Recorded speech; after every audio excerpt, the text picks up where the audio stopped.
John, an inveterate nerd, receives an advertisement on his computer asking whether the young man is bored with real life and would like to feel truly alive. The hero's room is in chaos. Things are scattered. There are piles of food packaging and garbage around. Despite all this, John justifies himself by saying that he simply hasn't found a job yet and aggressively clicks the mouse on the screen, closing the pop-up window. Suddenly, the young man becomes frightened. A grimace of horror appears on his face, causing the lollipop to fall out of his mouth. In front of him on the computer monitor, a portal opens, drawing him deeper, and the atmosphere around him changes dramatically. John screams in fear and indignation as he flies inside the portal. Previously, the guy did not believe that all this could actually happen, but now he realizes the complexity of the situation. While he is flying, out of nowhere, the hero is informed that he made the right choice, and soon the god-level system will provide its full service. John screams because of the injustice towards him, because he was not going to choose anything. The guy tries to break the signs with inscriptions from the surging rage. He finds himself in the future, in the year 2696. 30 years ago, the planet Earth was subjected to an alien invasion. But thanks to nuclear weapons, it was saved from extraterrestrial life forms. However, zombies and mutated animals appeared on the planet. For the surviving people, the path of military perfection is now open. A red-haired man bursts into the room, aggressively kicking the door with great force. This guy's name is Carl. He is John's roommate and is a student in the 29th group of Starline Academy. Stopping in the middle of the room, the guy is embarrassed by the sight of his sleeping friend and falls silent for a moment. Suddenly, he starts screaming again, grabbing his classmate by the neck, demanding the guy give him the food he was sprinkling on him. Carl pushes his neighbor towards the wall with all his might, and he breaks it with his own weight because the blow was very strong.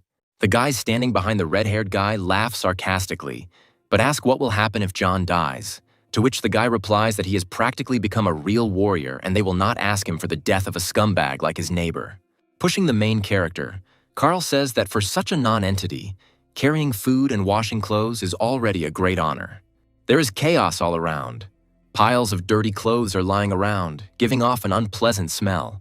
The red-haired guy smiles, saying that his neighbor, by not bringing him food, disgraced him in the presence of his friends, so if he dies, he deserves this fate because of his disobedience. He suddenly steps on the suffering guy's lying hand, pressing down with the weight of his entire body. John opens his eyes, breathing heavily, his body and mind clearly under extreme stress.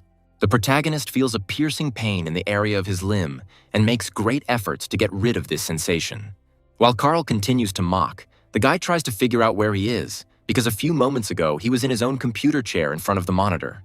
When John finds the strength to get up, his attacker tells him that he is tough enough to be a piece of trash. He turns around with a sharp movement, kicking the protagonist in the stomach, causing him to fly off again. Blood is dripping from the guy's mouth, but he still continues to think about how he ended up in this situation. He probably traveled in time. John falls to the ground again, trying to catch his breath and recover from the pain he experienced. He cannot understand who and why arranged such a disgusting move for him. In this world, the guy had no weight, was a scumbag and a target for bullying and laughter. The thing is that he had no talent for improvement. Not only his classmates were cursing, but also the principal, who also did not believe that John was capable of anything. Many people wish death on the main character because he does not deserve to exist, since he does not have the talents necessary for this world. It's no wonder that the guy who owned this body didn't want to live in it. Now John will have to clean up everything that happens. In any case, it is not in his principles to tolerate ridicule and bullying from others. Carl asks his friends to pay attention to how the look on the guy's face has changed. He gets angry again, because this is what irritates him the most. Then the red-haired guy attacks his own neighbor again, hitting him in the stomach, urging him to surrender and be obedient. Despite all this, the main character is not ready to live like this anymore. He remains standing, resolutely refusing. Then Carl starts beating him again, saying that in this case he will be in trouble. The attacker keeps asking the same question over and over again in order to make sure that the neighbor will continue to obey him. John stands up and starts yelling at the offender that he will never in his life indulge a person like Carl, who uses force to oppress the weak. The guy is stunned by what he heard and looks at the hero in surprise. He didn't expect such a reaction from him at all. If John was transported in space and time, then surely he should now have some skill that is provided in such cases in various stories. Suddenly, various windows appear in front of the main character, informing him that anger has been accumulated. They offer to use a special attack. At this time, Carl attacks again, It is necessary to act immediately. It is worth making a decision. Then, John takes a swing and decides to activate the accumulated power strike suggested by the system. The boys clash their fists, repelling each other's attacks, gusts of wind appearing around them from the speed and force emanating from them. Thanks to this blow, the main character manages to break Carl's bone. It shatters into a bunch of small pieces. The students who came with the red-haired man watch what is happening around them with fear. No one expected that John would ever be able to fight back against the offender. One of them slowly turns around. A grimace of horror appears on his face. He does not believe what he saw with his own eyes. The guys run up to Carl, worried and very concerned for their neighbor, asking him not to die. Remaining conscious, the red-haired man squeezes out a request to be taken to the hospital. Suddenly, the boys look up at John, who had just managed to punch their friend, breaking his arm. The main character makes an angry face, instilling fear in the offenders, making it clear to them that it is better not to mess with him. Then, the students of the academy take Carl in their arms and quickly leave the room, so as not to run into even bigger problems. When they exit, John bends over and exhales tiredly. He couldn't hold you in his arms any longer. The used accumulated power strike has too strong a side effect. The young man sits down on the chair, but at that moment the system appears in front of him again. It has detected the first use of the blow. For defeating the enemy, it provides one rotation. John presses the button to spin the wheel of fortune in the hope that money will appear. Money is very important for the hero now because with his current savings he won't even have enough for treatment. And finally, the arrow points to a window giving 10,000 in alliance currency. The guy breathes a sigh of relief, sliding lower in his chair. After some time, he comes to the doctor's office to heal the injuries he received. A nice blonde nurse appears in front of John and calls him baby. Based on this address, it is not difficult to assume that the people are familiar, but to make sure, John asks the question directly. Then, the nurse says that the guy is in last place in the Starlight ranking, so he is widely known in the academy. The main character asks to stop calling him baby, because it sounds quite offensive. It is better to call him by his name. The blonde girl is not at all embarrassed by this request. It even seems to amuse her. She places her hand on John's chest and says that they will soon find out whether he is a baby or not. The nurse smiles and asks the patient to undress and go to the place indicated to her. Hearing this, the main character does not believe his own ears and asks whether he needs to take off all his clothes. The girl giggles and says that she can leave her panties on, although if the guy decides to take them off, she won't object. After the young man began to undress, she began to greedily examine the patient's body.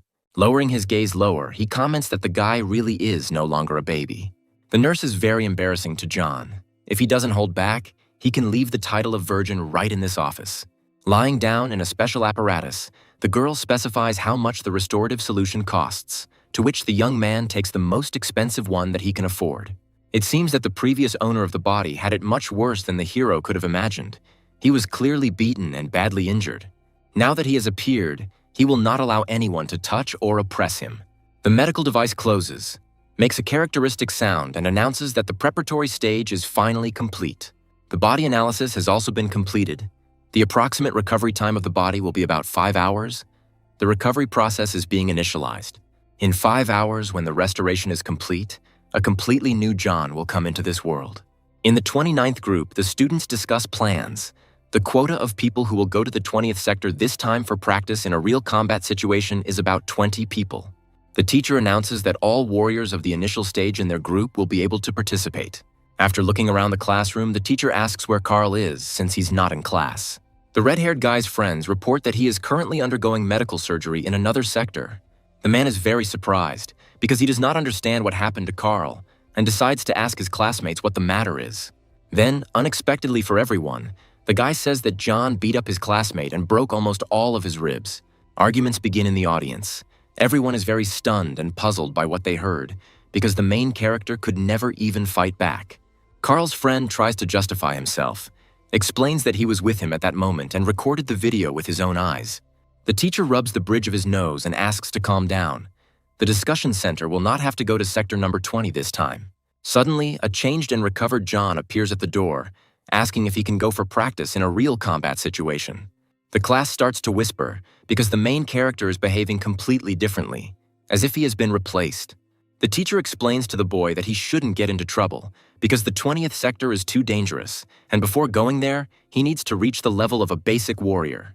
A classmate laughs and explains that this zone is teeming with zombies and mutants.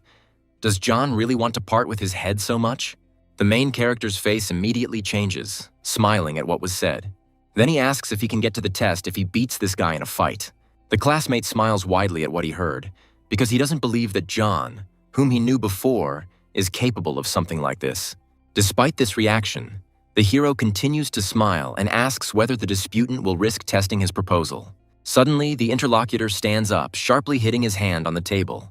The guy yells at John, asking him not to think that if he beat Carl, he will be able to brag to others. The hero activates the Eye of Analysis and notices that this man's name is Michael, and he is even a little weaker than his previous opponent. He only needs to carefully dodge the attacks, and then knock him out thanks to the blow of accumulated power. The young men exchange glances and agree to meet at the training arena after class. After some time, a crowd of people gathers in the arena, wanting to watch the clash of two classmates. People discuss the whole situation. An interesting show awaits.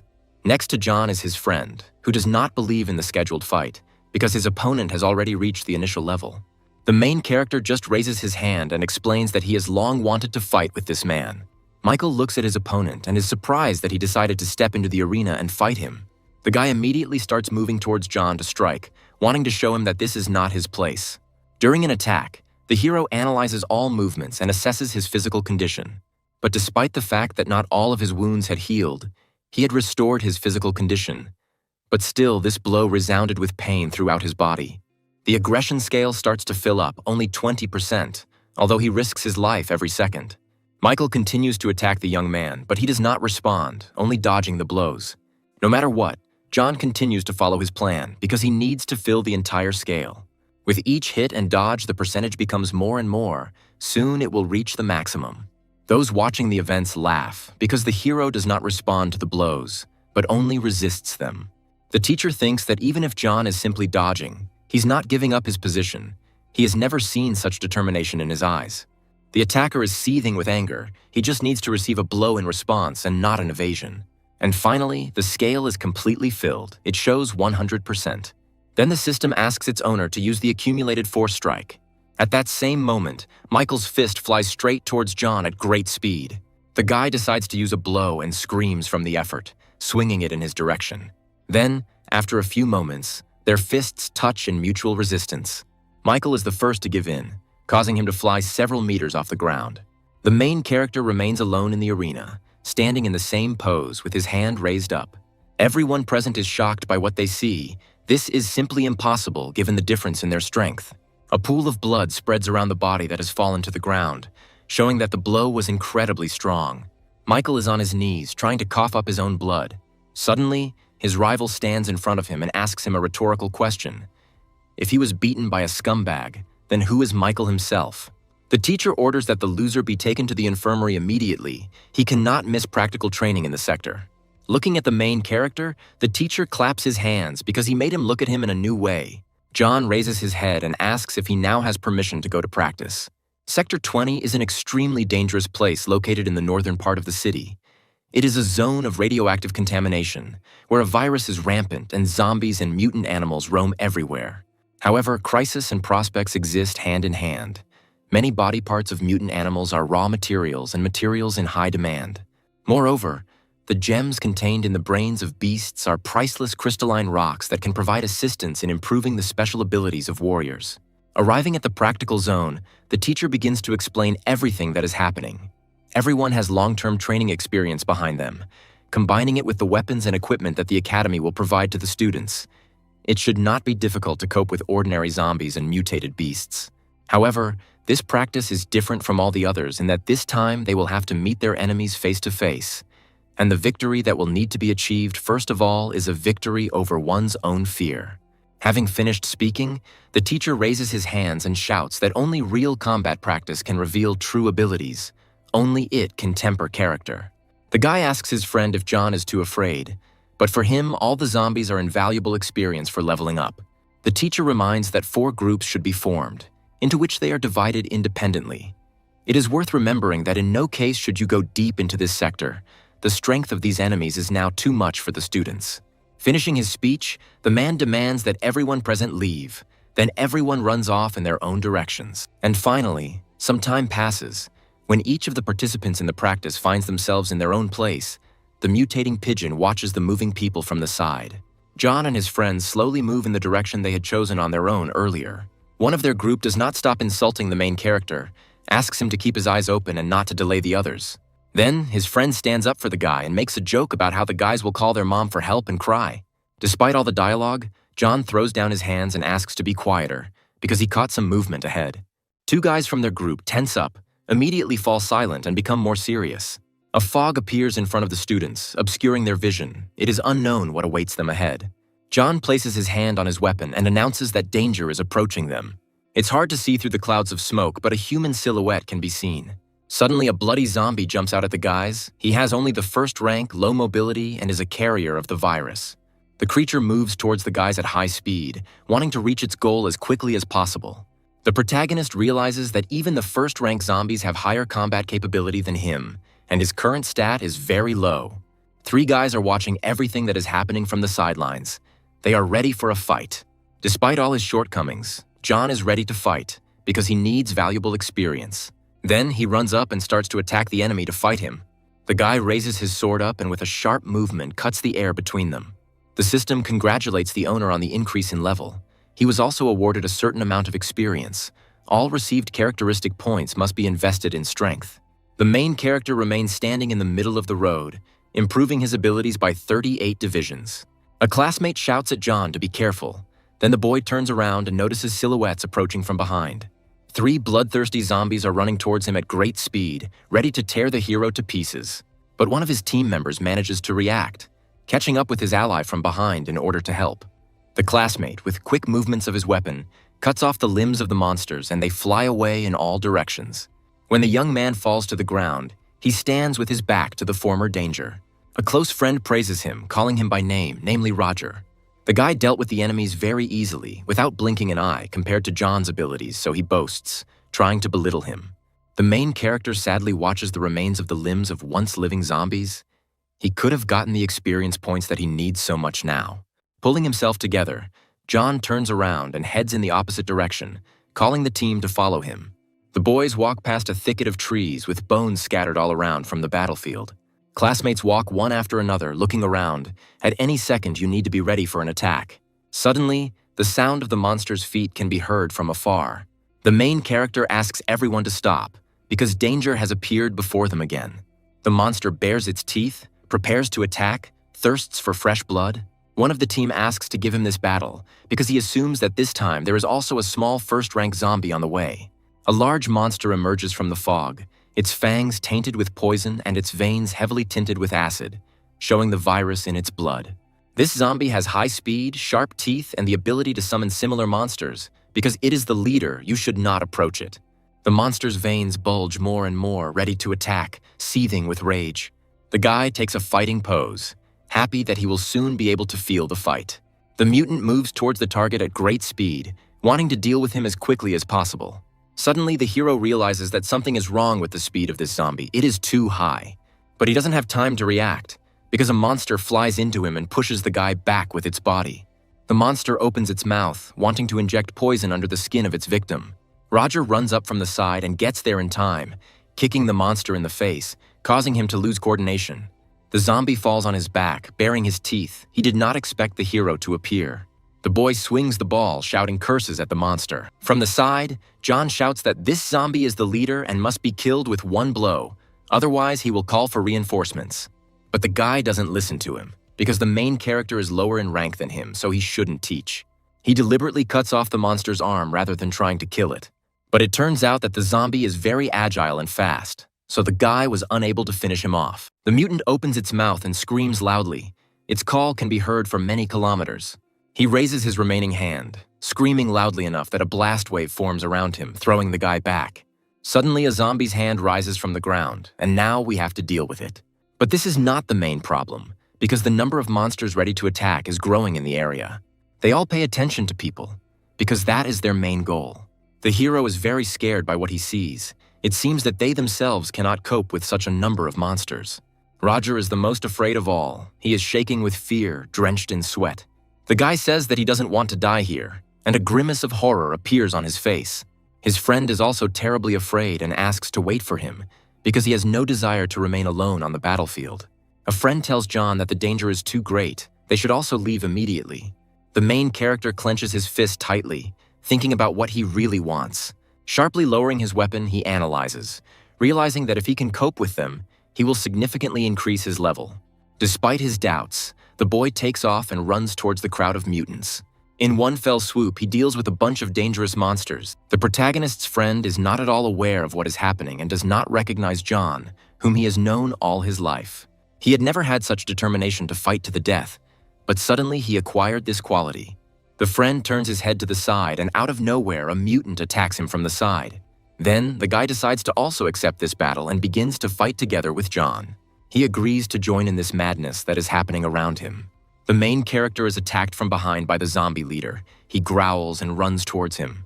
Due to the high speed, John does not have time to react, which is why he ends up on his shoulder blades under the weight of the mutant. The friend pays attention to this and becomes very afraid for the state of his ally. The monster opens its mouth, revealing sharp fangs filled with poison, and the creature lets out a menacing howl. Then, in order to stop this, the main character hits the zombie in the face from the side. He is extremely unhappy because his opponent attacked him from behind, which is not fair. Suddenly, notifications from the system with information about the level increase appear in front of the young man. The plan was a success. He increased 3 levels in a row and received 12 stat points. He immediately puts everything into strength. The muscles become bigger. The limbs noticeably increase in size. Now John is able to defeat the monster, so he grabs it by the head as an attack. The guy twists the mutant's head off with a sharp movement of his hands, cursing him. Once the battle is over, the opponents fall to the ground. The head of the zombie leader is twisted in the opposite direction. Bewilderment is visible on his face, because John, with his previous amount of strength, could not defeat him. In order to get the defeated enemy away from himself, the main character pushes his foot into the mutant's body.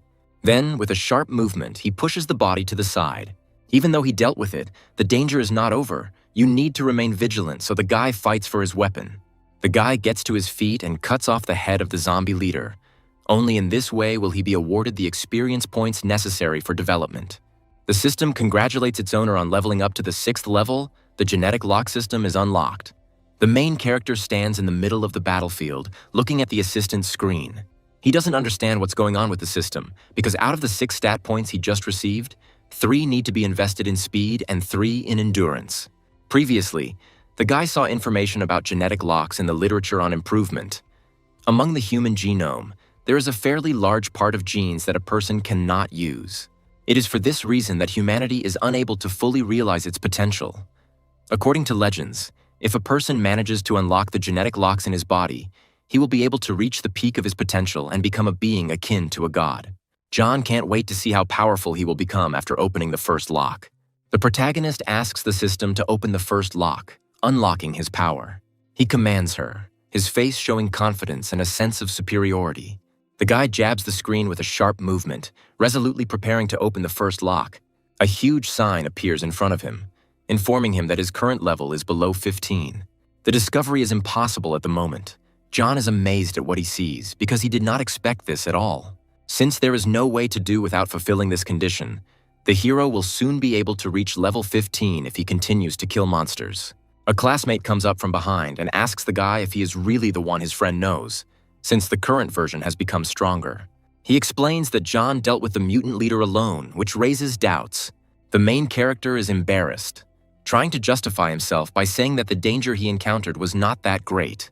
He continues on his way, calling his ally to follow him.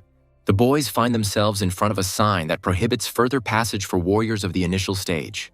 John wonders if it's worth going deeper into the forest, since he didn't encounter a single zombie along the way that would allow him to gain experience. Suddenly, the protagonist is pulled out of his thoughts by his friend, who pats him on the shoulder and calls him by name. His hand tightens and points to the side with his finger, and his friend slowly informs him that there is a snake in that direction.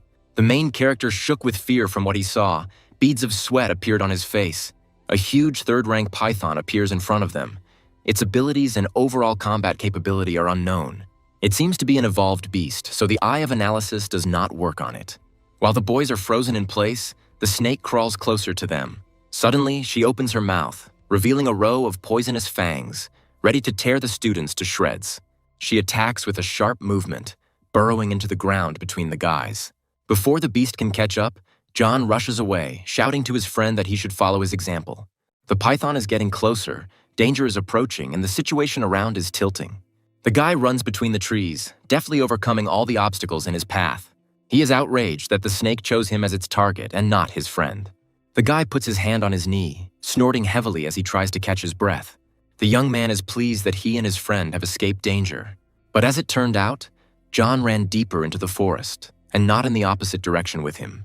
The main character is hiding behind a destroyed brick wall. It looks like he managed to break away and the danger has passed. However, one must not relax one's attention. This python is capable of adjusting its coloring to its surroundings. It is possible that it is currently hiding somewhere nearby and is already preparing to suddenly attack. Out of nowhere, a crossbow with a loaded arrow appears near the guy's head, and an unfamiliar voice orders him to stay put. 3 men appeared in front of him, asking why John was hiding in this place.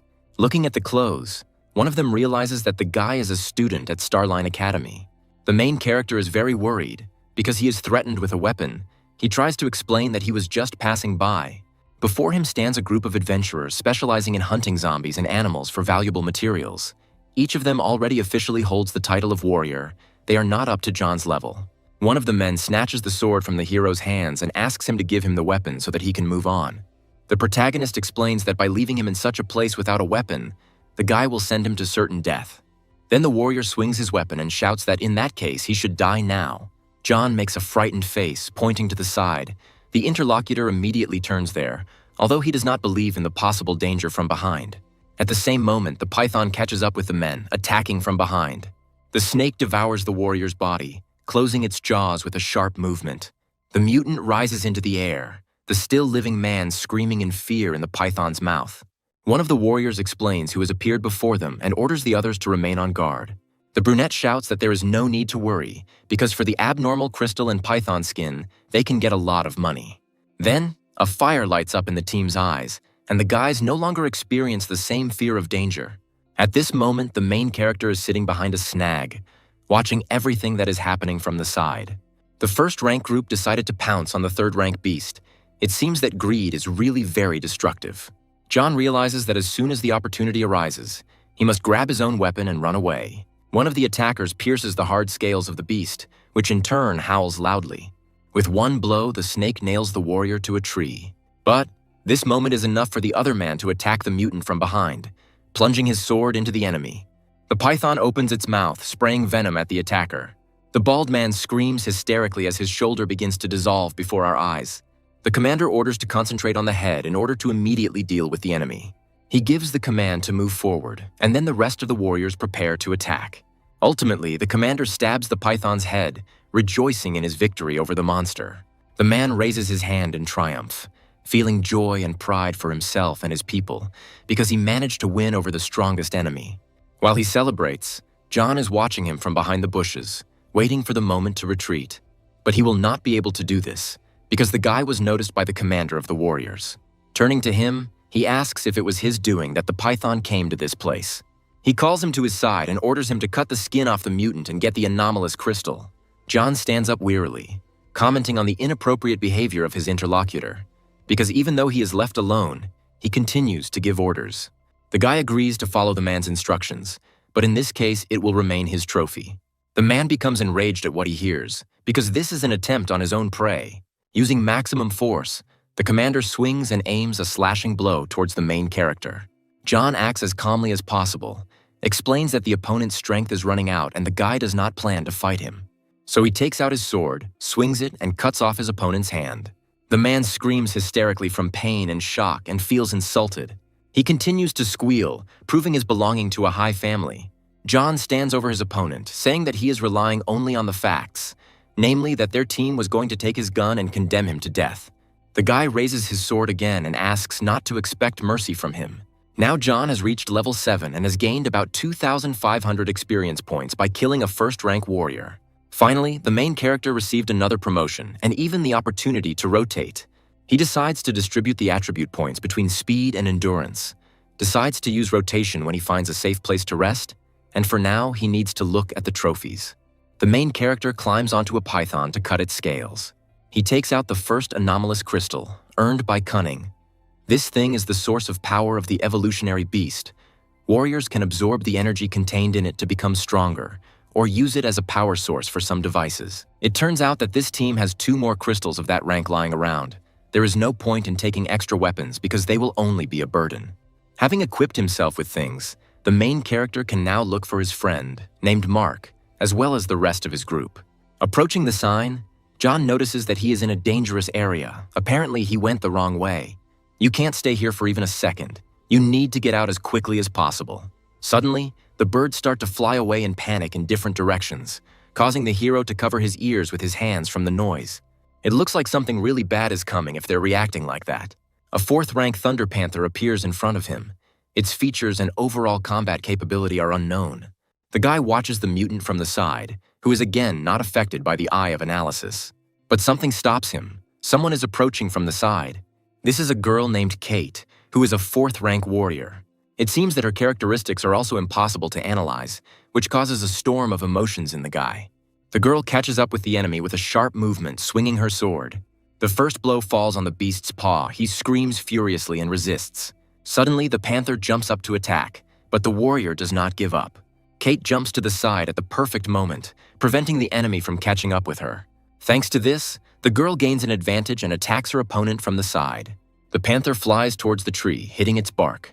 The main character understands that this power is very great and hopes that one day he will become even stronger than Kate. The panther ends up on the ground, shaking in pain and bleeding. Kate moves towards her in cold blood to take all the trophies. John watches from his hideout. Apparently their fight has come to an end. But it was a feint. Suddenly the enemy rises to his paws and screams furiously. The panther rushes into battle, and a bunch of lightning bolts of electricity appear around her. The girl raises her own sword again to continue defending herself from the attack.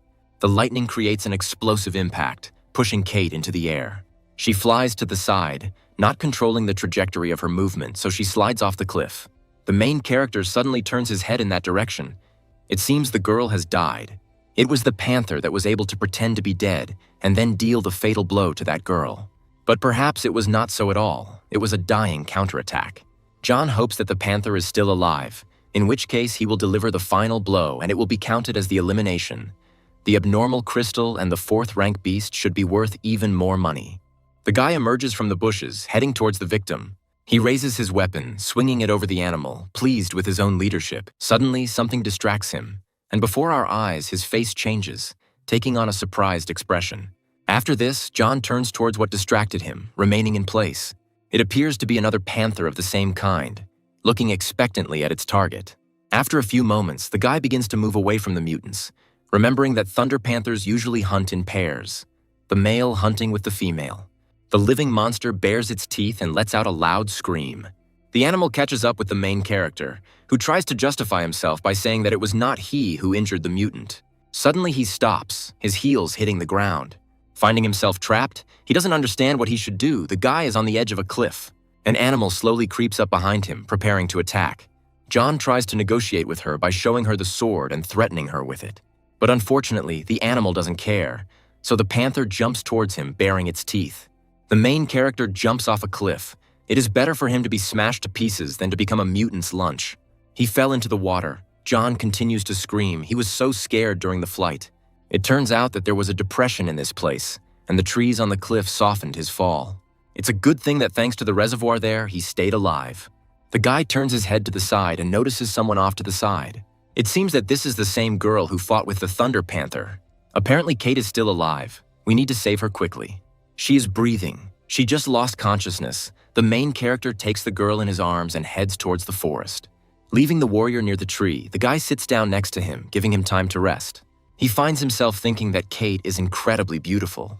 Judging by her appearance, she is no more than 18, but she has already become a warrior of the 4th rank.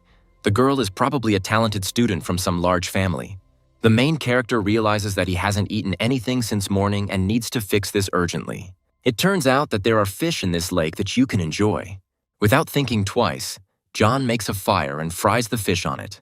Even without seasoning, the taste is simply magnificent. He eats it with pleasure and admires the food.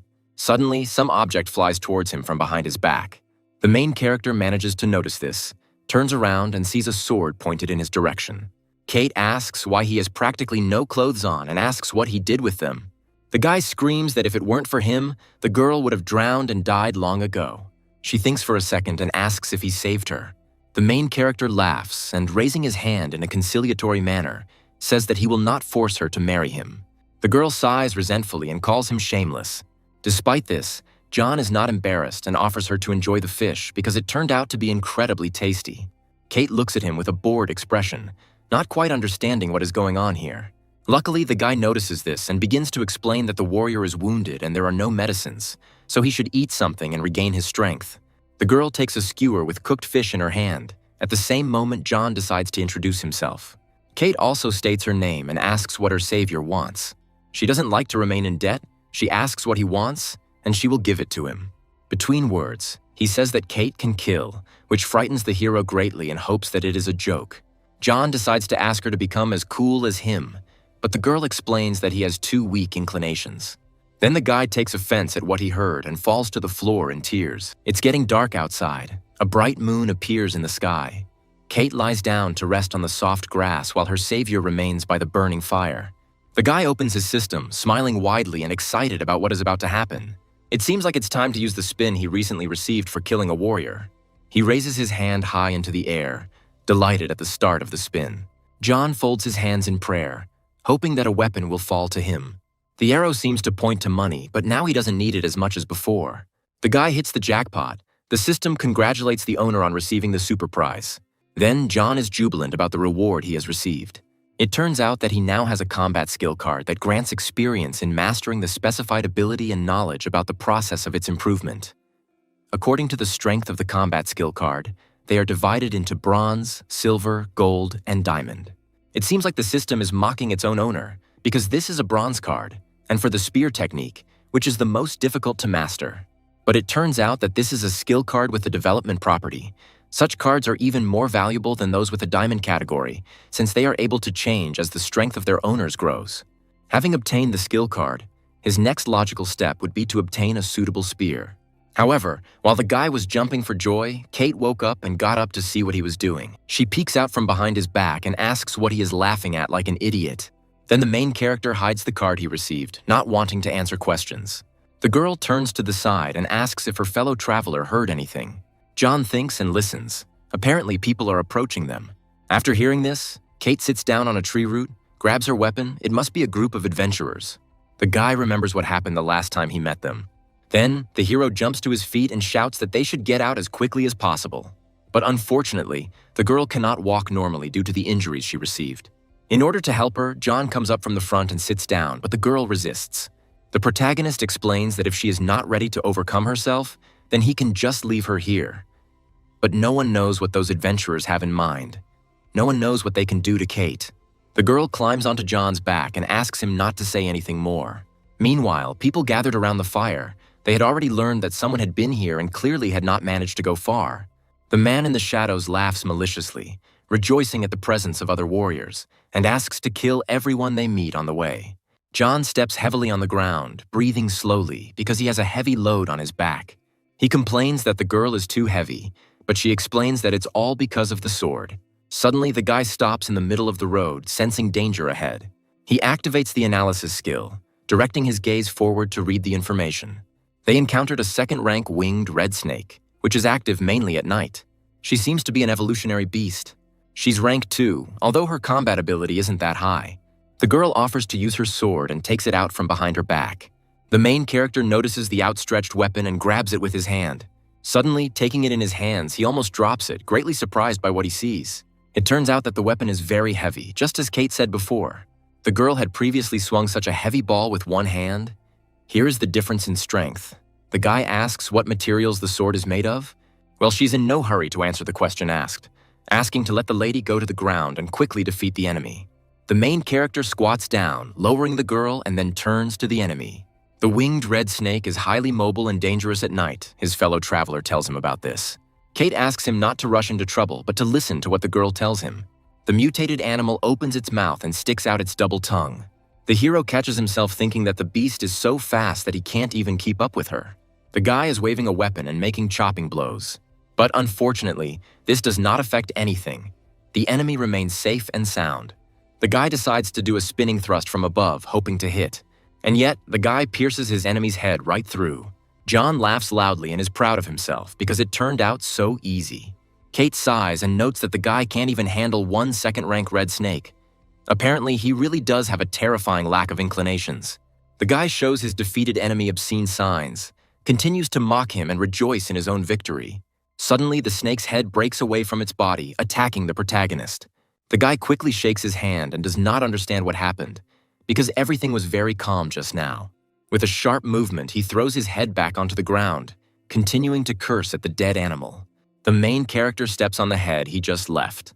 It turns out that the guy made an oversight, completely forgot about the system reminders. In the future, it will be necessary to check this first to be absolutely sure of the enemy's death. Afterwards, John squats down near the beast's head. He is indignant, because the girl clearly knew that red snakes are capable of separating their heads from their bodies. The guy examines his own hand, which shows swelling and bite marks. The eye of analysis tells us that this snake is poisonous. This could not be overlooked. The whole body starts to itch and turn red, and you feel thirsty.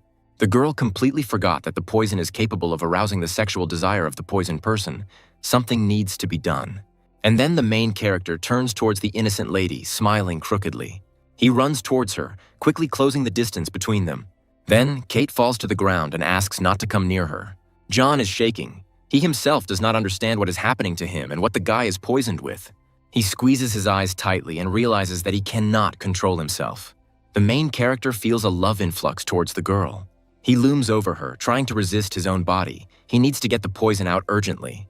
But before the guy can come to his senses, he kisses Kate on the lips. Then, the girl bites the attacker to end this awkward action. The protagonist jumps back sharply, clutching his mouth with his hands. Seeing his reaction, the lady stands up and threatens to kill him. The guy starts shaking again. He apologizes because he didn't mean to do it on purpose. Raising his hand, the warrior points to a body of water where he can sober up. And immediately, the main character heads in that direction, continuing to send apologies. Without thinking, John jumps into the water, causing a lot of splashes to appear around. The water is so cool and refreshing, it makes him feel so much better. He remembers a recent kiss. The hero managed to do it with an icy beauty. Kate sits expectantly on the ground, not understanding why John hasn't returned yet. The girl is surrounded by her own weapons and the main character's belongings, waiting for her fellow traveler to return. But from the bushes, a man is watching her, quietly giggling. He's happy that they managed to find this beauty. The girl slowly rises to her feet, holding her stomach. Her injuries have not yet healed. She tries to threaten the man standing in front of her, saying that she will kill him. The blonde man laughs, asking if she has the strength for that now. They saw how the Thunder Panther's dying blow threw her off the cliff. Judging by the fact that at her age she could so easily deal with a Thunder Panther, the girl was clearly from a rich and important family. The guy voices his desire to have fun with such ladies when she only clicks her tongue. Kate begins to move sharply towards her opponent, deciding to attack first. But someone trips her, causing the girl to fall.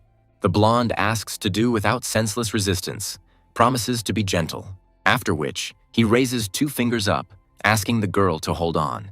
Kate asks if he would dare touch her, knowing that she is from a great family. This excites the man even more, and he is sure that no one can appear among the ruins. He says that after his deed, he will break all the girl's limbs and give them to the Thunder Panther. Suddenly, John appears in front of the people and stops behind the man. The guy slowly moves towards the danger, catching up with the offenders. The blonde turns in his direction with displeasure, squinting, examining the guy's appearance. The protagonist raises his hand up, pointing to the names of the people present, their specialization and combat power. The guys get confused and start to worry, because no one could have found out this information about them. The blonde thinks that this is impossible. Even if the guy doesn't have any devices to measure combat abilities, he couldn't find out more detailed information. John narrows his eyes and says that those present have only 5 seconds to disappear, otherwise no one will leave here. The men turn around abruptly and walk away from the crime scene. The girl rises to her feet, grabs him and asks where the information about people was found. But the main character is not going to spread his secrets. He needs to leave before people come to their senses. Apparently, the adventurers were really tricked, because if John were a high-level master, he wouldn't have left in such a hurry. The fist flies into the nearest tree, relieving the stress of its owner. The blonde man is indignant that the guy was able to teach him a lesson. The girl is injured, and in any case, they will have to cross the border of the forbidden area. They plan to capture them. They just need to establish surveillance on the border. She clarifies why they are moving deeper into the forbidden area, because the strength of the local beasts is much greater. The guy believes that the most logical step for him now would be to leave the forbidden area as quickly as possible, so it would be better to wait here for a few days until Kate recovers from her wounds. The girl didn't even think that such mediocre strength could have a rather lively mind. It's still dark outside, and fireflies are chirping around, lighting the way. In the morning, when the sun has risen high above the horizon, the girl continues to sleep, resting her head on the shoulder of her fellow traveler. Waking up, John is very worried because he didn't understand when he managed to hug her. When the lady opens her eyes, she immediately announces the approaching evolutionary beast. There was no one nearby, but there was no mistake, because Kate could smell him. The guy sends her another joke, and the girl orders her to leave the shelter. Kate moves confidently, informing that we need to prepare for battle. True, she needs about 2 more days to recover, so John will have to accept this fight. To improve, the guy will have to fight strong enemies, but the lady asks him not to worry because she needs her companion alive. The main character thinks deeply about the words spoken. A second-rank fanged boar, a mammal-class animal with high defensive capabilities, appears in front of the boys. Kate explains that the attacks are easy to predict. The weakest point is the belly. The beast opens its mouth and lets out a loud roar. The mutated creature accelerates and, stamping its hooves on the ground, moves towards the target it encounters on its way. The battle begins. Clouds of dust rise from the battle are all around.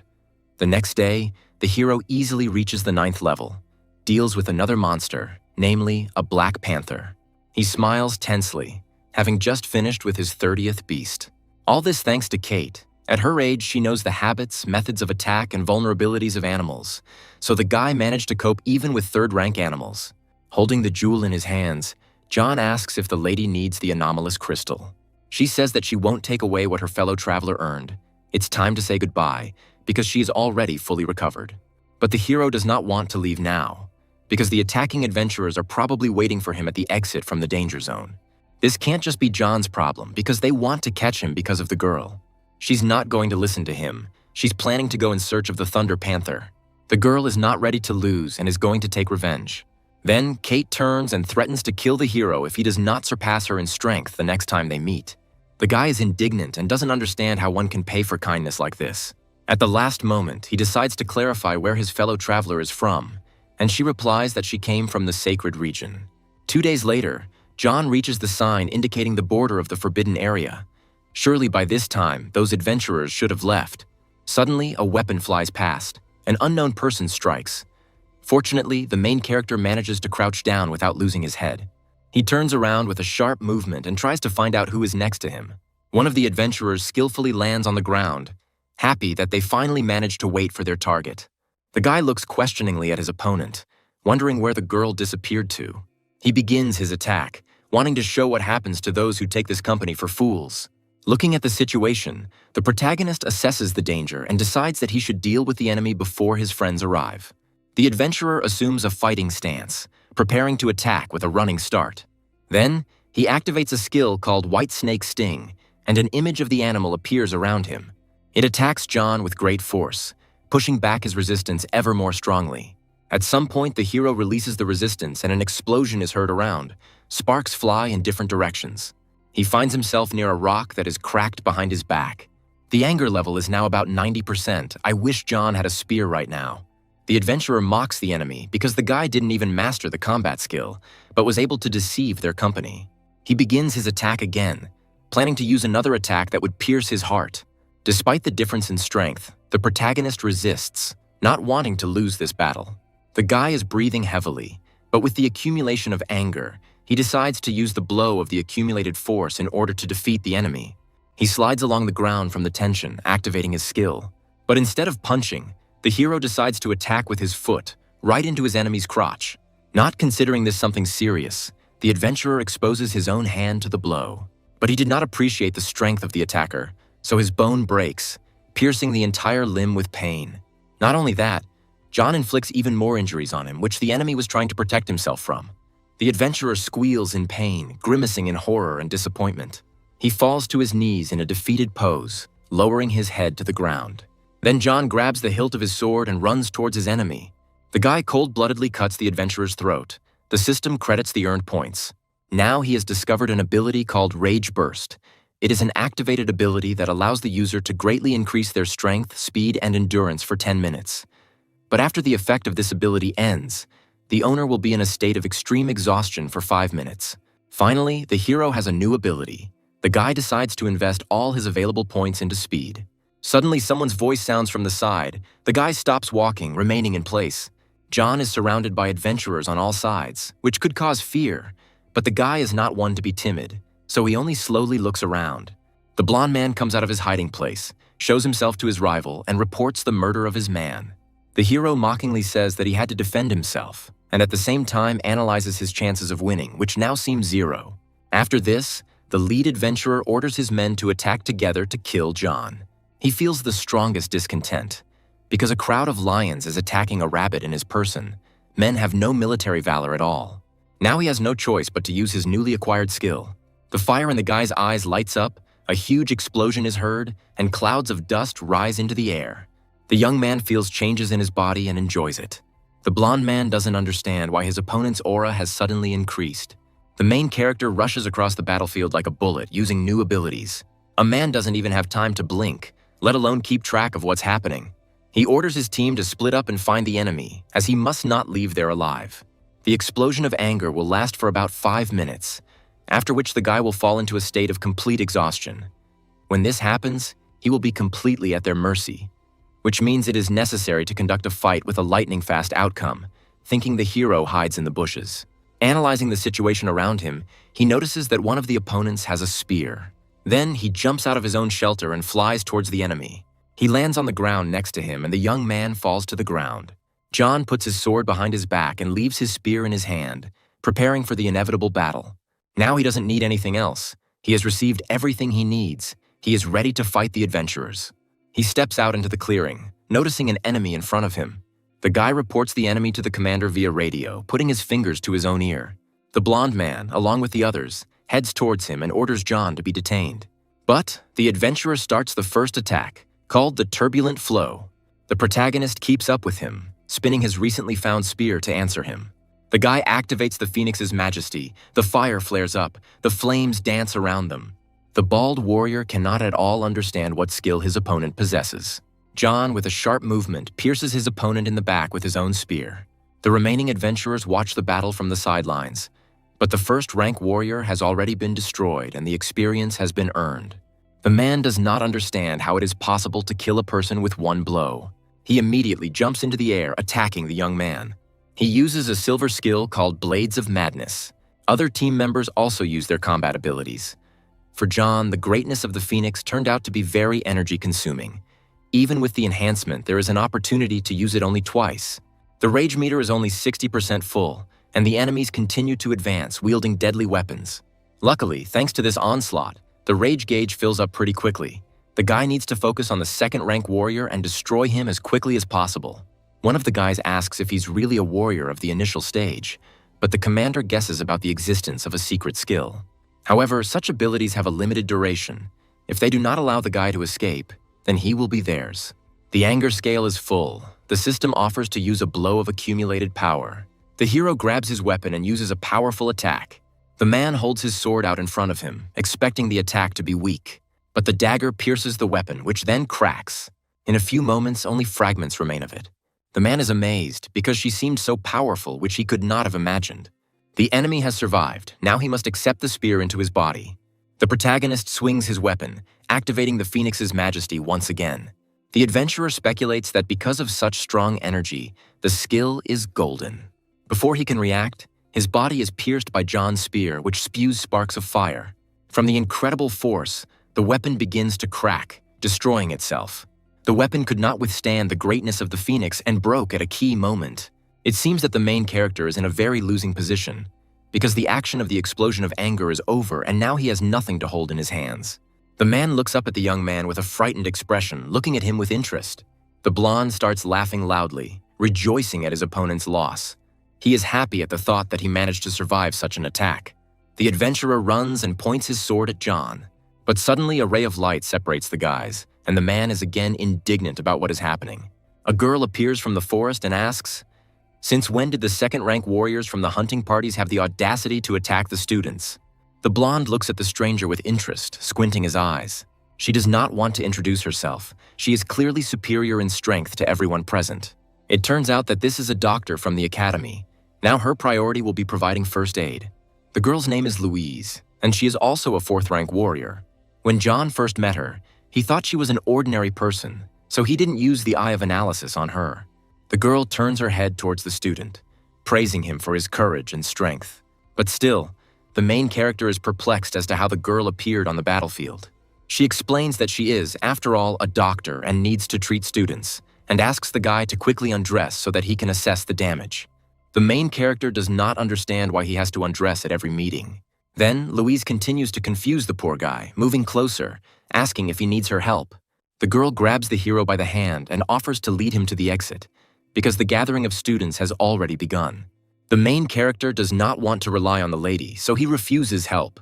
The teacher counts the abnormal crystals of the students. The strength of each has increased.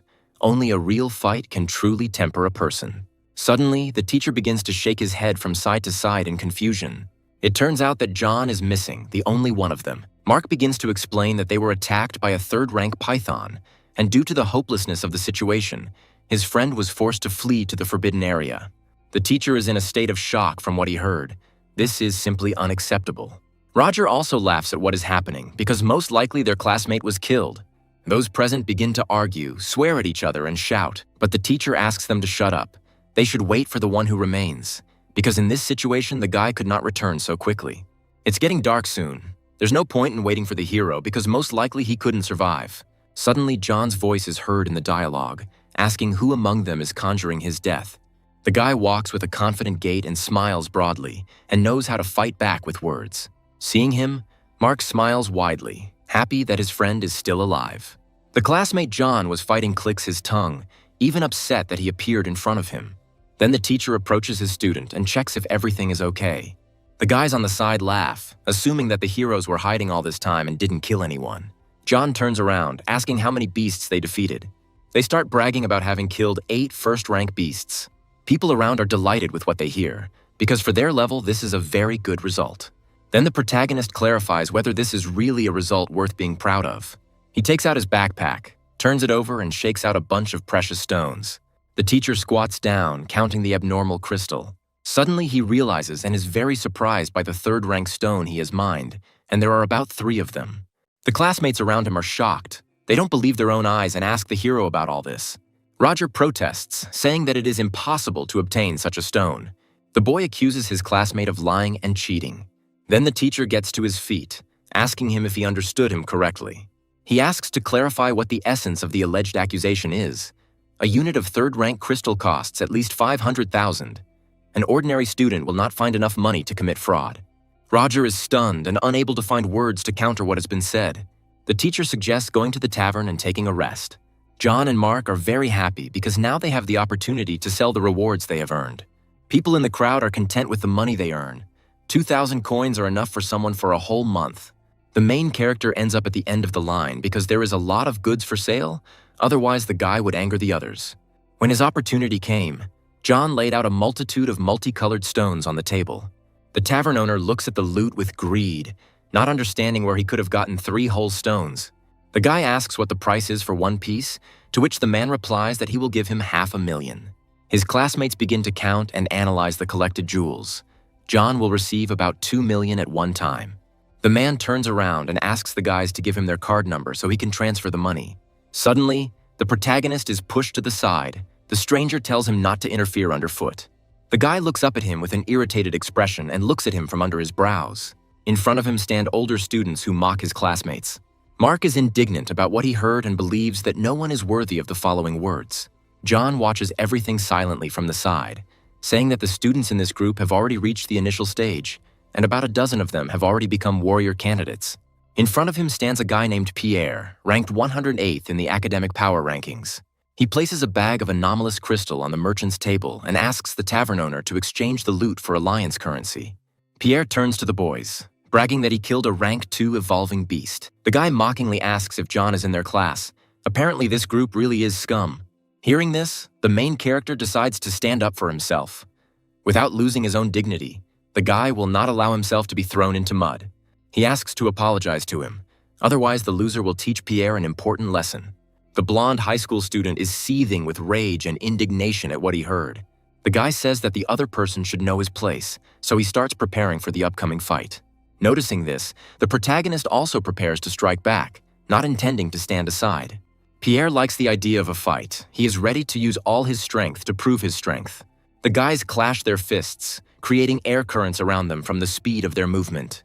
But then the eldest of them bumps into an object standing behind him, and the chair falls at his feet. He grabs his hand, clenching his teeth. He does not understand where the opponent gets so much physical strength from.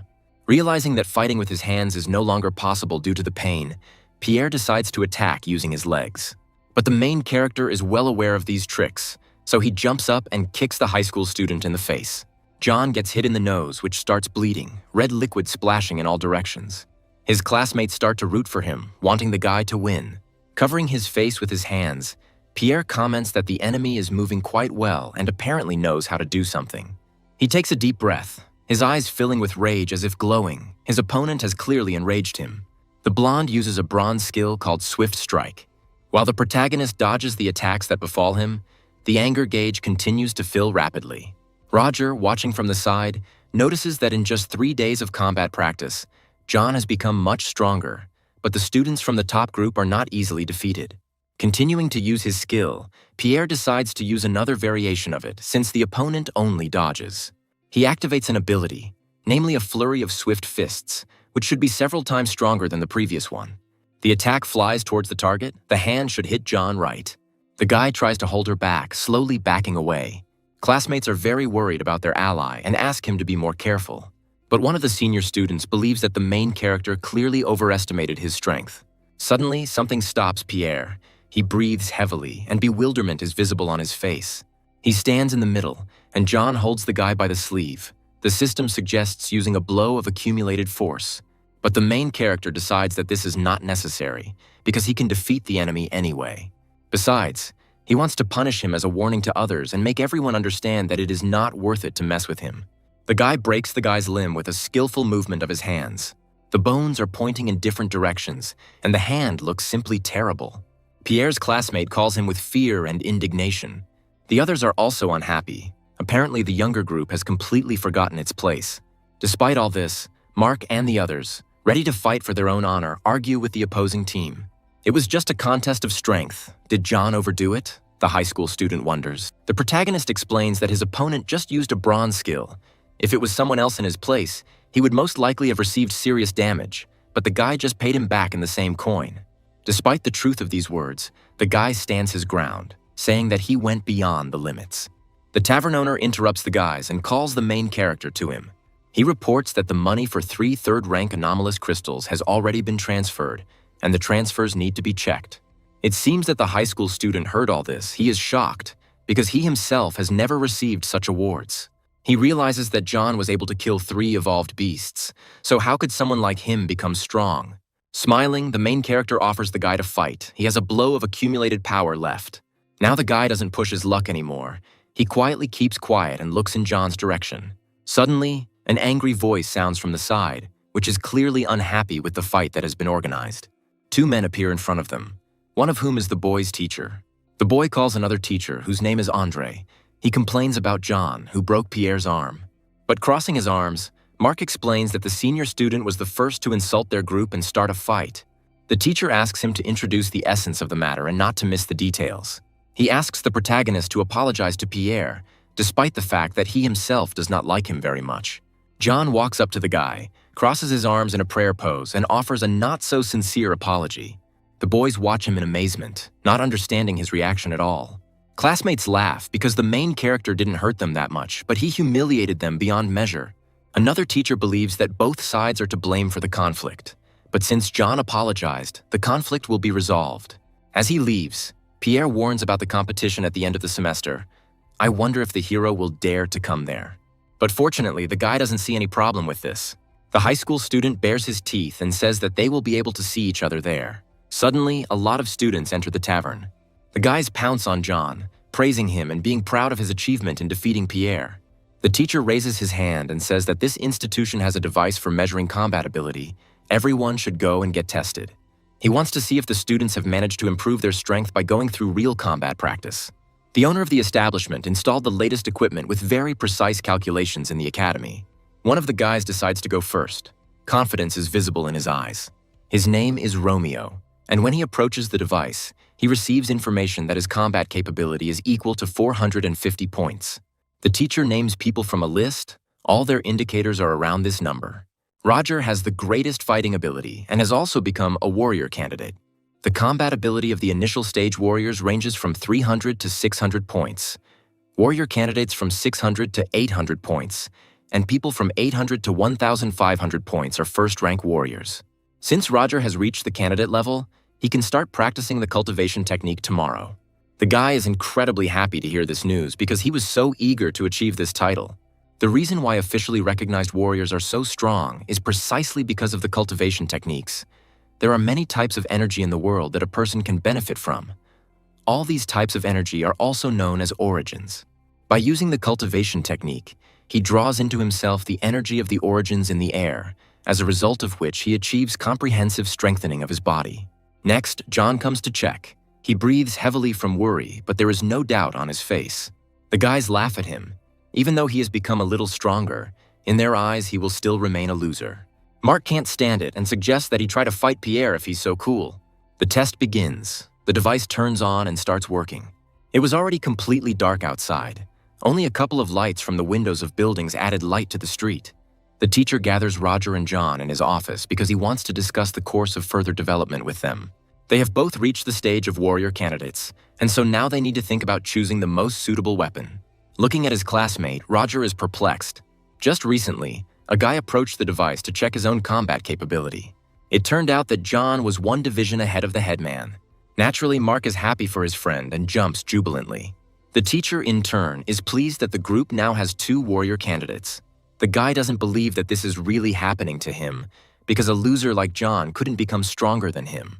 The skin of the evolved beasts above the 3rd rank has already reached complete metamorphism. Neither bullets nor even laser weapons are capable of penetrating it. But thanks to the efforts of humanity, they eventually managed to collect special metals from other celestial bodies. Only weapons made from these special metals are capable of causing damage. So only with the most suitable specimen can a warrior display his true strength. John raises his hand and says that he has long thought about and is choosing a spear. The teacher is surprised and explains that, having learned to use this weapon, its power can reach colossal proportions. The spear is one of the most difficult weapons to master, so it is worth clarifying whether the hero is sure of his choice. But John has long since resolved this issue, so he is completely confident. The teacher gives the guy a map. It contains information about him. He should go to the library, because there he can get the basic technique of wielding a spear, as well as the technique of improvement. But he cannot help but clarify the reasons for the choice of such weapons. Then, John asks who is in the top 10 strongest warriors in the world. The teacher lists the first 2 places. They use a sword as a weapon. The main character shouts enthusiastically. It seems that the top 10 of the world rankings is missing one warrior who uses a spear. The teacher thinks that there really isn't enough of them there. Without having time to wait for an answer, the guy runs out of the office, hurrying to the library. But the teacher remains perplexed, looking after him. This guy has serious ambitions. Finishing his thought, the teacher suggests that John will probably achieve something in the future. Approaching the building, the main character lists his plans so as not to forget anything. The only thing he's missing now is a spear he can learn to wield, and without official warrior status, he can't purchase one through the Alliance Warrior website. A good chance now is the Academy's Hall of Military Valor. The male salesman greets the guy entering his store with a smile and asks if he has come for a weapon. Then the guy explains that he needs to buy a spear, which surprises his interlocutor. Luckily for him, he had just recently produced a new batch of long spears. The seller hands over one of them. It weighs 20 kilograms. Extraterrestrial meteorite iron was used to make it. The starting price was about 200,000, but now he is ready to sell it for only 50. John picks up the weapon, then says that it is not suitable due to its low weight. Then the man offers another option, which weighs 15 kilograms more and also has a fire attribute, can protect against thieves at home, and will be useful as a stone on a trip. But this weight is not suitable for the hero either. He gives another weapon, weighing about 45 kilograms, made according to technological canons. Cuts 3rd-rank beasts like butter, unfortunately, and this weight is too small. The man tensely closes his eyes, irritated by his customer's pickiness. He gets angry, assuming that the main character only wants to make fun of him. The seller says that he has a heavy weapon, but the guy is unlikely to be able to lift such a weight. He takes out a huge box which is covered in cobwebs and dust. Due to the large weight of the weapon, no one decided to buy it, so it has been gathering dust here for a long time. Selected space ore was used for its production, and its weight is approximately 65 kilograms. It is not only heavy, but also strong and sharp. To create such a model, one could not rely on ordinary ore. This spear is called the Silver Spirit. Then the main character grabs the weapon in his hand and says that it suits him perfectly. The guy waves the new tool, testing its strength and ease of use. He looks at it proudly. It fits perfectly, John tells the seller. The man laughs and says that the starting price for this model is $1.5 million. But since it took so long to find a buyer, he's ready to give a 20% discount, so the price is $1,200,000. Upon hearing the price, the main character falls into a stupor because the price is too high for him. The seller smiles broadly. He's not ready to make any concessions. John is upset because half of his loot, which he got from selling the anomalous crystal, will go to just one spear. It's too expensive. After becoming a warrior candidate, the boy can finally begin using the cultivation technique. On the surface of the earth, all sorts of energy accumulations exist everywhere, which warriors call sources, but an ordinary person is not able to feel them. Only warriors are able to absorb their energy, thereby their body. He is interested in what changes his first practice has made on his body, but he doesn't feel anything yet. The main character decides to verify his own guesses with the help of the system. His strength and endurance have increased by 2 points. Previously, he could only use points to increase those characteristics. Suddenly, a notification appears in front of him about the possibility of participating in a lottery. In addition to certain system awards, it gives the opportunity to participate in a drawing every month. The guy recently spent over $1 million on buying a gun. He asks her not to give him another one. The wheel stops at a cell that offers him a gift for rapid growth. The hero opens the gift box and sees a mountain of things in front of him. Then, the system offers to activate right now. The voice asks the owner to put on the rapid growth protective gear to activate. The guy puts weights on his arms and body, not understanding at all what is about to happen. Having finished the action, he stands in the middle of the room, waiting for what is happening. The system reports that the preparation has been completed. The hero falls sharply to the ground. Remaining in this position, he realizes that the weights have become too much for him to lift. The total additional weight is about 130 kilograms. When the hero tries to raise his hand, he begins to get indignant because he didn't think he would sign up for such an adventure. The guy doesn't understand what's happening. The system apparently wants to kill him with protective equipment. When he tries to take off the suit, the guy gets electrocuted because the procedure is not finished yet. The system strongly recommends that he focus on adapting to the kit today. Otherwise, he will have to crawl to the academy tomorrow. Upon successful completion of the rapid growth program, there is a chance to receive 25 attribute points. Then, the hero decides to move lying down until he learns to walk normally in this set. He crawled all night and finally managed to start walking with difficulty, decided to come to the sports ground. It seems he is already on his 20th lap, but taking into account all his efforts, he still lacks a lot of points to finish. Suddenly, someone taps the guy on the shoulder and calls him by name. The hero is unable to stay on his feet and falls on his stomach due to the weight of the weights. He turns and yells at the man, unhappy that he is suddenly hit on the back. There's a girl named Mary standing in front of the guy. She asks John if everything is okay with him. She looks at him in surprise and asks if he is sick. While on the ground, the hero begins to justify himself to the girl, trying to explain that he was lost in thought and did not notice her. He gets to his feet, is happy to see his friend, because they haven't seen each other for about 2 years. Mary has matured a lot and has already become a real girl. She explains that the high school entrance exams are just around the corner, so the teachers have started taking them on a tour of the school buildings to see which one they like best. The guy asks if the girl has decided to apply to Starlight Academy, and if it is possible that the reason lies in her older brother who studies there. Mary sighs and explains that she wouldn't have applied just because of him. Suddenly, their dialogue is interrupted by a voice from the other side, asking if it is true that John once lived with a girl next door. A blonde guy named George scoffs, saying that he heard about the worst student who had the same name. The girl loses her temper, yells at him, and asks what else the guy wants to say. George explains that when he saw his new classmate, who was 2 years older, the guy couldn't wait to exchange experiences with him. Hearing this, Mary rolls up her sleeves, becoming very angry with her interlocutor. Then the blonde explains that he is not going to fight with her, because he is only interested in her brother. Then he asks if he is scared. He smiles broadly, puts a grin on his face, and agrees to fight his interlocutor. If a guy really wants to get into a fight, then the main character is ready to fulfill this desire. Despite the additional burden of over 100 kilograms and the pain throughout his body, he should have no problem dealing with one enemy. Then the guys stand in front of each other and get messages that it's time to start. Immediately after this, George begins to run towards him and attack. The guy swung his leg, screaming with effort. But the main character also repels his attack with his lower limb, although he has heaviness with each movement. The attacker jumps to the side, returning to his previous place.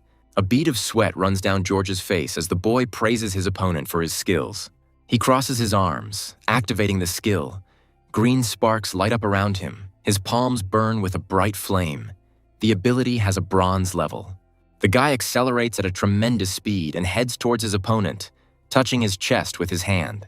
The protagonist notes that in a normal situation he would have been able to dodge, but with the current load he had no chance. Then the blonde guy continues to hit his opponent and immediately hits him in the stomach area. Classmates watch from the sidelines, saying that George is a genius who has almost reached the rank of warrior candidate, so Mary's brother is doomed to defeat. The attacker understands that his opponent is only doing what he does, fighting back and retreating, but he cannot knock him out. The guy must knock him to the ground in Mary's presence to prove his strength. He simply has to make a real scum out of her brother. The hero uses a huge amount of force to fight back against John, swinging and hitting him with a direct attack. But the enemy surpasses him in strength and agility, so he grabs his hand, squeezing it tightly. The main character asks the guy if he knew that a killer must always be prepared for the same fate to befall him. George is seriously scared by this phrase and asks to wait and do nothing. But it's no use. Now the senior has to teach him a lesson. The blonde guy's arm is broken and he falls to his knees, screaming in pain and shock. The main character swings his leg and hits the guy in the face, making him throw his head back. At the same moment, John delivers a direct blow, then the enemy flies to the side. A bunch of guys gather around George. They fuss and worry about their friend. But he doesn't listen to them. The guy is seething with anger, ready to kill his enemy. The main character believes in this, smiles good-naturedly and offers to try it. A stranger appears from behind and runs towards him, and the guy turns back in confusion. The man swings his fist and hits the hero, who backs away far away. The beaten guy turns around and sees an explosion behind him. But John lands on his feet, breathing heavily from exhaustion. As it turns out, this man is George's brother, named Joseph, and also holds the rank of warrior candidate. He is a third-year high school student who is the vice chairman of the Academy's hand-to-hand combat club and is also ranked number 100 in the academic power rankings. The boy swings his arm wide, preparing to take revenge for the harm done to his brother. The protagonist once again realizes that due to the current load he is wearing, he has no way to dodge the attack. The guy falls to the ground, drops of blood splashing in all directions. Sister Mary appears before him, asking him not to touch her brother. Joseph tells her not to overestimate herself and kindly suggests that the girl step away. The guy's fist flies towards her face, intending to deliver a crushing blow. At this moment, the main character has already risen to his feet. He pushes his sister aside and asks her to be careful in this situation. Then, he manages to remove Mary from the path, taking the blow from the attacker onto himself. John groans in pain, his vision darkens, and his legs give way. He falls to the ground, and someone from the side makes a snide comment about the guy playing the hero. At this moment, Joseph appears in front of John and threatens to cripple him. The guy puts his foot on the enemy's body, and he starts screaming loudly in pain. The opponent continues to press, intending to make him not only a scumbag, but also an invalid. Out of nowhere, a teacher appears, heads towards them, and orders them to stop the attack immediately. But Joseph doesn't care about this. He is burning with rage and continues what he started.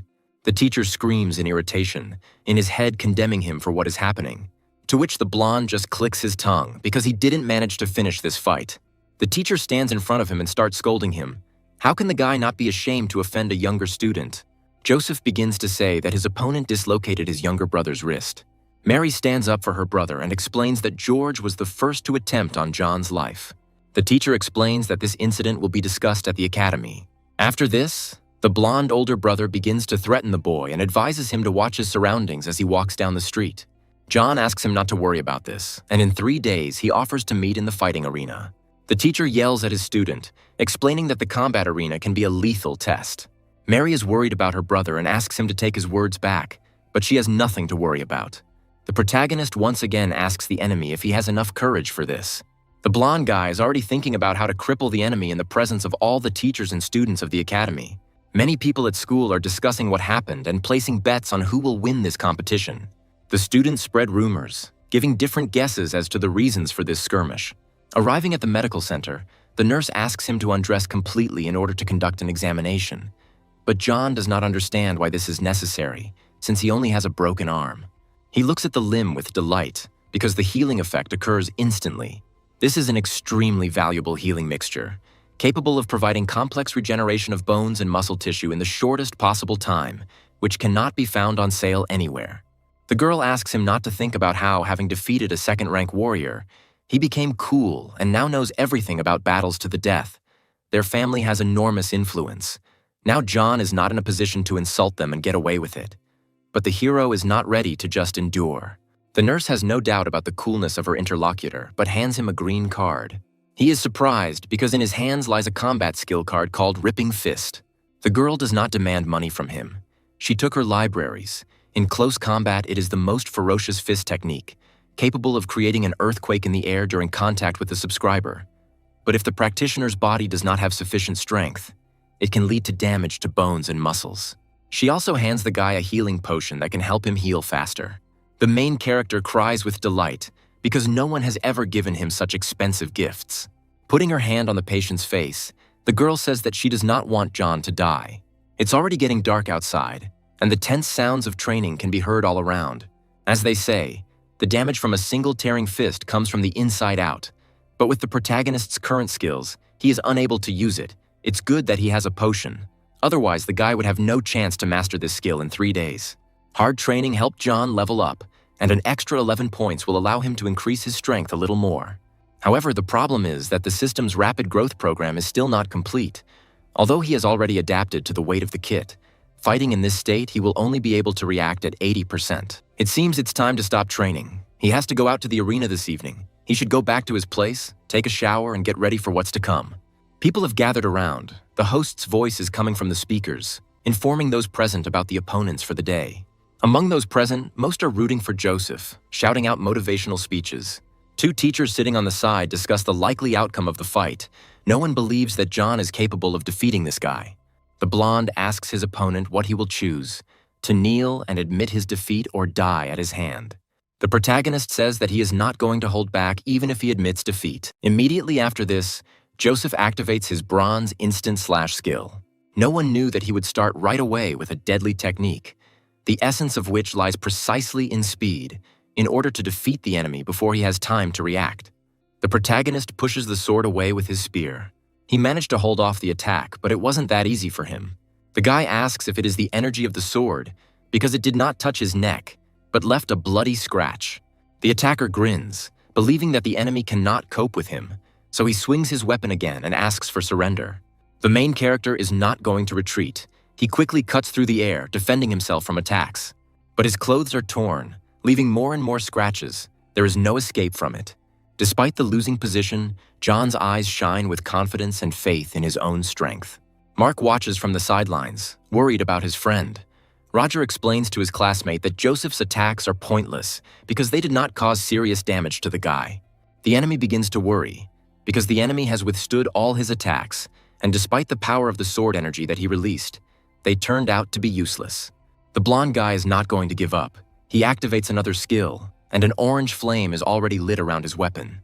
John looks at this from the side. He will not be able to withstand it like the others. The blow of the accumulated force is not yet ready. He has no choice. The guy originally planned to save the move and use it after the anger scale is filled. John grabs the spear and runs at the enemy, activating the Phoenix's majesty.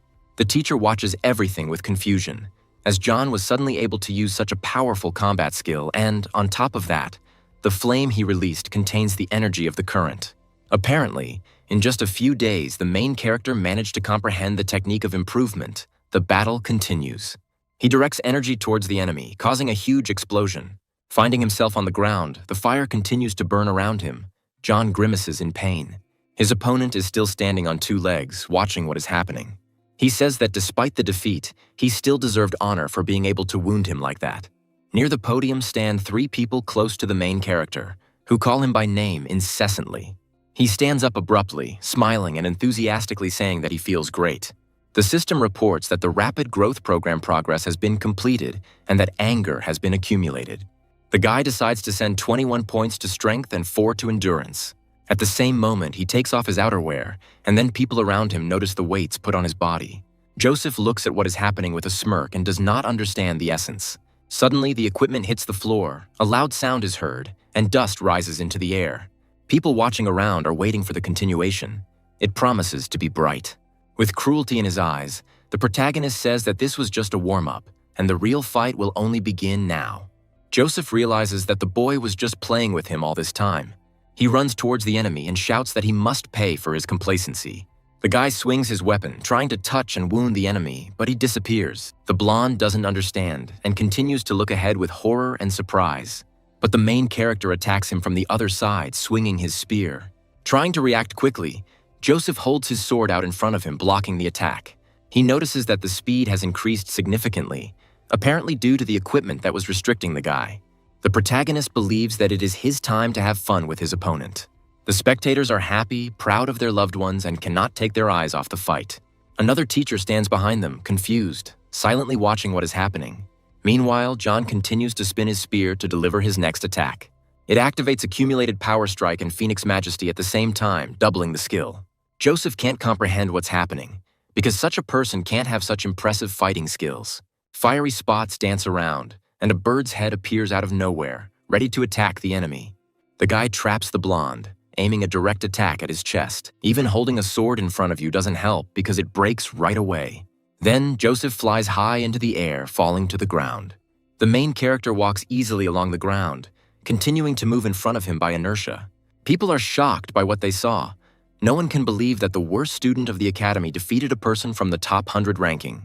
But the blonde guy leans his hand on the ground and quietly calls his opponent by name. He asks not to think that it's all over, because he can't afford to lose. The guy takes out a bottle with an unknown liquid to drink something. His eyes widen and veins appear on his face. Suddenly, the limbs become larger and muscle mass increases. A huge monster appears before the main character. The enemy has grown many times in size. Looking at him, John asks him if his enemy has just taken doping. Then, Joseph smiles widely and rejoices that he can destroy his own enemy right now. He activates his splitting fist skill, swings his arm wide, and prepares to strike. The guy directs the attack into the ground. The stones fly in different directions. The hero rolls back, clicking his tongue because he didn't expect such an outcome at all. Despite the danger, he continues to run forward to strike with his own spear. But suddenly, his opponent grabs the weapon with his huge hand. The guy is clearly pleased with himself, with the fact that he is in a more advantageous position at the moment. He snatches the weapon from the enemy's hands and then strikes him in the stomach. Screaming in pain, John flies to the side at great speed.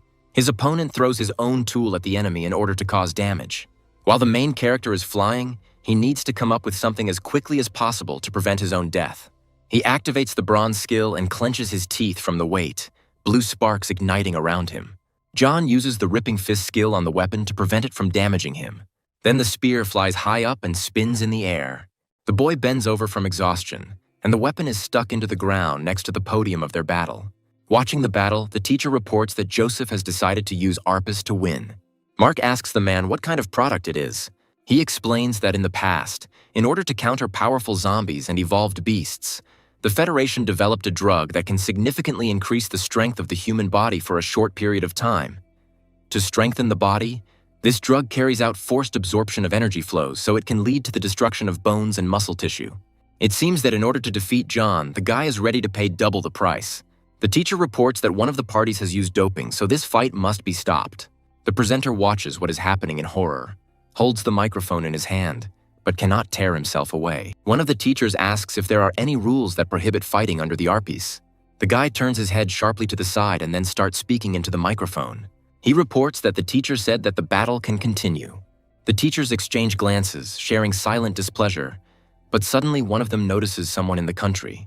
He sees Oliver, the head of the clan. His family is one of the shareholders of the academy, and since he is here today, the management cannot ignore his importance. The man does not understand how one can watch indifferently as one student is killed. Joseph, continuing to move forward, says that without a weapon, the enemy does not have a single chance in this battle, and continues to list his merits and skills. The protagonist wipes his face with his hand and asks his interlocutor why he decided that he only knows how to work with a spear. The guy activates the ability of the explosion of anger, which allows him to significantly increase strength, speed, and endurance. He pushes off the floor and moves towards the enemy with great speed. The blonde waves his hand and continues to talk about how you shouldn't overestimate yourself. Their fists touch, pressing hard against each other. The boys start swinging their fists with equal speed and force. The students watch what is happening on the field with their mouths open. Everyone is incredibly surprised by the strength and dedication of the main character. Joseph doesn't understand why even after taking the drug he can't kill the guy, he just has to destroy him. Freed from the weights and with additional stat points, John feels like he's starting to get better at using his ripping fist. He brags to the enemy that he has the best fist technique. Now he can release a really good ability. The guy swings. But at that very moment, the opponent's ability flies past him. He hits him in the shoulder when Joseph misses. The blonde explains that now his skin cannot be pierced even by a spear. Did the hero really think that he would succeed? The guy explains that his target is the internal tissue, not the skin. Suddenly, an explosion occurs in the enemy's body and his arm is torn off from his body. The onlookers are shocked by what is happening on the battlefield, because this is the strongest skill, and John should have died already. They think he is crazy for daring to improve this skill. Joseph falls to the ground, kneeling, unable to believe his own eyes. The guy stands over him and says that he was able to master this skill in 3 days. Now victory is his. Despite this, the blonde is about to give up. He continues to run towards his own enemy to deliver another crushing blow. The main character skillfully pushes away the opponent's attack, preparing to deliver another blow. Suddenly, the hand activates another skill unknown to anyone. Then the guy flies to the side, receiving a blow in front of him. The teacher, sister, and friend of the main character, watching this from the side, scream in fear. They surround John, asking how he is feeling. The man stands next to his own son, asking the hero if he wanted to attempt on the life of his man. The hero laughs. Apparently, the people of this clan are not able to rely on themselves even in the battle arena. But the teacher explains that before the battle began, the parties made an agreement that the fight could continue until death. Unfortunately, the man has no answer. He says that he remembers John by sight. The exhausted boy watches him silently. The presenter announces that John is winning the battle in the arena, and people around him rejoice and call his name. Suddenly, someone knocks on the door, announcing that it is already very late. The main character goes out into the corridor, sees the teacher in front of him, and asks why there is such a rush. He came to tell the guy 2 pieces of news, namely good and bad. John agrees and asks to start with the bad news. With bitterness on his face, the teacher announces that the academy has decided to punish the boy. He gets furious because he is not guilty of anything. But the thing is, Joseph's family is one of the shareholders of Starlight Academy, and this time he broke his arm and almost killed his other brother. For people in power, when another puts himself above others, it is a grave insult. Since the guy had taken doping in front of everyone in the arena, they decided to blow up the incident with the broken arm under the pretext of harassing a junior high student. They pressured the academy to impose a punishment. The main character squeezes his hand painfully out of indignation and anger. Then he finally makes up his mind and asks what punishment he was assigned. The teacher exhales and says that together with the army garrison of the city of Starlight, they will take part in the annual cleansing of the Fortress of Light. The Fortress of Light is a large military structure located north of the city. A serious nuclear accident in that area resulted in all the soldiers and civilians being mutated. Large groups of beasts still constantly appear there, and military groups are formed annually in the vicinity of the city to conduct a punitive expedition. The number of zombies and evolved beasts in that place should be much greater. This is a large wave of points and experience for the main character. The guy starts to smile and agrees to go to this place. The mortality rate of soldiers participating in the annual expeditions is about 70%, and the teacher promises that he will make every effort to mitigate the punishment. The main character raises his hand up and thanks him, but has already made his decision, and also clarifies that there is good news. The teacher looks at the young man with confusion, but suddenly remembers what they are talking about.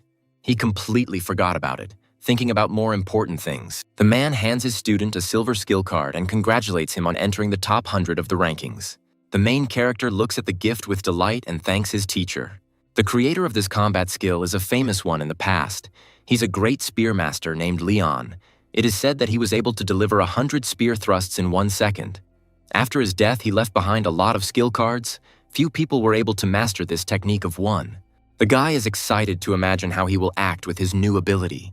He thanks his teacher again for this present, and he puts his hand on his shoulder. The teacher says that the guy is progressing by leaps and bounds. He has a promising talent. John should go to the Fortress of Light and be sure to return alive. The main character has no doubt that he will return safe and sound. Having gathered himself, he goes out into the street, since the last time his academic combat uniform has turned into a mess, so he had to spend money on a new set, and besides, it is unknown whether the army will provide him with a uniform.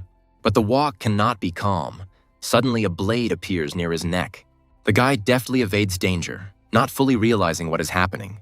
He jumps to the side, turns his head toward the approaching danger and asks who the attackers are. The man walking towards him says that the guy has great reflexes. He would never have believed that he is not yet officially a warrior. But each of these people is a first-rank fighter. Apparently they decided to give him a new experience. The protagonist asks if there will be any problems since they are within the city limits. The bald man says that if they finish carefully, no one will know about their involvement in this matter. Then, the man activates the bronze skill and rushes towards the enemy, stretching out his hand with the sword in front of him. John deftly and skillfully dodges the attack, saying that in this case he is calm about the safety of these guys. The guy decides to use a tearing fist to respond to the attack. The bald man's arm becomes covered in bloodstains, indicating ruptures in internal tissue, and he screams loudly in pain. The protagonist continues to attack, saying that the killers will have one ending, namely death. But the attacker is no longer confident in his own strength. Confusion and horror appear on his face. Without listening to him, John immediately knocks out his opponent, ending the fight with one blow. The observers stand aside, discussing what happened. The system reports a victory over a first-rank warrior. Despite this, the boys decide to attack together in the hope that they can defeat the hero. After a couple of seconds, the enemies are defeated without even causing John to feel tired. The survivors look at their opponent with fear and are afraid to even approach. And yet, they decide to run away so that they don't suffer even more damage. The main character remains standing in place. Probably someone set the guys on him. Most likely it's all about Joseph's family, but they somehow underestimate him, since they sent people of such a level. It's getting dark outside, and in one of the city's mansions, dishes are smashing on the floor to the sounds of a man screaming. The woman scolds the soldiers for failing their mission because they couldn't even wound the main character. The men explain that the guy is very strong and they did not expect him to be so strong. Speeches about what happened continue to be heard from the outside. The assassination attempt should not have happened within the city limits. The doors swing open and Oliver appears, ordering the men to leave. He stands in front of the woman, asking her if she really thought that no one would know about what happened. If Oliver hadn't sent people to clean up the mess in time, their family would have become the subject of a federal investigation. But the interlocutor cannot remain inactive when her sons have been treated in this way. The woman goes berserk, ordering John to go to a dangerous place where the chances of survival are almost zero. Oliver sighs, because his son knew what would happen if he took doping, and facing death will make him stronger. But he had already put pressure on the academy and forced them to send John on a mission to clear out the Fortress of Light as punishment. The man speaks warily, squinting his eyes slyly. The mortality rate is 70%. People gather in the square near the ship and mark their presence. The man, a third-rank warrior named Louis, holds a tablet in his hands and asks the protagonist if he is John. The guy, made up of a lot of things, replies that it is him. The hero planned to test the instructor for general combat ability, but he is another fighter who is not affected by the eye of analysis. Everyone present must listen to Louis with utmost attention. He hopes that each of them will be able to survive this mission. The soldiers laugh at the main character because they themselves look much more impressive and scary. The commander asks to stop chatting. This time their city is sending 4 brigades with a total of 40 warriors on the expedition. One of the men decides to clarify that there are fewer of them, since John doesn't look like he can do any harm. Lewis then orders the man to get out of line and do 100 push-ups as punishment for the prank. The soldiers immediately accept this instruction, preparing to carry out the order. The commander approaches the main character and starts a dialogue with him. He is in the same position as all the other fighters, asks him not to relax his vigilance and always keep his eyes open, because death will be waiting on all sides. While the others are doing push-ups, the main character also accepts these words, making a serious face. Lewis goes to the ship, reporting that the entire team is in place. It is necessary to put the equipment in order and set off. While the plane flies high in the air, the men practice using the tools needed to do this. Then, a long-haired man approaches the main character and introduces himself as Bobby. He once also studied at the same academy as the guy. John looks up with a bored expression and examines his new interlocutor. The fighter asks him how it happened that the hero was sent to the most dangerous area even though he didn't finish high school. Hearing this, John lets out a tired breath and forces a smile, explaining that he was forced to go there. Bobby asks if the problem is that the protagonist angered some big shot connected to the academy. Suddenly, a tin can flies at the man before he can finish speaking. Experienced fighters appear before him and ask him why he is shirking training. After this, Bobby stands up and explains that John is his classmate and asks him not to overdo it. A man named Clayton pushes his coworker away and makes rude comments about his behavior. He squats down and asks what is in the box that the main character brought with him. Before he could try to open it, John puts his hand on the equipment packaging. The guy looks up at his interlocutor and asks if his elders taught him not to touch other people's things. The man's veins on his forehead stand out from aggression. He considers his interlocutor to be quite impudent and arrogant. The men standing aside mock what is happening and offer to teach John a lesson, since they do not consider him a rival. The main character continues to snap back, feeling superior to the young people. The man doesn't care. He still tries to open the box despite the indignation of its owner. Clayton picks up the gear, but it's too heavy, and sweating, he asks what could be lying there. But the main character looks at him calmly and clicks his tongue. The guy kicks the box with his foot, causing the man to start rolling backwards. The box suddenly opens and a spear jumps out of it, spinning in the air. With a sharp and precise movement of his hand, John catches it, preparing for battle. The protagonist straightens his arm and points the blade towards his interlocutor, smiling with a sense of superiority. The man bares his teeth, worried that he might die. Despite this reaction, John warns that when the silver spirit is involved, blood is shed. People watch this from the outside and also worry about the life of their friend, because it is unknown how the attacker will behave in this situation. The main character says that he expected more from a first-rank fighter, and this greatly disappointed him. Clayton clutches his neck, still feeling irritated and angry at him. Despite this, the guy puts his weapon away in a drawer, makes caustic jokes, and mocks his interlocutor. At this, the man loses his temper. He is seething with rage and indignation. A soldier swings his fist towards his opponent to strike and feel reassured, but he acts too slowly, so the protagonist is the first to strike the man in the face. Due to loss of coordination, he falls to the ground, screaming in pain. But soon he gets up again and continues his attack, still trying to teach the younger one a lesson. Suddenly, a stern voice is heard in the room, ordering the slaughter to stop immediately. Behind Clayton stands a commander asking if he's been pestering the rookies again. One of the men explains that John was the first to knock the man to the ground. Louis looks at the fighter with irritation. Apparently, there is little shame in being put down by a high school student, being a warrior. If he has a lot of energy, then instead of doing such nonsense, it is worth thinking about how to survive, because they will soon reach the Fortress of Light. Once they reach the ground, they find themselves near a large building. 3 more instructors will go to the central area to eliminate the main threat. The rest will form 4 groups of 10 people under the supervision of platoon commanders and enter the fortress through the southern gate. John decides to ask Bobby if the guy has been here before, but in truth, he only joined the service this year, so he is a new recruit. By moving forward, Clayton hopes that the protagonist will not just let himself be destroyed, but there is no need to worry about him, because the only thing to worry about is whether the fighter who was unable to beat a high school student will be able to see tomorrow. Footsteps are heard, boots are pounding on the fresh earth, someone demands to stop talking. A girl named Rosa, who is the platoon commander, appears in front of the soldiers, and from that moment on, she orders them not to cause trouble. The commander does not want the rest of the group to be in danger because of their petty squabbles. Then the girl turns her head towards John and orders him to perform. Frightened cries can be heard on the empty streets.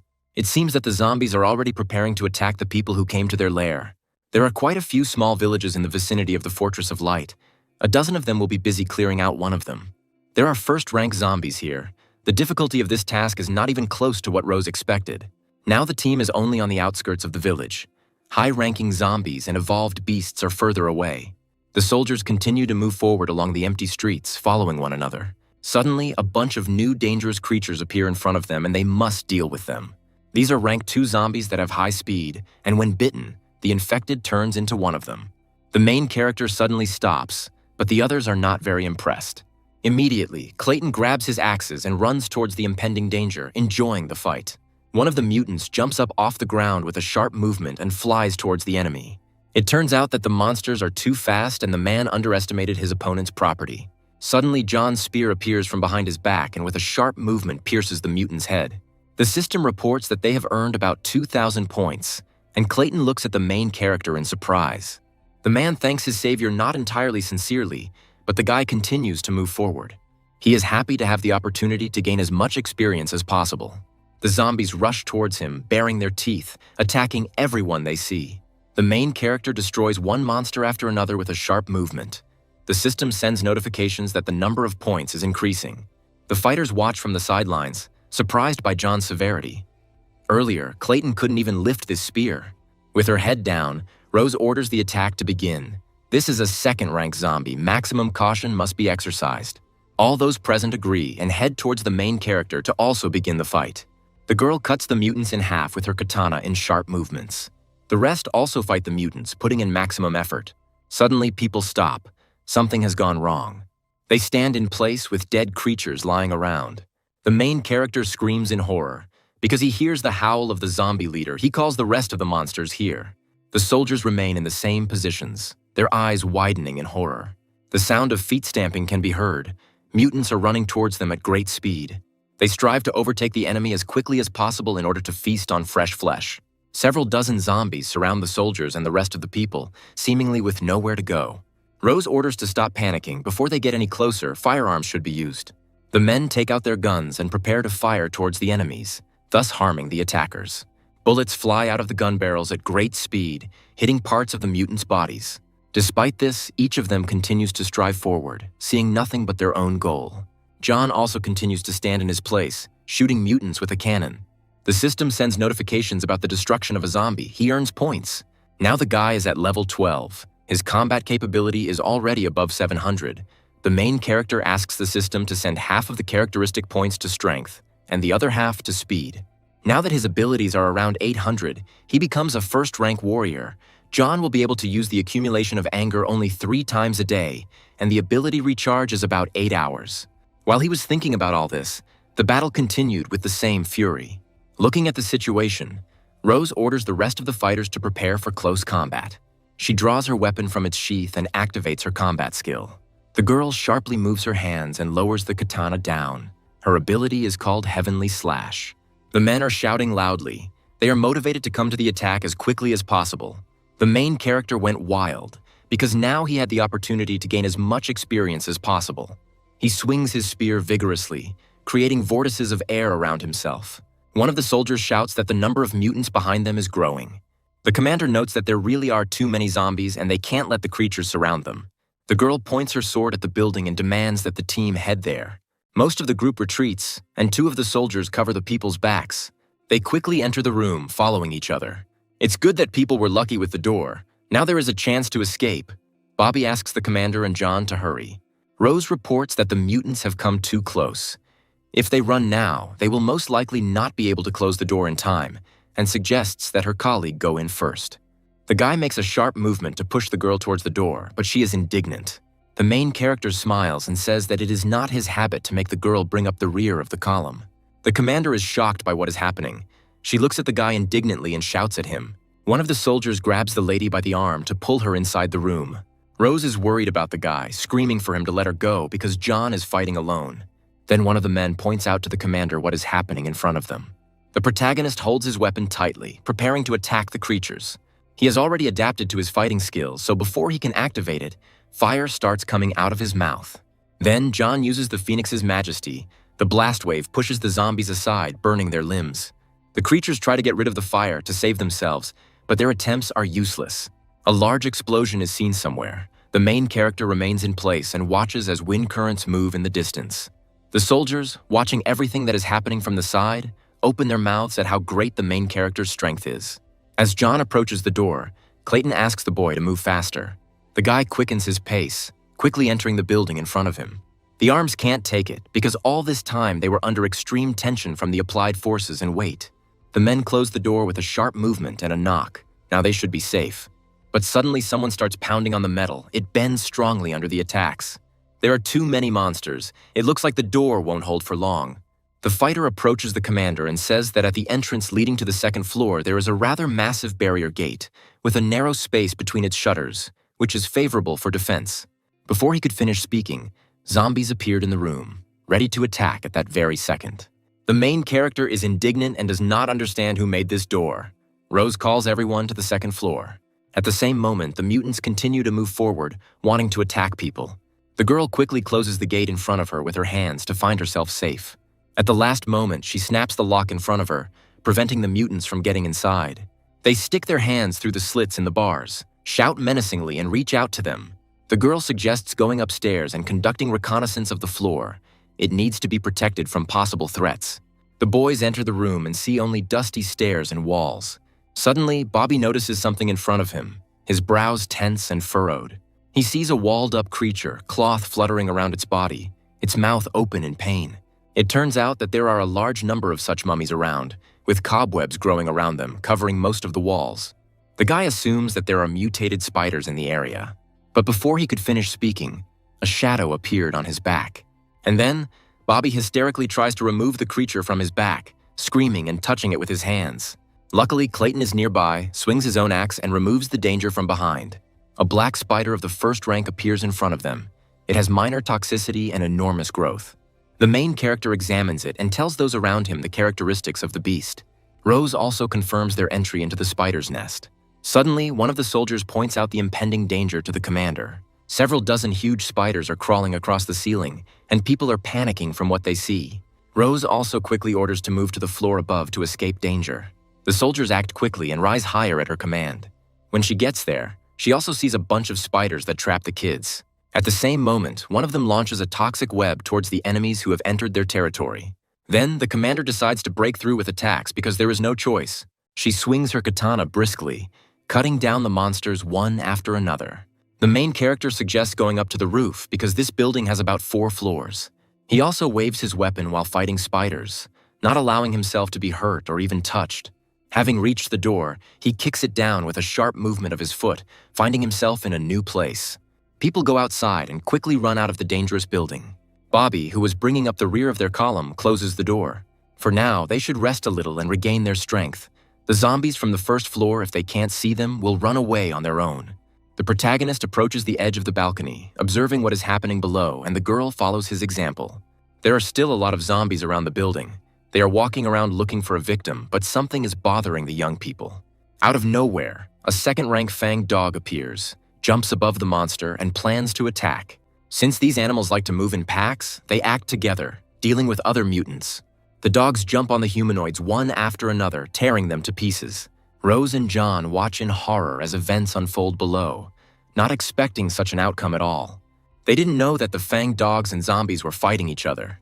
The mutants, opening their mouths, move slowly. They go towards their goal. Rose is happy. This battle was supposed to lure the zombies out of the first floor. Now the people have a chance. But it is not clear why zombies and evolved animals attack each other.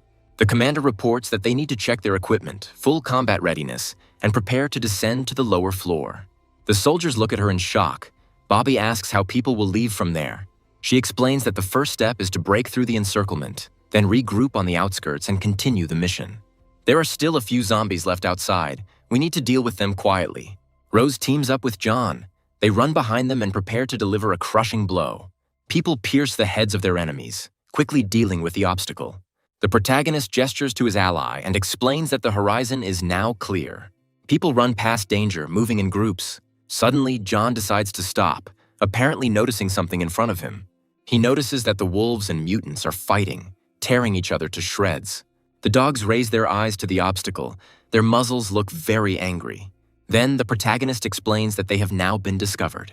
One of the evolved beasts opens its mouth and rushes to attack. The guy defends himself with a sharp movement of his spear, hitting the animal in the face. Rose uses heavenly cleavage to deal with the impending danger. Clayton also swings his axes, while Bobby fights in close combat. Finally, the soldiers are free. They have dealt with all the danger, and now the horizon is clear. The protagonist looks away from himself, noticing something in that direction. In front of him stands a huge dog with a scar on its face, holding a zombie's hand in its mouth. The commander looks up in horror, looking at the animal. The girl realized something. Then John speaks for her. The king of dogs appeared before them. The mutant quickly shakes his head and throws the zombie aside. The main character asks the others to be careful because danger is approaching. Before he could blink, the dog found himself in front of one of the soldiers. The man quickly jumps back, commenting that this one is faster than the others. John asks everyone to step aside because in front of them is a fanged dog of the 3rd rank. The fighter tries to hit the animal, but the blade only bends against its body. He realizes in horror that the enemy is so strong that it is impossible to pierce him. Suddenly, the dog grabs the man's hand and clamps its jaws tightly. He tears off the enemy's arm, throwing his head back, and he screams loudly. Rose swings her weapon, using her new skill ready to defend her team. The girl swings her katana from top to bottom and activates Heavenly Slash. The beast runs along a certain trajectory, avoiding attack. Suddenly, he finds himself in front of the Rose, opening his mouth and preparing to attack again. Fortunately, the main character is nearby and helps the girl get out of this difficult situation.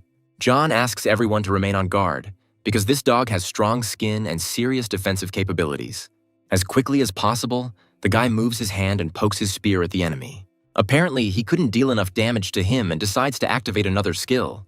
The guy uses a blow of accumulated power, as the anger has reached 100%. From the strain, he breathes heavily and screams, squeezing the instrument in his hand tighter. The main character swipes his hand and hits the target, hitting the enemy. Those watching from the sidelines are happy. They are glad that they have finally achieved victory. An explosion passes in front of the main character, and vortices of air rise up, raising dust. But the enemy is still alive. The notification system did not appear, which means it's not all over. The dog gets to his feet, bleeds, and everything around him glows red. You can see rage and a desire for revenge in his eyes. The animal jumps on its target, growling menacingly. A skill called Bloody Massacre has been activated. This was a fierce attack, shrouded in a bloody mist. No one would have thought that the evolved beasts that had reached the 3rd rank would have such powerful special abilities. John immediately warns the others to run in any order and dodge. A fiery explosion appears in front of the people. The attack begins to take effect. People fly off in different directions, falling off their feet. The main character is slammed into the wall, knocking all the air out of him. The guy realizes that even with such a fast turn, he managed to get hit. Lucky that he has system notifications. Otherwise, this time he would have kicked the bucket. The captain and the rest of the staff slowly rise from the ground. The beast stands in a fighting pose, preparing to attack and defeat its opponents. He closes his mouth, screams, and scares those present. Suddenly, the evolved animal jumps high off the ground. He once again uses bloody violence to try to defeat them once again. Then John doesn't understand how it's possible to use this skill twice. Despite his fear and doubts, the protagonist does not show his own fear and begins to swing his spear. After that, he activates the Phoenix Majesty skill to fight the beast. An explosion thunders around, causing sparks and dust to fly in all directions. Flying in the air, the main character opens his mouth wide and screams. Finally, the 3rd rank Fang dog is destroyed, and John gets 8,000 points. Standing on the ground, he shakes himself off and rejoices that he has finally defeated the enemy. Soldiers immediately run up to him and ask him many different questions. A loud sound is heard from somewhere. The guy doesn't even have time to think about the answers. Among the houses, the silhouette of a giant monster appears, who also wants to deal with them. A 2nd-rank zombie leader lands in front of the people. John concludes that it was his doing. A lot of zombies came to the guys. The creature stands over the defeated dog and looks sternly in his direction. Suddenly, the zombie hits the animal on the head, thrusting his hand into the animal's skull. He takes out an abnormal crystal and holds the precious stone in his hand. Immediately, the mutant absorbs the mineral, placing it in its mouth. Rose watches what is happening in horror, commenting on what she saw seconds ago. Clayton and John are also horrified by what they see. Can zombies also evolve using anomalous crystal? The guy guesses that this zombie is trying to improve to rank 3. The girl turns to the main character and asks if this is real. Then, John breaks away and heads towards the enemy. It is necessary to stop him before he evolves. The zombie notices this movement and looks angrily towards his target. The creature opens its mouth and screams, calling for many new helpers. The team of fighters is again surrounded by small mutants who are ready to devour them at any second. The warriors stand with their backs to each other, and it seems that the people are now surrounded. The main character shouts to Rose to hold back the approaching monsters, and the guy will take care of the leader. The zombies will only disperse if they manage to kill him, and if he successfully evolves, they will not survive. The commander agrees to this condition and asks the guy to be careful in this difficult battle. The main character runs at great speed towards the zombie and tries to defeat him with his own spear. The mutant repeats the movements of the main character and also prepares for battle. At the moment of their collision, he swings his hand, and John pierces him with a spear. It turns out that the creature has a skin stronger than that of the Fang dog, probably due to the absorption of the anomalous crystal. To increase his strength, the protagonist activates the Phoenix Greatness skill. His weapon is covered in fiery rays. He aims at enemies. The main zombie bounces back from the attack, and 1st-rank creatures appear in front of him. They continue to run towards John, trying to fulfill the leader's order. And then, the guy realizes that he has already used up all the blows of his accumulated power, and the greatness of the Phoenix, despite its high power, absorbs too much energy. He urgently needs to find a way to deal with the crowd of zombies on my way as quickly as possible. The guy takes out a silver ability card from his pocket. Now he has become a first-rank warrior. Therefore, he had the opportunity to master combat skills quite quickly. The essence of the pear-colored flurry lies in the separate condition of speed. No enemy can withstand 100 spear strikes delivered in an instant. All martial arts in the world are ruled by speed. Rose watches what is happening from the side and is indignant, because now is not the time to study anything. The monsters continue to run towards him, closing the distance, but the guy is maximally focused on working on mastering new opportunities. At some point, the main character still activates a new learned skill, namely a pear-colored flurry. The guy pierces part of the zombie in 1 second by moving quickly with his spear. Unfortunately, his abilities only have 3 hits so far, which is not enough speed. The main character tries again, because this is not enough yet. He tries again and again until he gets the move perfect. 3 spear thrusts are not enough for him. More needs to be done. But when he succeeds, it is also not the best option. Clayton watches his actions in horror, but his commander explains that the most progressive way to learn combat skills is through constant combat. It was probably because of his obsession and madness that John was able to achieve such great power at such an age. Rose orders all the fighters to pull themselves together and be as capable as a high school student. The warriors of the first rank immediately raise their weapons and prepare to go into battle, to meet the test. The giant creature, the leader of the zombies, stomps his feet, creating vibrations in the ground. The main character has reached 5 hits at one point. It is still not enough, but he decides to head towards the main enemy because the small ones are finished. He runs up, pushing off the ground with his feet, and launches an attack towards the zombie leader. Then, John grips the spear tighter and activates the pear-colored flurry skill, and the mutant covers his head and face with his hands to protect himself from it. He feels a strong pressure in his direction and tries to avoid the attack. John's spear is thrust into the monster many times, and it does not have time to defend itself. But something doesn't go according to plan, and the main character's face turns to confusion and disappointment. The guy notices that this monster has finally finished evolving. But the thing is, he didn't get the overall combat capability of a third-rank fanged dog. The main problem is the presence of a new skill that gives zombies stone skin. The guy exchanges glances with the creature and realizes that in this case all he can do is fight to the end. He runs up, rushing towards danger. His opponent repeats this movement. Having reached him, John cuts through the air near the mutant, trying to wound him. Raising his head higher, he notices a giant-sized monster's leg, wanting to crush him. But the hero manages to jump away from her at the last moment, thereby saving his life. If John can't destroy it quickly, it will continue to call for reinforcements and their situation will only get worse. It seems there is no other choice, so the protagonist uses the ability of the explosion of anger. Those watching from the side feel the guy's aura strengthen. If a zombie could withstand a pear-colored barrage, could it withstand an enhanced version of this ability? Then John activates the skill, holding the weapon in front of him. He crushes the enemy with multiple spear thrusts, dealing increasing damage to the mutant. Everything seems to be working just as he expected. Entering a state of rage, the protagonist felt as if he had become one with the spear. The guy swings his weapon, deciding to make sure of his own feelings. He grips the spear even harder and uses his deepened knowledge to do so. The zombie watches what is happening from the side in confusion. Finally, the guy gets to crush the enemy. This attack turned out to be many times stronger than the previous one. Finally, the system reports the victory over the zombie leader and congratulates you on reaching level 13.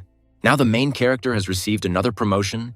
He invests all the necessary points into strength. Now the guy can finish off all the remaining zombies with one blow. He immediately flies into the crowd and overcomes his opponents with quick movements. After some time, some of them lie on the ground. They will never disturb them again. Everyone present is happy about this, because Caton has deepened his knowledge of his fighting skills, and Bobby, in turn, thanks John for his help, because if it weren't for him, no one would have survived. Rosa asks the guy if he has taken any medications, since they have serious side effects. The main character is embarrassed and explains that he is not taking anything, but is only using his fighting skills. The commander continues to say that earlier he could not leave big scratches, and with the last blow, he crushed the zombie. John himself didn't really understand what had happened. It was as if he had become one with the silver spirit. It was probably a deepening knowledge. It is the ability to release the highest power of a martial skill after reaching the required degree of cultivation and assimilation. Even low-level bronze skills, if they achieve deep comprehension, are capable of releasing power that is not inferior to silver skills. However, mastering deep knowledge is not so easy, because it requires not only deep knowledge of the combat skill, but also luck. It is said that only 1 in 1,000 warriors reaches high limits, and those who are able to master deep knowledge of skills are few. John smiles widely. If he has mastered the in-depth knowledge in the pear-colored squall, does this mean that in terms of power he is now comparable to the golden skills? As time moves towards evening, the guys agree to spend the night on the roof of this building. No one would have thought that the meat of a third-rank fanged dog would be so delicious. The quality of the meat from the animals is very high.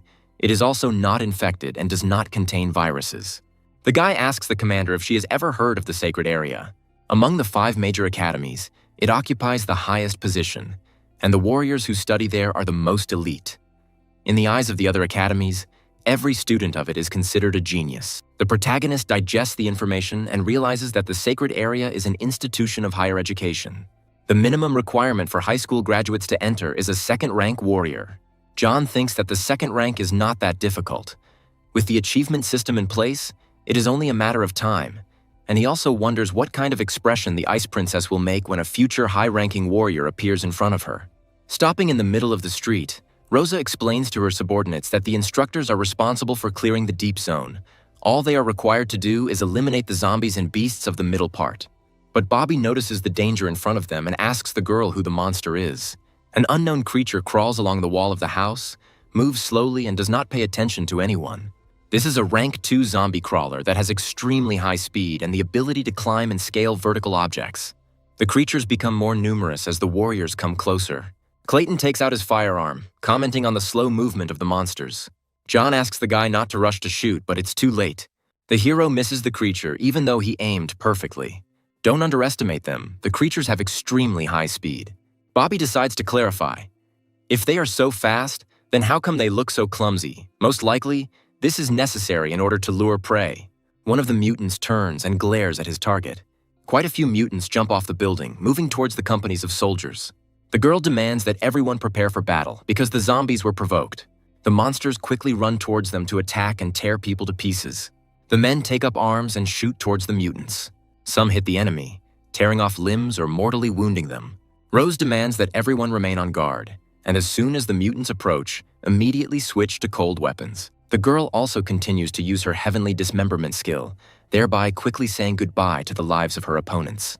At the same moment, the men fight with the attacker. Some attack from behind, jumping from buildings onto people. One of the fighters is attacked by a zombie, which sinks its sharp teeth into his flesh. It's a man named Tom, and Rose is screaming and calling him. You must remember to look up to spot any approaching danger in the form of mutants. Clayton screams, swings his weapon, and fights the attackers. The protagonist also swings a spear, piercing the creatures' bodies. He suggests that Rose retreat to an open area to avoid attacks from above. The commander agrees to this proposal because it sounds quite logical. People move quickly towards the park they recently passed. Having run to the clearing, people stop in the middle of it. They form a circle to avoid being attacked from behind. Rose holds her katana tightly and asks him not to take a single step back. People scream, quickly moving towards the zombies to deal with them. After some time, the soldiers sit on the ground, breathing heavily from fatigue. The main character puts a bottle in his mouth and empties it. John is dying of fatigue, but it was worth the effort for that amount of experience points. Suddenly, a blow flies past him, but the guy manages to crouch down, dodging it. As soon as he stands up, John raises his spear and responds to the attack with a sharp movement. In front of him stands a hooded man who is also trying to defend himself from the attack. The protagonist activates the Eye of Analysis skill and realizes that this is a third-rank warrior who specializes in stilettos, dodging techniques, and secret assassinations. He continues to hold the spear in front of him, asking the man who he is. Then he explains that the future dead person does not need to know the name. Rose is indignant and yells at the man because he decided to attack a Federation soldier. He explains that his target is John and doesn't plan to waste time on the others. The commander shouts, because the main character is also a soldier, if he kills him, he will become an enemy of the army. He makes a sharp movement of his hand and delivers a cutting blow. But the girl also activates Heavenly Slash to respond to the attack. Their forces collide, creating a violent explosion. From this force, the girl is thrown back. She loses her weapon. The men look at what is happening in horror and shout after Rose. The soldiers are about to attack the man because he dared to attack their commander. He activates a silver skill called Super Speed Rotation, and the men are pulled in the opposite direction. The main character slowly turns in their direction, looking ahead with boredom. The attacker looks at him because the hero was afraid of death, decided to leave his comrades to their fate and run away. But he is sure that the hero will not be able to get far. Once safe, the men sit down on the ground and do not understand who the person who appeared is. Rose clears her throat and explains that it is unlikely that John will be able to confront this strong man alone. Clayton screams. It's obvious that the guy took the master away on purpose to get them out of danger. The girl grips her weapon tighter. Of course they won't stand idle. He dared to attack their man in the presence of the military personnel of the city of Starlight. The warriors will definitely let the man understand what happens for this. Having caught up with his target, the blonde guy stops in the middle of the road. John smiles widely and explains that he had no intention of running away. He was just looking for a deserted place so that no one would bother him while they dealt with him here. The attacker screams in rage because he has never seen such impudence. The protagonist asks him if Joseph's family sent him to kill him. He is not going to explain because he is sure that his opponent will die soon. But John is now planning to deal with him and then take revenge on this clan. He thrusts his spear forward in a sharp movement to strike. At the last second, the attacker ducks and thinks that this speed really impresses him. The man suddenly crouches down and goes around the enemy from behind. He thinks of the heart of the moment that shook with the determination of cold fury that his rival had now released. John notices this strange turn. It is probably a combat skill from a rare category of movement techniques. The men come into contact in a fight, trying to cause each other at least some damage. One of them cuts off part of the opponent's hair with a sharp knife. John squats down, avoiding sudden movements. The protagonist slips his foot on the asphalt and avoids another attack. And suddenly, he raises his spear up to deliver a crushing blow. But the opponent burps back and runs in the opposite direction. The blonde man says he didn't expect that from him. Unfortunately, all these efforts are not enough. He takes out his weapon again. The attacker flies high into the air, activating the silver skill. It's called Petal Fall. Such a large amount of blade radiance is only for a moment. This skill has quite a similarity with Pear Blossom Flurry. But here, some of these radiances are illusory. Not all of the radiances released are deadly attacks. The main character decides to show the attacker a real death move. Their skills interact in attack and act on each other. Due to the enormous forces, they create one huge explosion. After which, the man jumps in the opposite direction so as not to die. The attacker has long known what this trick is. He managed to learn a lot when he killed those crawling zombies. The outstanding third-rank warrior had worked so hard to defeat the first-rank warrior, and they continued to exchange malicious comments with each other. The guy decides to use a pear-colored flurry again, but his opponent repels each of the attacks with sharp movements. The man goes on the attack again, using a skill called Two-Winged Thrusts. His hands glow with blue flames, rushing towards the protagonist to deal damage. The guy steps aside, but the enemy continues to advance at high speed. Then the main character groans from the strain and continues to move. The attacking man is happy that he won, but John is not going to give up. Suddenly, the blonde guy looks down and sees a bloodstain on his clothes, not believing his eyes, because he dodged all the attacks. Then, the main character explains that he had noticed the guy on the roof a long time ago, and that during the fight, the zombies fired 4 blows, but that was not his limit. In fact, he can fire about 5 instant strikes, and the 5th one hit him. The man insults his opponent, realizing his situation. It seems he is doomed. Finally, the third-rank warrior is destroyed. The system awards 120,000 experience points for this. Exhaling heavily, the protagonist wipes the dust off his clothes and giggles quietly, happy to have leveled up to 14. Now, he can distribute the points he received. The guy decides to invest 4 into strength and the remaining 10 into endurance. Although he managed to regain his vitality after leveling up, the wounds from the stilettos were still bleeding. Then, John pulls a small dagger out of his shoulder, pushing the weapon aside. He urgently needs to stop the bleeding that has opened up. A group of people appears in front of the guy. He cannot make out their silhouettes in the distance, but he hears his name sounding from their lips. Rose, leading the squad, runs ahead and asks the hero from a distance if everything is okay with him. Looking at them, John smiles faintly and thinks that these guys can really be relied upon, even though they were facing a third-rank warrior, and the fighters still came as quickly as possible. Unable to stay in place, the protagonist's legs give way and the guy falls, not even putting his hands in front of him. The warriors set up camp on the roof, opening the tent. The warriors lit a fire to illuminate the area. Once in bed, John slowly opens his eyes, still feeling the piercing pain in his head, his entire body wrapped in bandages. After some time, the guy gets to his feet and is about to get out of his tent in order to assess the situation around the shelter. The commander is already heading towards the main character, asking how the guy is feeling. Seeing her, he smiles good-naturedly and thanks the girl for the offered food. Having met John, Clayton tells him that he had to fight one of the killers wanted by the authorities of the City of Starlight. When the hero returns, he will be able to receive a reward for the life of the killed warrior. Since the guy's shoulders were damaged, the warriors used a healing ointment, but it takes more time to recover, so the team decided to stay in this place for a day and then continue cleaning. The next day, the massacre continues with mutated creatures, soulless bodies lying around. A month later, it seems the area is clear and the soldiers can finally get out of this place and return home. There is no need to envy those unfortunate souls who will have to carry out the task here next year. Rose smiles widely. It was only thanks to John's presence that their entire squad remained alive. Rejoicing at the end of the battles, the men hug and thank the protagonist. Now they are all like brothers. Suddenly, a voice from the side distracts them from their conversation, and the soldiers raise their heads to look at the speaker. A team of 6 people heads towards them. They remember the annual army cleanup. One of those present smiles slyly and offers to share their catch with him since they have already finished. Taking a confident pose, Rose decides to ask where the group got so much courage from since they decided to rob the Federation soldiers. At that very moment, the protagonist activates the Eye of Analysis and becomes convinced that the 5 in front of him are first-rank warriors, essentially posing no danger to him. But one of them is Cameron, a third-rank fighter who specializes in a 2-handed sword. Upon learning this, John turns to Rose and warns her about the presence of such a strong warrior in their company. A red-haired man with scars on his face speaks rudely and shouts at his interlocutors. Then, the main character already realizes that he has come for him, prepares for an attack, and noticeably tenses up. The enemy straightens his hand in front of him and says that he only needs John, and orders his subordinates to deal with the rest. Then, the girl recognizes the stranger as a guy named Cameron, nicknamed the Lone Wolf. Clayton asks her if she means the one who cut up an entire battalion.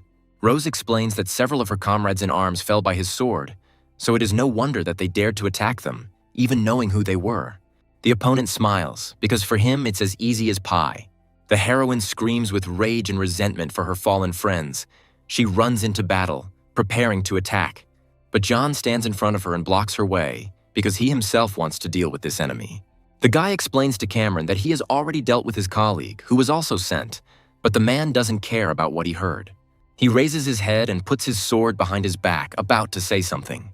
Even though they were both third-rank warriors, the difference in their strength was like the difference between heaven and earth.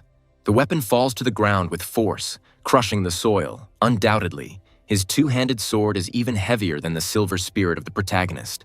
Cameron swings his weapon, cutting through the air in front of his opponents. Looking around, the commander orders to first finish off the rest, and then help the main character. The girl also warns that if they are in a common fight with that person, then the guys cannot stand on ceremony and calmly kill the enemies. At this point, John runs away, screaming, activating a pear-colored flurry.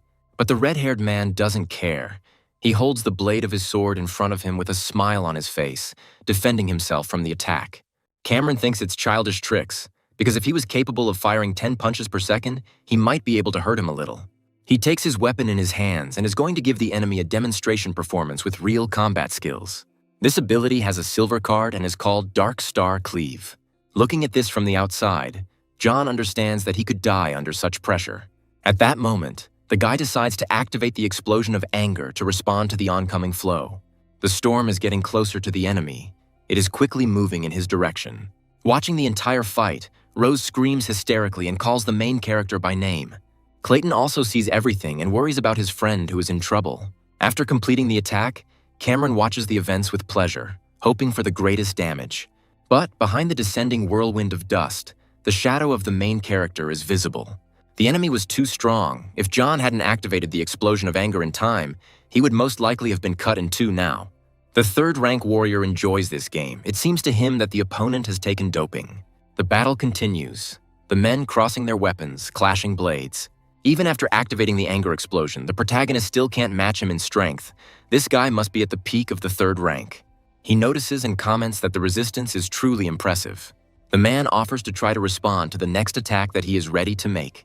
Then, the guy begins to feel an increase in the aura, which already foreshadows an attack. Cameron decides to turn to a silver skill called Triple Slash. He smiles widely, baring his teeth as he activates the first cut. The main character is shocked by what he hears and already senses the impending attack. Then the guy jumps back with a sharp movement, trying to avoid damage to his body. An explosion goes off, sending chunks of dirt and dust flying around. A cough is heard, and a bloody stain begins to appear underfoot. The protagonist's limbs are shaking. The force of this attack was too great. Even the spear made of space ore was cracked. Cameron cuts through the air with sharp movements, preparing to begin another attack. He activates the second stage of his ability, rushing forward towards his opponent. Sighing, the protagonist realizes that he must now activate his trump card, otherwise he will die.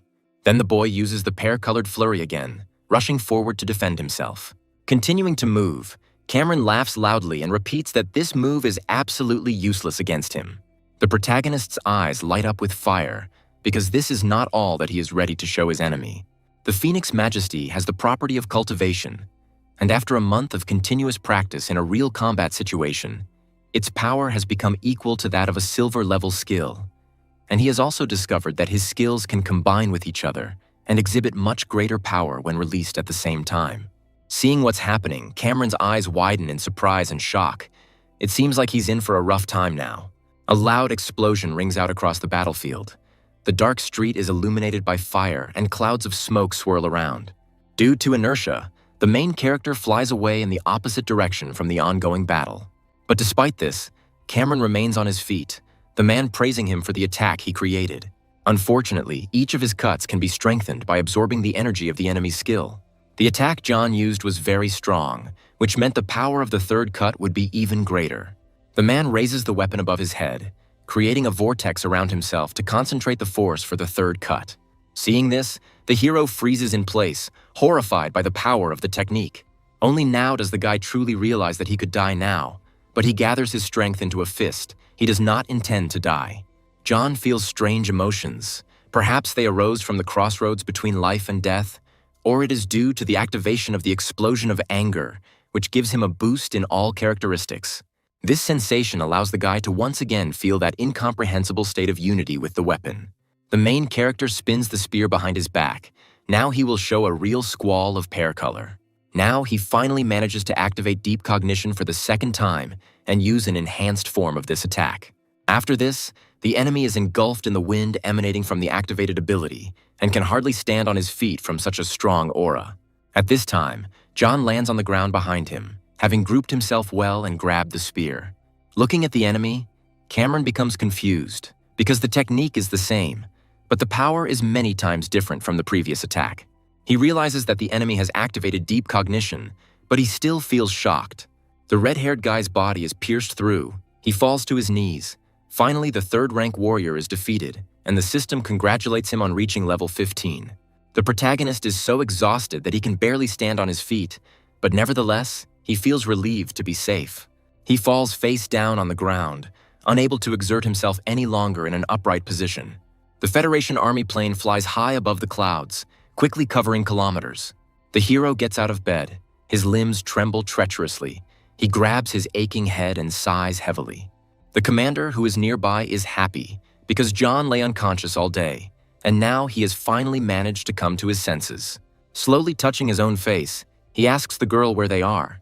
With a smile on her face, Rose explains that they are flying on a transporter. The tasks are completed, and now they can return home. The girl decides to hand the gift to the hero. He looks at the thing in her hands with confusion. Then, the commander explains, "On this card, there are 3 million in Alliance currency. This is the reward for killing the Traceless Shadow and the Lone Wolf." She helped him with the application for the reward. Of course, the main character is happy with what he received, because now he can update his equipment. But Rose says with resentment that she had to tinker with this application a lot, and he has no desire to thank her. Hearing this, John scratches his head and remembers that he needs to give something in return. Reaching out her hand, the girl slowly touches the soldier. Nothing comes to her mind. She comes close to him and offers to devote himself to her. But John is still a high school student. He should not fall in love prematurely. Feeling embarrassed, the girl returns to her previous place, not finding what to answer to this. Suddenly remembering one detail, the guy decides to ask the commander what date it is today, to which she gives a clear answer. Today, he has his final semester exam. He needs to return to the academy on time. Rose reassures him with the news that there are 2 hours left to fly. The instructor lists how many people survived and died on this mission. The rest of those present wait peacefully. Suddenly, the men decide to approach the main character, slowly heading towards him. In this cleanup mission, everyone had to face mortal danger. He expresses gratitude for the work. The state decided to reward everyone with an order. He notes that this is an award that only Federation servicemen can receive. On the back of each such order, there is a unique code. The owner can enjoy a large number of benefits and preferences in everyday life. On this building, John showed himself in the most exceptional way.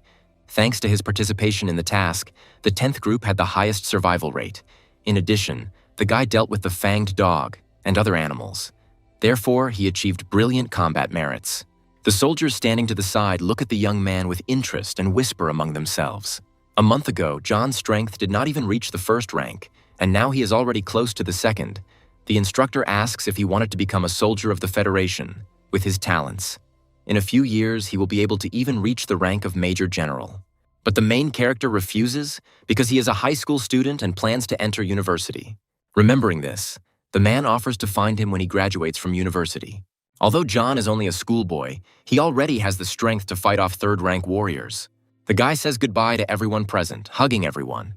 The commander also stands to the side and asks to hug his older sister. Suddenly, the main character stumbles and falls on the girl's chest, but she continues to hug him with a smile on her face, not having anything against what is happening. With a smile, the girl asks him not to forget to visit them whenever he has free time. No matter how high John climbs, he should never forget about his comrades with whom he went through fire and water. The final semester competition begins. The host will ask 20 students, names will be called, to come up to the arena. The teacher and Mark are already there. He is thinking that if the guy cannot show up at this event, he will be expelled from the academy. The friend is very worried about the main character. A whole month has passed since he left. The teacher calmly asks the young man to wait a little longer. One of the students is pushed out of the arena during the competition.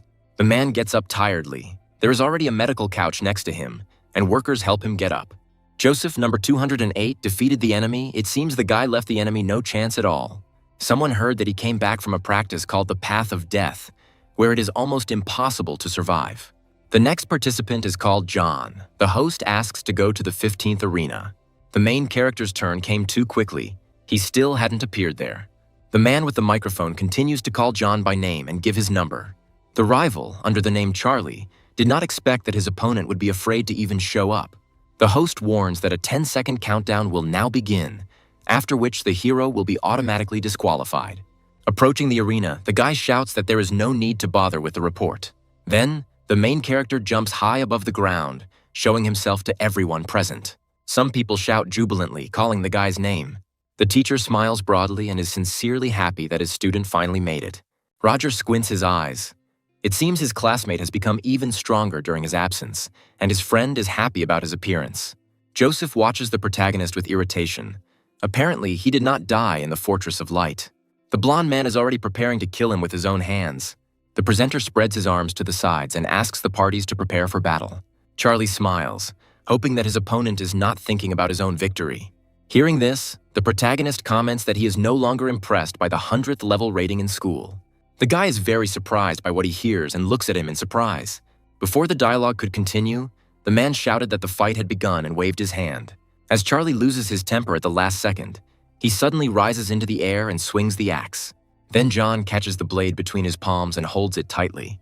The guy pushes the opponent in the stomach, pushing him away and taking the weapon from his hands, planning to deal with the opponent even without them. The enemy falls on his back, hitting the ground hard. He clicks his tongue, wipes his mouth with the back of his hand, and thinks that everything that is happening is a trifle. While running, Charlie activates a bronze skill called 10 Forms of Falling Leaves. Fire spots light up around the hero, surrounding the battlefield with orange flames. The main character smiles enthusiastically. It's finally his turn to show his strength. He uses a tearing fist to counter the attack. Their forces touch, creating a common bright explosion. The man rolls back, the wind blows at him, the blow from the protagonist is really hard. He is irritated by the fact that John is a former outcast and looks down on him. He jumps high and uses a silver skill called Starfalls. The observers notice that he used one of his unique abilities. No one would have thought that in his very first fight, Charlie would be forced to use such an energy-consuming skill. The main character is waiting for an attack. Now he is starting to like more and more the techniques that only need to be dodged once, and the anger scale is completely filled. In addition, you will only need to fight one battle per day, so you don't have to worry about recharging your anger bar at all. The protagonist uses the accumulated power strike and the ripping fist together. The guy anticipates the onslaught of force from his opponent. A hologram of a real fist appears in the air and hits the opponent in the face. After this, Charlie falls on his back, knocked out. The presenter announces that the main character has won a victory over his opponent. The teacher looks at what is happening with alarm, because John did not use a weapon and so quickly destroyed the 150th place in the ranking. The main character is met by his classmates and teacher. Everyone greets him and is happy to see him. Mark would also like to travel with the main character, but if he took with him such a burden as he himself would have kicked the bucket. The boys start to fight playfully. The teacher laughs at what is happening. After defeating the enemy, John immediately lost consciousness, so he did not have time to check his status after leveling up. The hero notices that he has accumulated a lot of notifications. Now he has the skill of disguise, which almost openly says that it provides the ability to be better, and the ability to open the genetic lock has also appeared. The system suggests opening the first stage. There is a possibility of death, a possibility of loss of consciousness, and a possibility of unforeseen circumstances. The hero, without thinking, sends 15 points of characteristics to strength. The main character is called back to the arena for battle. A man named Maximus, who is the head of the training department, watches the battles taking place with boredom. He tries to make out what is happening in the arena, remaining silent. Maximus couldn't even imagine that John would be able to return alive from the mission to clear the fortress. He doesn't even know how to explain himself to the clan. We need to find the strongest opponent for the guy so that he can at least be crippled in the arena. The main character and his company approach a table with information about their opponents. Looking at the screen, he hopes that he will be forced to fight an opponent from the top 10 of the rating. Then he finds his name, which is opposite the fighter in 8th place. The hero asks a question about who his opponent is. It is said that he regularly practices in high-risk areas where zombies and evolved beasts exist alongside each other. He has rich combat experience, and he is also evil and cunning. In his first fight, Roger will have to face Joseph, who recently returned from practice on the path of death. The teacher puts a reassuring arm around his students and asks them to be careful. One of Maximus' secretaries reports that a gentleman named Richard has arrived. Those present immediately rise from their seats and greet the guest of honor. The gray-haired gentleman raises his hand and greets people. He came early so he could see the strength of the academy students. Maximus is asked to bring a table with information about the best students and let Richard look at it. He asks not to bother. Now he wants to enjoy watching the competition. Joseph smirks at the sight of his opponent, but Roger is not about to give up easily. He asks to forget about surrender, because he does not intend to spare anyone from John's group. The enemy's eyes are burning with fire. He offers to see what will happen. The blonde guy swings his weapon, attacking the enemy, but he skillfully dodges. Joseph grabs his hand, squeezing it tightly. The hero arches and screams from the sharp pain in his limb. His weapon falls to the arena floor with a clang. The man presses his foot into the back of his opponent, and his face shows the pleasure of victory and superiority. He is ready to break the bones of his opponent, because he studies in the same group with his main enemy. Suddenly, a stern voice comes from the side with an order to let the guy go. John appears on the battlefield, standing up for his classmate. The blonde man smiles widely. Sparks of desire to defeat the main character quickly light up in his eyes. He just didn't want to get close to his classmates and instead deal damage to John. The opponent probably wouldn't have the guts to do that. But Joseph can't wait for their official meeting in the arena to break his bones. He starts threatening. He's going to show the guy what pain means. The main character experiences similar feelings and is also going to get even with him for everything. The presenter approaches the guy and shouts, saying that the rules prohibit interfering with the competition. Irritated, John points out to him that the guy should be watching over the safety of the students. He can't find anything to say and stands in a stupor looking at his interlocutor. He did not admit defeat, but Roger needs to undergo a medical examination immediately. The girl, namely the school doctor, asks John to hurry up and help his classmate get down. A moment later, the guy is placed on a medical bed and informed that Joseph is taking the victory for himself. The hero asks the doctor why he hasn't seen her in the past few days. She smiles widely and asks him in a playful tone if the guy misses her. The girl explains that today is the day of competition of hundreds of finalists, so it is quite obvious that the degree of ferocity will increase. She was worried about John, so she came here in person.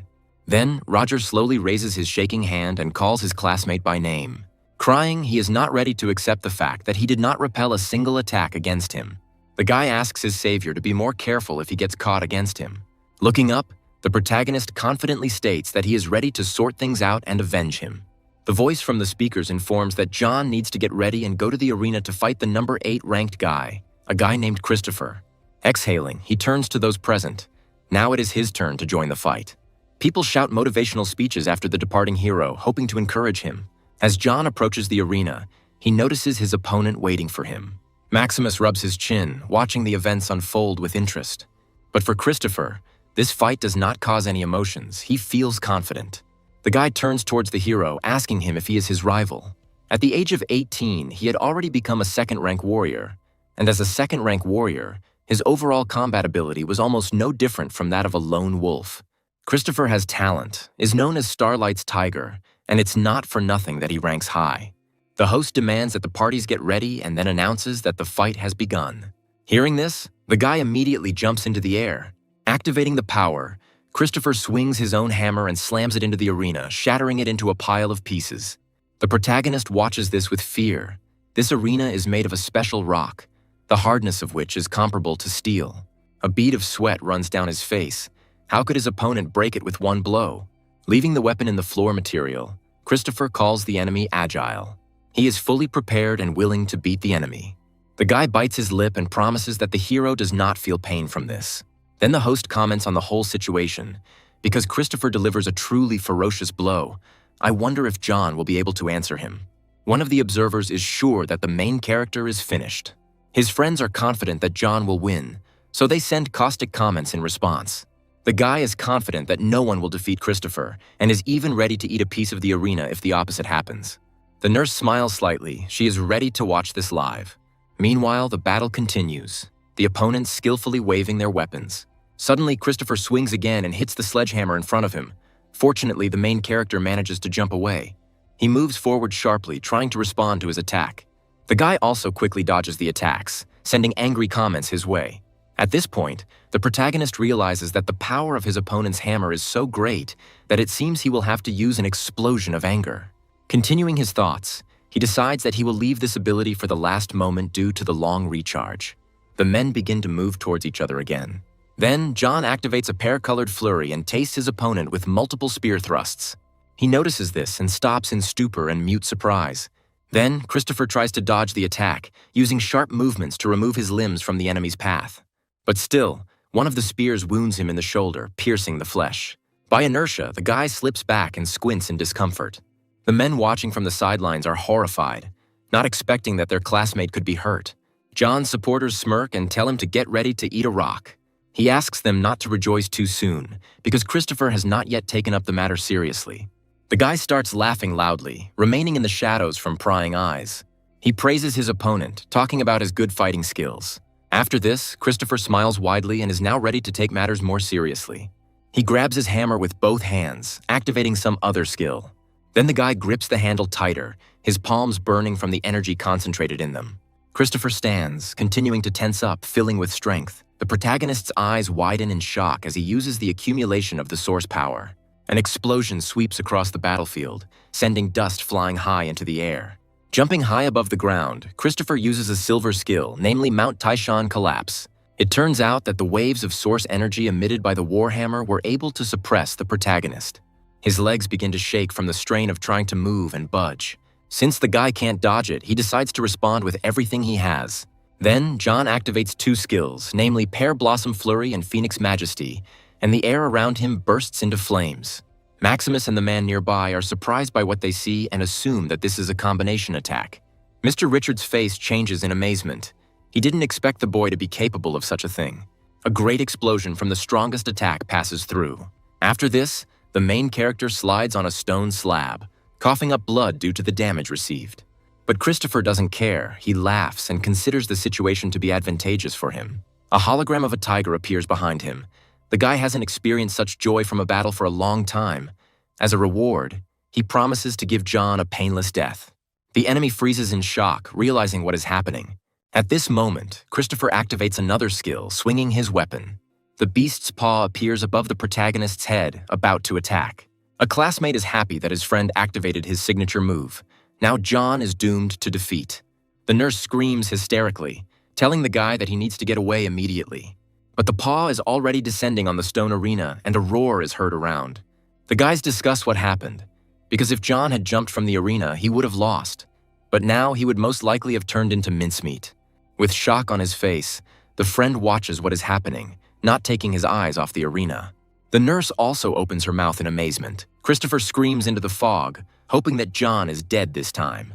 But surprisingly, the hero gets to his feet. He was again forced to use an explosion of anger. The shocked enemy cannot understand how this is possible. Rising from his knees, the hero sarcastically asks for forgiveness for the disappointment. He smirks slightly and announces that the warm-up is coming to an end. John crouches again, swinging the spear above his head. Now it's his turn to attack. Christopher feels like he's using the same technique, but it didn't work for him last time. The boy swings his hammer again to repel the attack, but the main character, in turn, passionately continues to move forward, holding his weapon in front of him. Christopher smiles and uses the skill Motorcycle Hurricane, swinging his hammer. The opponent activates the pear-colored flurry ability, which he used to wound his opponent the previous time. The guys clash in attacks, trying to hit the enemy. Clutching the handle of the sledgehammer, Christopher wonders what is wrong with his opponent. He clenches his teeth with effort. His opponent has become several times stronger in an instant. The guy continues to use the previous skill. He is not ready to lose now. Standing opposite each other, the guys continue to attack. The two fight almost to the death, but John is caught in the enemy's onslaught. The girl smiles broadly and asks not to doubt the main character. Christopher will definitely lose. Sweating from the tension, the guy doesn't understand what's happening to him. He uses another tiger-related attack in an attempt to finally gain victory. At that very moment, John comments that his opponent's strength is already running out and activates a blow of accumulated power. The guys merge in the decisive blow. The fight will soon be over. Stopping, the protagonist places the blade of his spear against the enemy's throat. He smiles widely and tells him that Christopher has lost. His friend shouts enthusiastically from the stands, genuinely happy about his victory. The nurse looks innocently at the student with whom they argued and throws jokes at him. The guys silently exchange glances. They are sweating from stress. Watching everything, Maximus cannot believe his eyes because what happened is impossible. The presenter raises the main character's hand up, and the audience jubilantly shouts out his name over and over again. But his opponent is seething with rage and resentment over his loss. He rises with a sharp movement and throws a large object towards the winner. It turns out that this is a mini-bomb. You need to dodge it as quickly as possible. The silhouette quickly runs away and moves towards the judge's table. A loud and powerful explosion reverberates across the field, illuminating everything around. Christopher, meanwhile, is flying through the air, thrown back by the blast wave. He laughs heartily, not believing that his opponent could survive even now. Suddenly, Mr. Richard appears in front of the main character, having built a certain sphere that protected those inside it. This is an advanced technique of using origin energy. Only warriors above the 6th rank are able to release origin energy from the body to the outside, creating a dome that can hold back all kinds of attacks. Richard turns to check if everything is okay with the guy, and he looks at the gentleman with admiration. He pats the hero on the shoulder and asks him to continue in the same spirit, because he believes in him. Addressing Christopher, the elderly warrior says that the desire to win is a commendable quality, but trying to kill a fellow student without disdaining any methods is too much. He turns to the running secretary, and it turns out that this is the outstanding student who was recommended to him. The man lowers his head, promising that he will definitely be punished for what he did. Observing what is happening, the main character concludes that this gentleman is of a very high rank. The nurse immediately grabs the guy by the arm, but he resists and asks not to touch him. Due to circumstances, the matches are canceled, so the teacher advises John to rest and gain strength. Standing next to him, the hero decides to find out who Richard is. He himself doesn't know for sure. Most likely he is the scientific director of one of the 5 great academies, who came here to study their educational institution. The protagonist watches the man with admiration and wonders how long it will take him to achieve such strength. Entering the dorm, the guy immediately sits down and opens the system. He received 2 spins, so now he plans to open them. He rejoices and demands that she spin the wheel of fortune. After this, the hero folds his hands in a prayer pose and asks to give him the super prize. The arrow spins and suddenly slowly stops on the weapon. He gets a silver blade skill card, but the guy doesn't need it. The system reports that an excess number of skill cards has been detected. Using any 3 cards of the same rank, the hero can synthesize them into a new combat skill card of the same rank. John's eyes light up. He really likes this new feature. Now the guy has one more spin left. He wants to pull out something worthy. He spins his arms wildly, hoping that this time he'll hit the jackpot. When the spin ends, the system congratulates you on receiving the skill card category prize. The main character opens the box he just received. Then he takes out 3 skill cards, namely Copy Technique, Blade Technique, and Sword Technique. John studies the abilities presented and comes to the conclusion that the pear-colored flurry is still the best among all in terms of speed. He decides to try out the synthesis function with 3 silver cards in his hand. The guy turns to the system, which in response suggests designating the category of ability. The synthesis begins. The screen lights up with bright rays. Once completed, the system will congratulate you on receiving a silver spear skill card called a Verdict. The protagonist watches her with a smile and thinks that it sounds cool and daring. He laughs and applies the resulting object to his forehead, not going to waste any time. This is a skill that allows you to turn the enemy's combat skill that was used to attack against him. The strength of the ability directly depends on the power of the reflected attack. Using the skill requires the warrior to spend significant amounts of source energy and also imposes a strict time frame for repelling an enemy attack. If there is a significant difference with the enemy's rank, repelling is impossible. The hero smiles because others use it differently, and now he has a spear for it. The battle continues, and a girl with a hoop named Lily enters the arena. She is at the 520th level of the rating, watching the enemy with interest. The hero is embarrassed and nervously scratches the back of his head, not understanding how he will fight the girl. She raises her weapon up with a sharp movement, her eyes shining with anticipation. Lily throws a hoop over the protagonist's body, trapping him in her web. She smiles slyly, glad that now the guy won't be able to leave her. The girl leans over and kisses John gently on the cheek, closing her eyes. He doesn't understand what happened and stands in shock in the same place. At this point, Lily raises her hand up and shouts to the judge that she is going to give up because she does not intend to fight her idol. The main character still doesn't realize what's happening. He stands silently and watches. People watching him also feel embarrassed and confused. The presenter looks at the departing lady in confusion. Now John has definitely won. Mark rubs his chin resentfully, wondering why he is so unlucky. The nurse immediately loses her temper. How dare this little flirt seduce John in her presence? A friend makes fun of the main character, but he is unhappy with what happened and is angry at him for this humor. Suddenly, someone grabs his outer clothing and pulls him to the side. This is Louise, hugging the guy, kissing the main character on the lips. In shock, John covers his mouth with his hands in fear and becomes indignant. The girl smiles. What else could she do when the guy was kissed on the cheek right in front of her? So she decided to take his first kiss without further ado.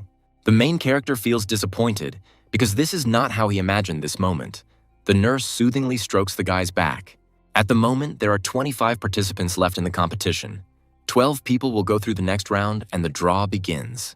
Maximus clasps his hands and thinks that he has once again prepared a worthy treat for the main character. The guy looks at the screen in horror.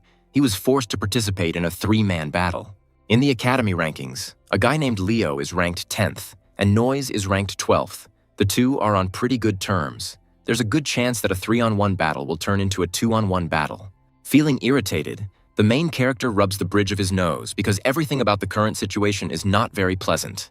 However, if they are not that strong, John will be able to gain the upper hand over them. Now he has a new ace up his sleeve. 3 competitors gather in the 7th arena. The referee asks the guys to get ready. Suddenly, he announces the beginning of the test, and everyone present immediately takes up a combat position. One of them uses a silver skill called 9 Claws Judgment. The other guy activates a full art concussion as he moves forward. The brunette jumps, attacking the main character first. His accomplice approaches John from the side, trying to hit him. But the guy is no pushover and repels both attacks simultaneously. Sensing an attack, the protagonist squats and bends down, avoiding damage. He activates Phoenix's Majesty and dashes towards one of them. The guy smiles and clicks his tongue, not considering the hero an opponent for himself.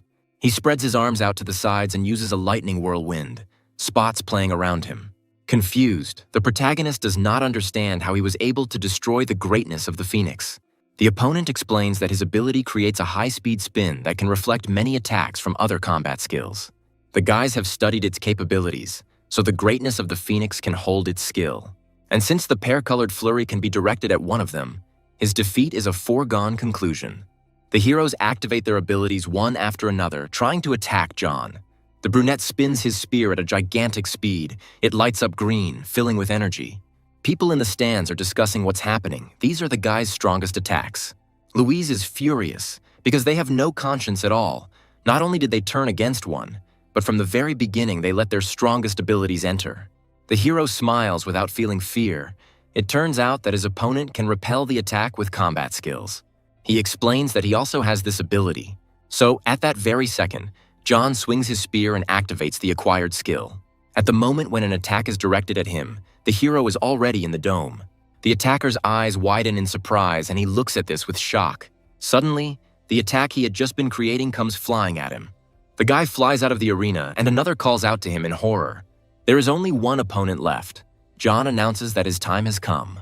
Then, the protagonist activates the blow of accumulated power and a pear-colored flurry, with fast and strong movements, delivering multiple blows.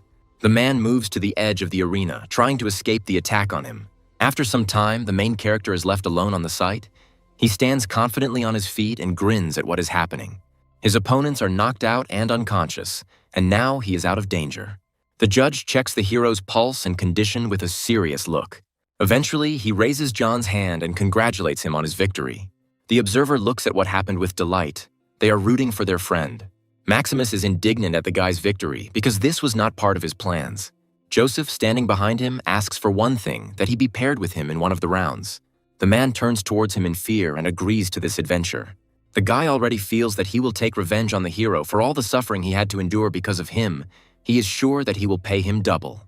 There are only 12 people left. The next stage will eliminate another 6. The first pair is announced, namely Joseph and John. The spectators stand up from their seats and discuss this. It is unknown who will win this time, because the strength of both has greatly increased. Only a month has passed, and during this time Joseph managed to rise to the 2nd rank. It seems that doping did not have a serious impact on his improvement. Nobody knows. He practiced for a whole month in such a place teeming with dangers. Mark shouts from the stands and asks his friend to crush the enemy this time. Turning around, the protagonist shows a gesture of agreement, smiling confidently. Suddenly, his younger brother appears next to him, who is completely confident in his relative's victory. The friend, in turn, supports his classmate and does not agree with his statement. The blonde loses his temper, clenching his teeth and fist aggressively. No one could understand the suffering his brother endured on the path to death in order to defeat John. Joseph never thought that a month later they would meet again in the same place. He was ready to kill his opponent. The main character activates the Eye of Analysis. The combat capability is several times greater than that of the first opponent. Although he is tense, he calmly explains that from the moment his father sent assassins after him, he will not know peace until he settles accounts with their clan. Not wanting to wait another second, both students rush forward, ready to fight. They cross their weapons, looking at each other with smiles and aggression. After a couple of seconds, both move to a safe distance. The guy clenches his teeth and tenses up. The power of his opponent's sword is very high. Joseph explains that the instrument cost 100 million to purchase and was created from a special metal obtained from a blood-red star. For this victory, the guy paid a high price. His blood will become a sacrifice to the bloody demon. But the main character jumps back from the chopping blow at the right moment. He holds the spear in front of him and shouts loudly. Then the guy uses a pear-colored flurry, and his opponent runs from side to side, dodging the attack. Notices that Joseph had mastered the technique of movements. The teacher is shocked. In order to master combat motor skills, a warrior needs to reach the 3rd rank. How did the blonde manage to do this? The brother is completely confident in his relative's victory. He watches what is happening with a smile. Then, Joseph uses a silver skill called Slashing Arc. He quickly raises his sword up. The hero follows the trajectory of the weapon. But that's not all. The blonde swings his fist and is about to deliver another blow. This is a splitting fist technique. The hero flies off in an unknown direction under such pressure. John lands on his feet, jumping away from the attack. He coughs, spitting out blood. Joseph's splitting fist became much more brutal than before as the enemy began to use movement techniques. His overall skill had reached the standards of a 3rd-rank warrior. Then, John grits his teeth, the explosion of anger still recharging. It seems a serious fight is brewing. The blonde man continues to move forward, considering his opponent's attacks weak. The hero clicks his tongue and makes a serious face, without commenting on it in any way. Then, he decides to use the Phoenix's majesty by taking a fighting stance. Watching this, the enemy watches this with pleasure. He is no longer afraid of this skill. He decides to attack back, activating the ability, explaining that in addition to weapons, he also bought a bunch of battle cards. Their abilities intertwine and dance, testing each other's strength. Suddenly, Joseph is surrounded by fiery spots swirling around, trying to get him. The guy suddenly spreads his arms to the sides, driving away the attack. The teacher and Louise watch the events unfold in horror. The blonde has dispelled the skill. Remaining in place, John notices that for the second time that day, he encounters a combat skill that can dispel his attack. The hero decides to make sure that what is happening is true, so he is going to use his ability again to attack. Then he activates Pear Blossom Flurry and Phoenix Majesty together, combining these attacks. With a smile, Joseph agrees to check it out. They activate their abilities again, directing them at each other to strike. The hero screams hysterically, straining with all his might. His opponent looks a little more confident, but also tries very hard when activating the skill. Their forces meet again in a dense stream. An explosion goes off, raising dust from the ground. Stopping, John realizes that his opponent is indeed capable of dispelling abilities. Smiling, Joseph chuckles, pleased with himself and his skills. Suddenly, he rises into the air, preparing to attack again. The blonde guy cuts through the air with his sword and uses life drain. But in order to defend himself, the main character moves his spear in a circle and repels the attack. A shield appears in front of him, protecting John from attack. Suddenly, his spear breaks into several pieces, stripping in different directions. His defense was broken by the enemy. The hero falls to the ground. Those watching him suddenly rise from their chairs and widen their eyes in worry. The verdict didn't work. John remembers the words of the system. It said that with a significant superiority of the enemy in strength, this is the only case when he is unable to repel the attack. Apparently, Joseph really reached the third rank. The guy quickly catches up with his opponent, stretching his hand with the sword in front of him. The weapon hits the protagonist in the shoulder, piercing the flesh. To protect himself, John activates the accumulated power strike and the ripping fist. He throws the enemy aside, hitting the student's abdomen. Once at a safe distance, the boys raise their heads towards each other. Joseph rubs his face and tells the hero that if he had died from his sword, he would not have had to suffer. He loses his temper and punches John in the jaw. The blonde delivers multiple attacks, intending to break all of his opponent's bones. Mark and the others believe that the protagonist must admit defeat, otherwise he will not survive. But John is not ready to give up. His conscience simply won't allow it. Receiving another attack to the face, his eyes darken. The observers are worried and call out to the main character. The referee immediately stops the fight when the fight reaches a dangerous point. The man shouts to Joseph to see if he can see that the boy has already lost consciousness. The blonde raises his hand. He doesn't like the idea of killing in front of so many people. Even though his opponent survived, he is little different from a cripple. The main character coughs up blood, catching himself thinking that death is surely awaiting him. The system again prompts you to activate the hygiene lock, informing you of the risks. John immediately agrees, because he must destroy Joseph's clan at any cost. The initialization of the opening of the genetic lock occurs. All characteristics of the carrier's organism will soon increase. The system also congratulates the owner. The attributes of strength, endurance, and speed are greatly increased. Standing in the arena, the judge prepares to award the victory to Joseph as he begins his speech. Suddenly, a trembling hand rises from behind them. They shout from the stands that the main character is still conscious and ask the presenter to pay attention. When he looks back, John is already on one knee, slowly rising. He smiles, feeling as if every cell in his body is filled with explosive power. Richard thinks about the hero. Just a few months ago, he was a failure on all counts, and now his physical fitness almost reaches the level of third-rank warriors. Those present are surprised by this. This simply cannot be. Joseph considers his opponent annoying. The guy rushes into battle again, using a tearing fist along the way. Then, responding to the attack, the blonde shouts that his skill is no match for the guy. They meet again in battle, touching hands. The clothes on Joseph's limbs begin to tear, and he does not understand where such power came from. His flesh is torn from the inside, ripping through his skin. But inside the blonde, there are only metal wires. The hero looks at him in surprise. Did Joseph really make himself a semi-mechanical arm? Thanks to John's efforts, he became a half-human, half-mechanized monster. In order to increase his level of hardening, Joseph went to practice on the path of death. But those monsters damaged all his limbs, and in order to survive, the blonde had to transform like this. Even though the guy now has the rank of a third-rank warrior, this is the limit beyond which he cannot rise. He keeps catching up with the hero. All this happened because of him, so Joseph wants revenge. The guy cuts the air with his sword, but John manages to duck. He responds to an attack by kicking the enemy in the chest if he deserves it. The man flies high into the air above the arena. Finding himself in front of his opponent's face in a moment, he is surprised by the speed of movement. Then John again begins to deliver numerous blows with his fists with quick and accurate movements. The fans of the main character shout even louder, trying to cheer him up. The blonde's brother asks the guy to stop and stop beating his relative. But he no longer hears, delivering a crushing blow to Joseph's jaw. He hits him over and over again, and then throws him backwards onto the surface of the arena. The situation repeats itself again. The judge asks the hero to stop since the opponent has lost consciousness. Then John rises to his feet, moving away from his opponent. In the end, the host awards victory to the main character by taking him by the hand. Mark screams loudly, rejoicing at his friend's victory. The others are proud of the guy. Joseph's brother looks down and doesn't believe that the hero's strength can be so great. Maximus understands his situation because John defeated the guy, but Richard is completely delighted with what he saw. The man will remain lying on the ground in the same position. It turns out that he has a syringe with an unknown filling in his hand. Rising to his feet, Joseph raises his hand, intending to stab the protagonist. He suddenly grabs him by the hand and asks him to stop because the duel is over. The blonde holds a virus in his hands, a drop of which will turn any person into a zombie. The judge yells at Joseph that he is committing a crime and orders him to stop. The guy screams hysterically, smiling creepily, and wants his opponent to turn into a mutant. Then John grins, baring his teeth. The enemy asked for it. He grabs the blonde's hand and brings it to his body, forcibly moving the limb.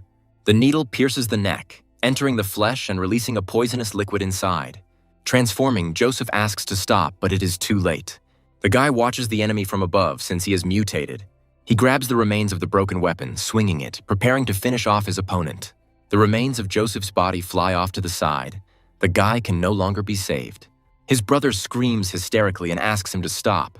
A voice appears out of nowhere, ordering him to bring his son's life back. The guy suddenly turns his gaze in that direction, visibly tense. The clan leader activates the ability, attacking John and wishes for his death. But the main character manages to jump to the side, avoiding this. The attacker's eyes glow with aggression and anger. He wants to avenge his son's life. Richard bursts into tears, losing his temper at his father's insolence. He stands in front of John, defends him, and responds to the man's attack. The man pushes the liar aside, who remains in place, confused. After a few seconds, he realizes that there is a 6th-rank warrior in front of him.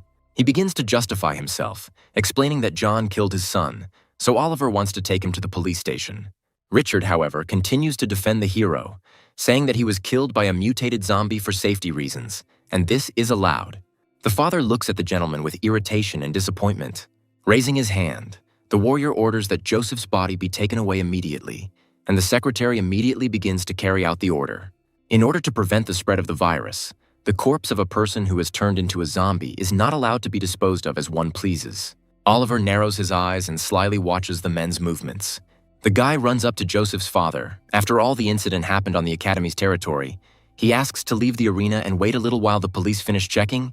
He will be able to take the body. John approaches Richard and bows respectfully, thanking him for everything. The man believes that every action was not accidental, and if the main character has problems, then the offender will have to go through him. The father continues to silently watch his interlocutors, looking at him angrily. Maximus and his colleagues slowly exchange glances, understanding the tension of the situation without words.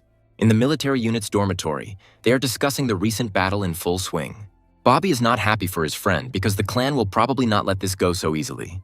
Slamming the door against the wall, Rose enters the room, announcing that they are heading to the academy tomorrow to investigate a mutated zombie that has appeared. The soldiers immediately rise to their feet, accepting the order. Clayton is happy to have the opportunity to help the protagonist, and Bobby also smiles at the news. Of course, the commander also does not miss the opportunity, and the corners of his lips stretch upward, thinking about the guy. Suddenly, there is a loud knock at the front door. Just after opening his eyes, the guy gets out of bed and indignantly opens the door. Maximus stands next to the unknown man, explaining to him that people have come to see John. The brunette opens the document and shows it to the hero as evidence, informing him that the guy is suspected of committing murder. The hero smiles and turns to Maximus, asking if it was his idea to send him to the Tower of Light. Hearing this, the man loses his temper and yells at John because he is talking to him in an inappropriate tone. Then the guy comes closer, insulting Maximus and adding that such a person cannot have the title of teacher. The policeman immediately raises his hand and orders the argument to end by handcuffing the hero. But the hero has the Order of the First Star, so now only the Federation army can detain him. The man immediately loses his temper, surprised by what he heard. Turning around, Maximus looks at those present with irritation. He raises his hand and accuses the hero of lying, because he is still a good high school student. Remaining in his place, John squints and advises him to consider the consequences. A military SUV pulls up to the entrance, dust rising from its wheels. The sound of boots can be heard, people's feet moving one after another. Rose appears at the door, shouting threateningly that the men have apparently lost their fear. She reports that they dared to attack a Federation soldier who had been awarded an order. Then, Maximus falls into a stupor and looks at the girl in shock, not understanding what is happening. The soldiers immediately take out their weapons, pointing them at them. Those present raise their hands and try to justify themselves by saying that they didn't know. John, smiling, goes to his room.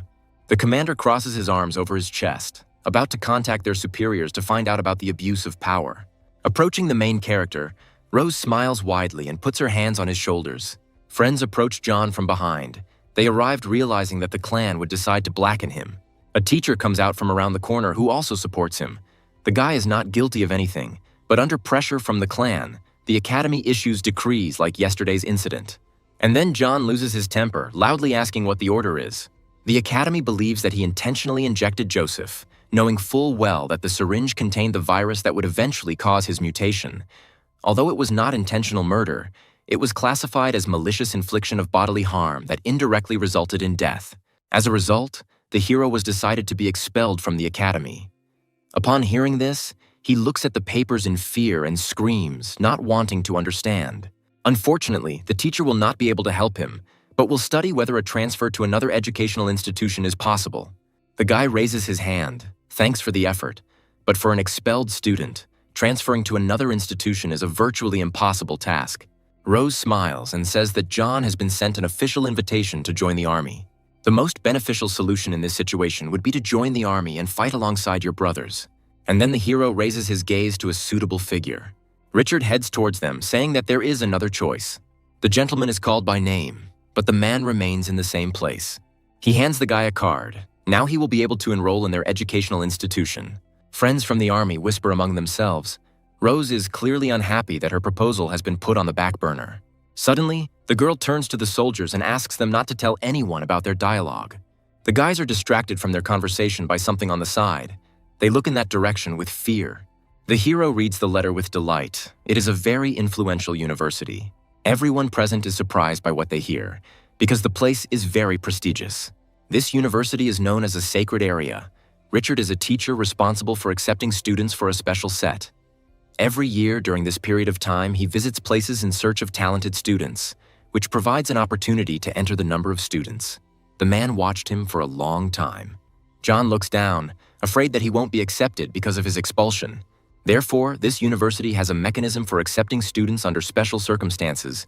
John will not need to take the final exam. And given his talent, there is no need to study in the third year of high school either. He just needs to come to register on September 1st. The guy lights up with happiness and delight and is definitely getting ready to come. It is unknown where one can find and what can be lost.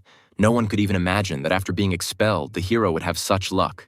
He smiles, introduces his friend, hoping that they will be able to see each other soon. And suddenly, John decides to check if Richard could tell the exact location. He had previously tried to search the network, but there was no information.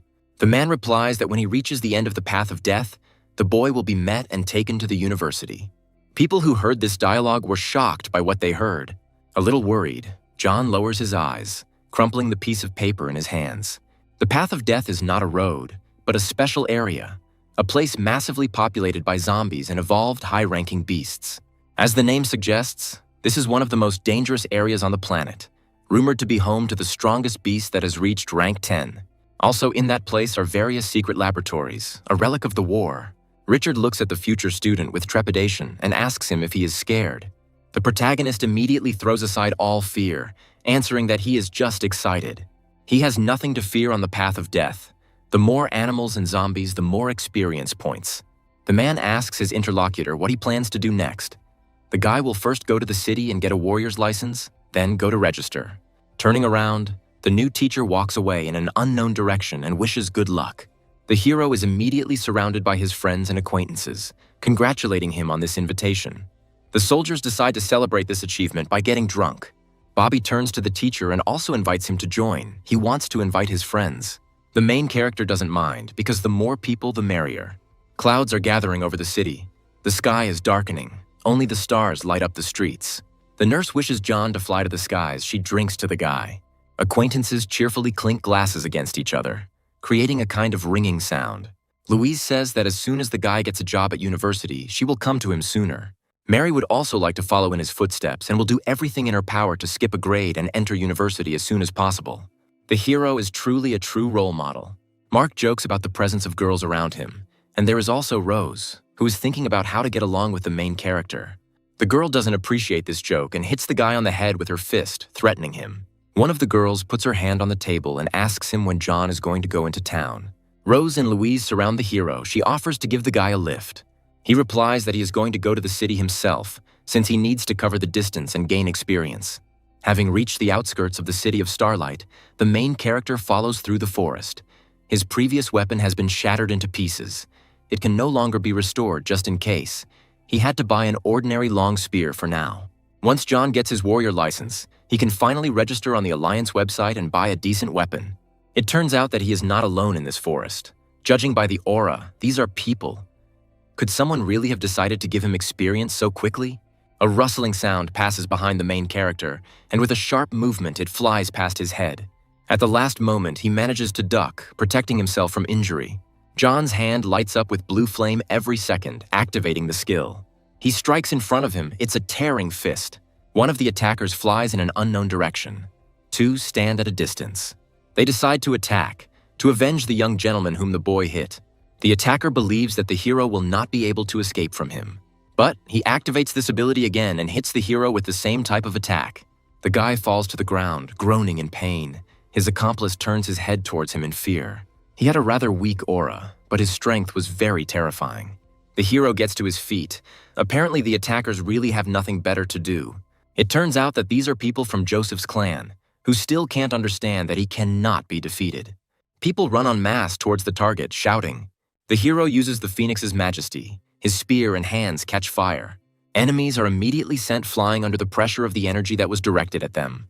It seems that the small attackers are finished, and now it is time for the big fish to show themselves. The man stands to the side, clutching a gun in his hand. Is it true that so many people were unable to deal with a high school student? This is Joseph's father. He is aggressively disposed and is preparing to attack. The men meet on the battlefield, stand opposite each other at a safe distance, and wait for the attack. The enemy brings the blade to his face. Today, he is ready to pay for the death of his son. The main character looks at him with a smile and promises to help him go to his relative so that he won't be so lonely. With a slashing blow, the man swings his sword towards John. To defend himself from the attack, the boy places the handle of his spear in front of the enemy's weapon. He uses a pear-colored flurry to strike the enemy with sharp movements. But the man manages to dodge each of the stabbing attacks. Behind him, dents appear in the wood from the force used to strike. It turns out that John is actually quite strong. He made 5 instant strikes, and each of them contains the power of the second-rank peak. He squints his eyes and watches what is happening with interest. For a man, these are childish tricks. While continuing to use his weapon, he activates a silver skill called Moonheart Execution. The protagonist notices the impressive power of the sword. There are still 3 minutes left before the recharge of the explosion of anger. He needs to hold out until that time. The father loses his temper when he sees that his opponent has dodged the attack. Then he activates the ability 3 times, running towards him. John recharges the Phoenix's majesty. Everything around him burns with fire. The forces touch in the middle and act on each other. After this, multiple explosions occur due to the excess energy. There is a fire burning around. The man remains in the center of smoke and the elements. Then he takes it all in and twists it around his hand and weapon. Seeing what is happening, John watches in surprise. The attacker thanks the fire. Now nature will be able to make his attack much more powerful. The enemy decides to activate the golden skill. His eyes turn white. Bright spots swirl around his hand. At this moment, the lights are burning all around. He directs the attack towards the enemy. The main character is in a hopeless situation because he will not be able to dodge at this moment. Then John grits his teeth and decides he needs to hold on. To avoid dying, he activates a skill that can reflect an attack towards the enemy. A wall in the form of a shield appears in front of him, which protects the hero from this. It seems like the guy is starting to get the hang of it. He looks up with effort. The man does not understand how this could happen and does not believe his own eyes. When bent, the weapon begins to crack in the middle, at the bend. Therefore, the hero receives the damage that the golden skill inflicts, and then flies in an unknown direction. He hits the rock hard, splitting it with his body. Now John has lost even his weapon. I wonder if he will be able to continue fighting. Les can pierce the hero's shoulder, painfully cutting through the flesh. The attacker looks at him with anger and indignation, wishing only for death. But the main character holds the blade of the sword with his hand to prevent injury. It seems like his ability is already charged. Now it's time to get started. He immediately activates an explosion of anger, becoming many times stronger than he was before. The enemy's eyes widen in shock at what he saw. Finally, it's John's turn. He uses the ripping fist to attack. The guy hits his opponent in the chest with all his might and his weapon flies away. He failed to notice John taking the drugs and did not feel any flows of energy from the origins of using special combat skills. Suddenly, the man realizes something. The guy continues his attack. Lightning plays around. The opponent sits down on his knees, grimacing in pain and disappointment. The hero slowly approaches him and decides to pick up the man's weapon. He doesn't believe that he can die, because he is the head of a clan that will never let his murder go unpunished. But these people always treated him with disdain. John tells the attacker that he is entering university. Then, the interlocutor falls into even greater shock, because he wanted to be excluded. A third-rate family can't even dream of reaching the heights that the hero will reach in the future. With a sharp movement, John delivers the final blow and the third-rank warrior is finally destroyed. Having experienced a sharp decrease in strength, the guy exhales, because he managed to do everything as needed. But be that as it may, the path that awaits him ahead will be even more dangerous. Finding himself in a forest area near destroyed buildings, the hero decided to make a short stop. He needs to increase his efforts, because when his combat capability reaches 2,000, he will become a third-rank warrior. When that moment comes, he will be able to improve his movement techniques, and his combat potential will become an order of magnitude higher. And it turns out that he has accumulated 4 rotations. Opening the window, John doesn't understand why he sees only question marks in front of him. The system congratulates you on the opportunity to participate in the lottery. It turns out that there is a chance of receiving multiple winnings. The guy is waiting for the fastest stop on the field, interested to see what will happen. When the arrow stops, John watches the wheel with interest, intrigued by the final win. It turns out that he receives a large amount of abnormal crystal. Multicolored stones lie near John. He examines them. Now they are of no use, but later he will be able to sell them for a tidy sum. Having put the loot in his backpack, the hero decides to continue spinning, seeing what happens next.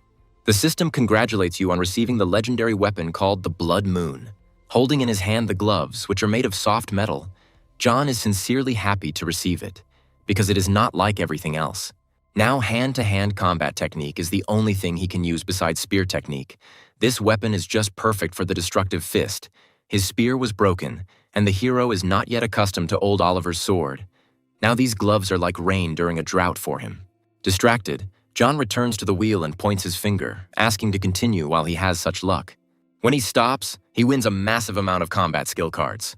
The main character has a large number of abilities in his hands, but none of them are related to the spear technique. So the ones he has are of little use. After some thought, he decides to send 3 cards into synthesis, wanting to get the most beneficial ability. Now John has a sky-bearing skill for his weapon. I got a silver one from the bronze cards. It seems that I can get a gold one from the rest. If necessary, I can sell it. While examining the card he won, he notices that the ability is similar to the accumulated power strike, so it doesn't bring any benefit. The main character continues to synthesize cards, improves them, looking for the best option. The system congratulates him all the time. Even if something went wrong, he is clearly unhappy with the chosen words. Now John has 6 silver cards in his hands and only has 2 attempts to synthesize them. He folds his hands in a prayer pose, hoping that everything will go well. The system congratulates its owner again, who happily raises his gaze. The system once again says that the synthesis of silver category combat skill cards has failed. Hearing this, the main character loses his temper and starts shouting at the screen, demanding that everything he invested be returned. He begins to bow and ask the system to successfully complete the synthesis next time. After a couple of seconds, John already presses the button and begins to combine abilities. The process happens and the system gives the guy a gold spear skill card, which he is incredibly happy about. The fall of the Milky Way is in the speed, as well as the rapid flow of a colossal amount of energy. Despite the fact that the warriors of the second rank are not able to improve the golden combat skills, John is happy, because sooner or later he will still reach the third level. He has one last spin left, so the hero decides to take a chance and hopes that the system will be able to convince him. At that very second, a box with a gift for rapid growth of the second degree appears in front of him. It contains weights, each of which weighs more than 40 kilograms. The hero reluctantly puts on the equipment and agrees to endure for the sake of 50 stat points. When the rapid growth system starts, the hero feels the full weight of the weights, but he still has a long way to go. Someone is running. The grass rustles under their feet. They are chasing after him. An unknown guy runs away from a second-rank clawed black bear. He tries to cover his tracks by following a zigzag line. Suddenly, John appears in front of him, attacking the beast using a melee skill. After this, the main character continues to follow towards his goal. The legendary weapon he obtained greatly increased the power of the Ripping Fist, which was why he was able to defeat the second-rank beast so easily. A guy runs up to John from the side, thanking him for his help. His name is Luke. Heading towards the beast, the hero also shares his name.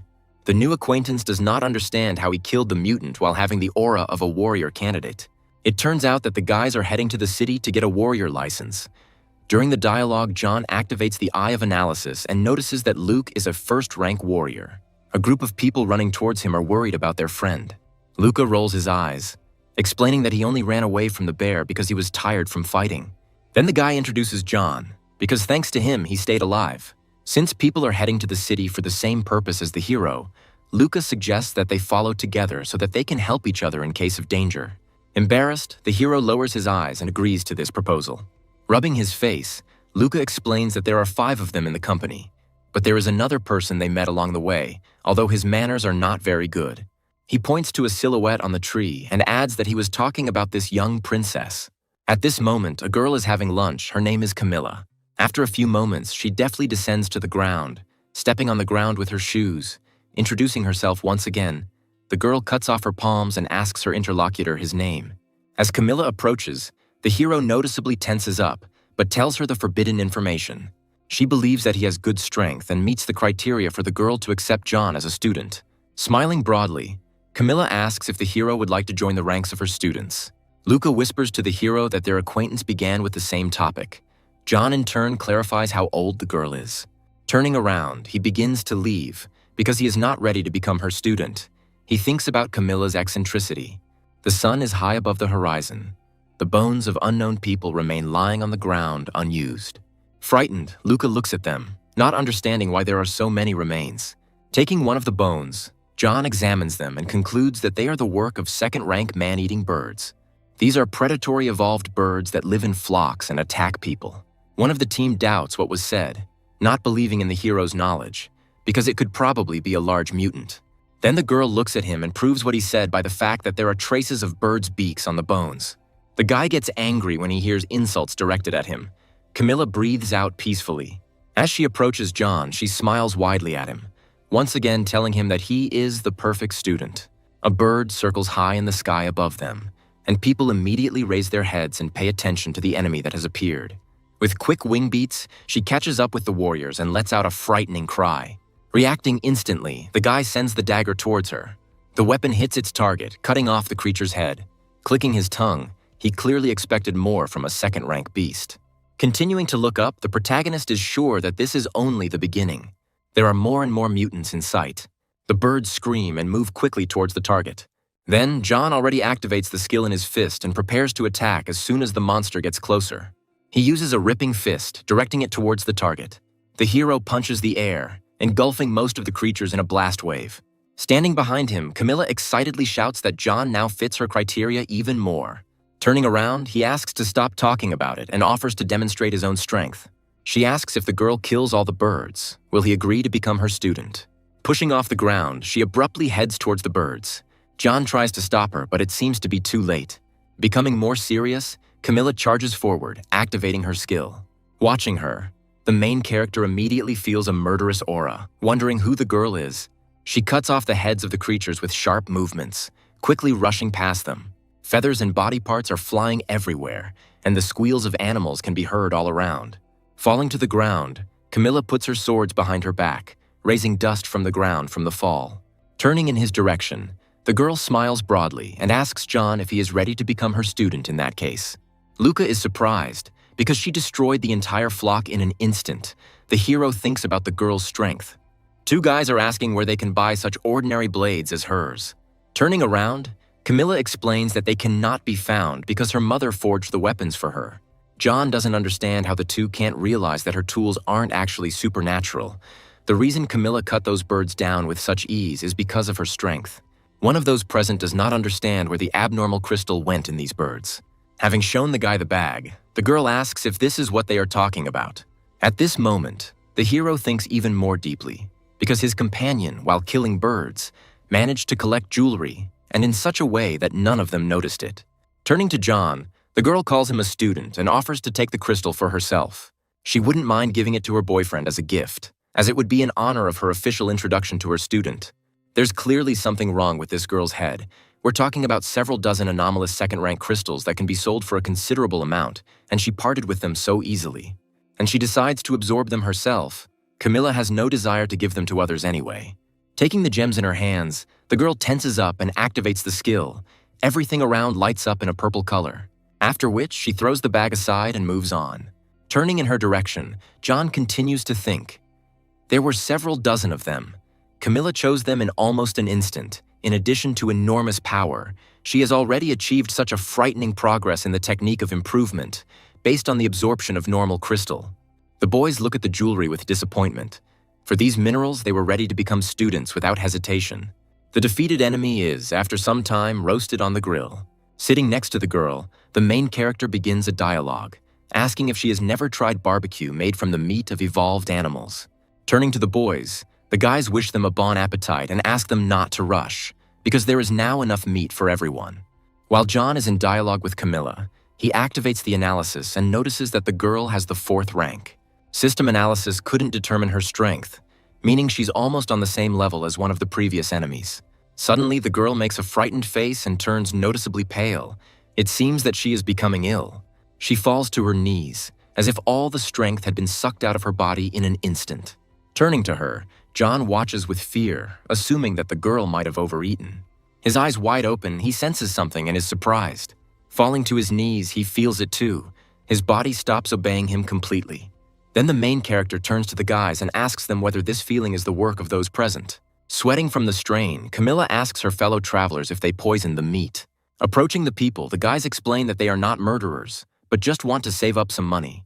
Luca secretly added Arlen to their shashlik, which is a kind of liquid without color or smell. Just a couple of drops can completely drain the strength of a first-rank warrior for a short time. This drug only works against entry-level fighters, so its power is not great. However, it can only be purchased on the black market. Smiling, the guy boldly raises his eyes towards his opponents. Apparently, the large expenses clearly do not frighten them. Considering their strength, the guys don't run into those who are higher in level than them, so they can only attack warriors. Every year, many people pass along this road who go to the city to get a license. As for the expenses, it is the easiest thing to cover them. It is enough to just meet a couple of people like them. The guy squats down, bringing the blades to John's face.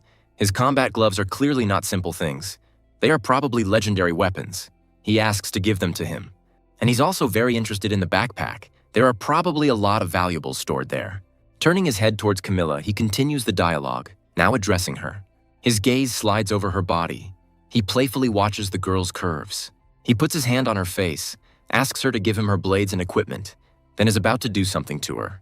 John, smiling broadly, says that they will have nothing, because the smell of meat attracted the uninvited guest here. The silhouette of a huge animal appears behind the guys. Turning around, people immediately recognize the evolving beast by its eyes. They are blood-colored. The creature opens its mouth wide, revealing a row of sharp fangs. The wolf immediately jumps up from his place, piercing the neck of one of the guys present. Luke was clearly unhappy with this. He couldn't let his guard down. The survivors immediately activate their abilities, beginning to attack the creature. The wolf suddenly lunges to the side, bouncing off all skills thrown at him. The beast is extremely agile. It is necessary to attack it by surrounding it, one of them commands. Luca's body is shaking. He is breathing heavily because he put a lot of effort into the previous attack. Frightened, someone realizes that 3 people are no match for the mutant. Turning towards the powerless warriors, something comes to his mind. Running towards Camilla and John, the guy hopes that now the wolf will change its focus to the heroes. He moves his legs quickly, following a deliberate trajectory. Jumping over John's body, Luke laughs and hopes that the creature will now attack him. The wolf continues to move forward, its mouth wide open. Then the main character grins and clicks his tongue, confident in his own luck. He gets up and uses a ripping fist to attack the oncoming mutant. Finding himself opposite him, he begins to conduct a dialogue. The beast's defense is not bad. It is not for nothing that he is a third-rank monster. Surprisingly, his head did not burst under the onslaught of his ability. Rising from the bushes, Luca is shocked to find that John is able to fight, but the boy is a rank 2, and the drug is designed to combat the rank 1. Confused, Luca asks why he needs to go to the city if he should have gotten his license a long time ago. Raising his hand to his face, the hero comes up with an excuse about his family not having much money. While he is talking to his interlocutor, the wolf sneaks up from behind, trying to attack. John turns sharply to the mutant, holding the wolf's paw with his hands, protecting it from attack. The creature flaps its claws, trying to injure its opponent. Looking down at his body, the hero thinks that because of the kit, he will not be able to realize his power at all. Then, turning to the girl, John begins to shout at Camilla because she is also pretending. She looks at him and smiles, because she knew that this was far from all his abilities. But apparently, the time had come to support her student. Rising from the ground, she explains that she did not go to the city to get a license. The girl stands on the ground and confidently says that her goal was to fulfill the duties of an examiner. John's eyes widen, and she can't believe that this is a real teacher standing in front of her. While the boys are arguing, the animal watches from the side. After realizing this, the beast immediately pounces on the girl in order to tear her to pieces. She just smirked, took out her swords, and headed towards the target. She likes fights. Activating the silver skill and directing it towards her feet, the girl bounces off the ground upwards. Then with sharp movements, she cuts through space and cuts off the mutant's tail. Turning to John, she asks if her speed is good. But the hero, who was watching what was happening, was unhappy because it was necessary to cut off the neck, and the technology did not give anything. After hearing this, Camilla clicks her tongue because she simply set an example for her student. Confidence and bloodthirstiness are visible in her eyes. She asks to look carefully at what will happen. Activating her new ability, she quickly rushes between the creature and slices it. Stopping after the attack, an explosion rushes behind her, blowing everything in different directions. She distributed the energy of the origin simultaneously in her legs and blades, thereby significantly increasing her own speed and the power of the twin blades. The energy of the origins can apparently be used in a similar way. With the attack finished, Camilla turns to the bandits. It's time to settle their issues. The guys and girl watching what was happening were dumbfounded by the realization of how strong their opponents were. People come up to her and kneel down, beg for mercy, and promise that no one else will dare to behave like that. Looking at them, the girl frowns and remains silent, waiting for further developments. A second later, her hand rises up, cutting the face of Luca, who was previously sitting in front of her. The survivors look at what is happening in horror, not daring to say a word. The warriors again ask for mercy, swearing that they will change. No one would want to die like this. Sighing, Camilla explains that John saved this guy, and he, despite this, deliberately tried to use him as bait for the mutant, tried to harm her student. She herself is not eager to kill other people, but this guy repaid the kindness with black ingratitude. Having spared the others, the girl asks them not to be seen by her, so the guys get up and leave the crime scene. Left alone, the hero sighs and pities the killed Luke, looking at him from his own height. Camilla believes that a murderer cannot be shown mercy, and being a warrior, John cannot show a lady's mercy. But the main character explains that he is sorry that he did not deal with him personally, but in reality, it is only a matter of experience points. Stretching, Camilla sighs. Their business needs to be resolved now that the couple is finally alone. The guy wipes his hands, smirks, and starts joking about the romantic things between them. The girl swings her arm, slaps him, and points out that there should be respect for the teacher. Rubbing the place of the blow, the protagonist explains again that he did not agree to become a student. Apparently, John has a skill that can suppress power, because Camilla feels that his abilities are not limited to what she sees now. Hearing this, he tries to deny it, changes the subject, but if the other person doesn't want to talk, he can hide this information. Having the opportunity to ask questions of his new acquaintance, John immediately bombards her with questions of interest, such as how old this girl is. She is a 4th-rank warrior, truly an examiner, but during the exam, the hero cannot expect any special attention from her. But age cannot be revealed since it is every girl's secret.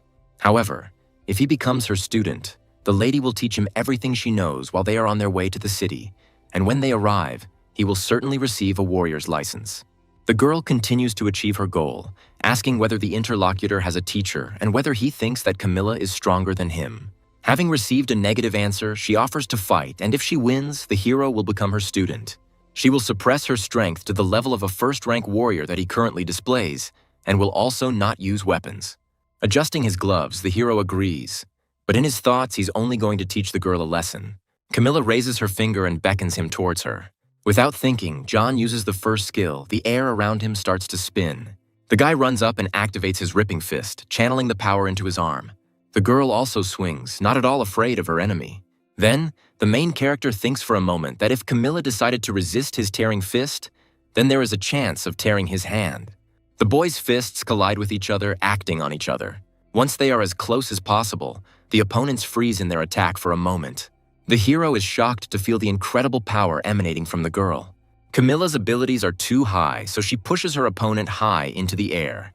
Watching him, she puts her palm to her forehead and watches the flight path of the defeated guy. After some time, the forces of gravity lower the main character back to the ground.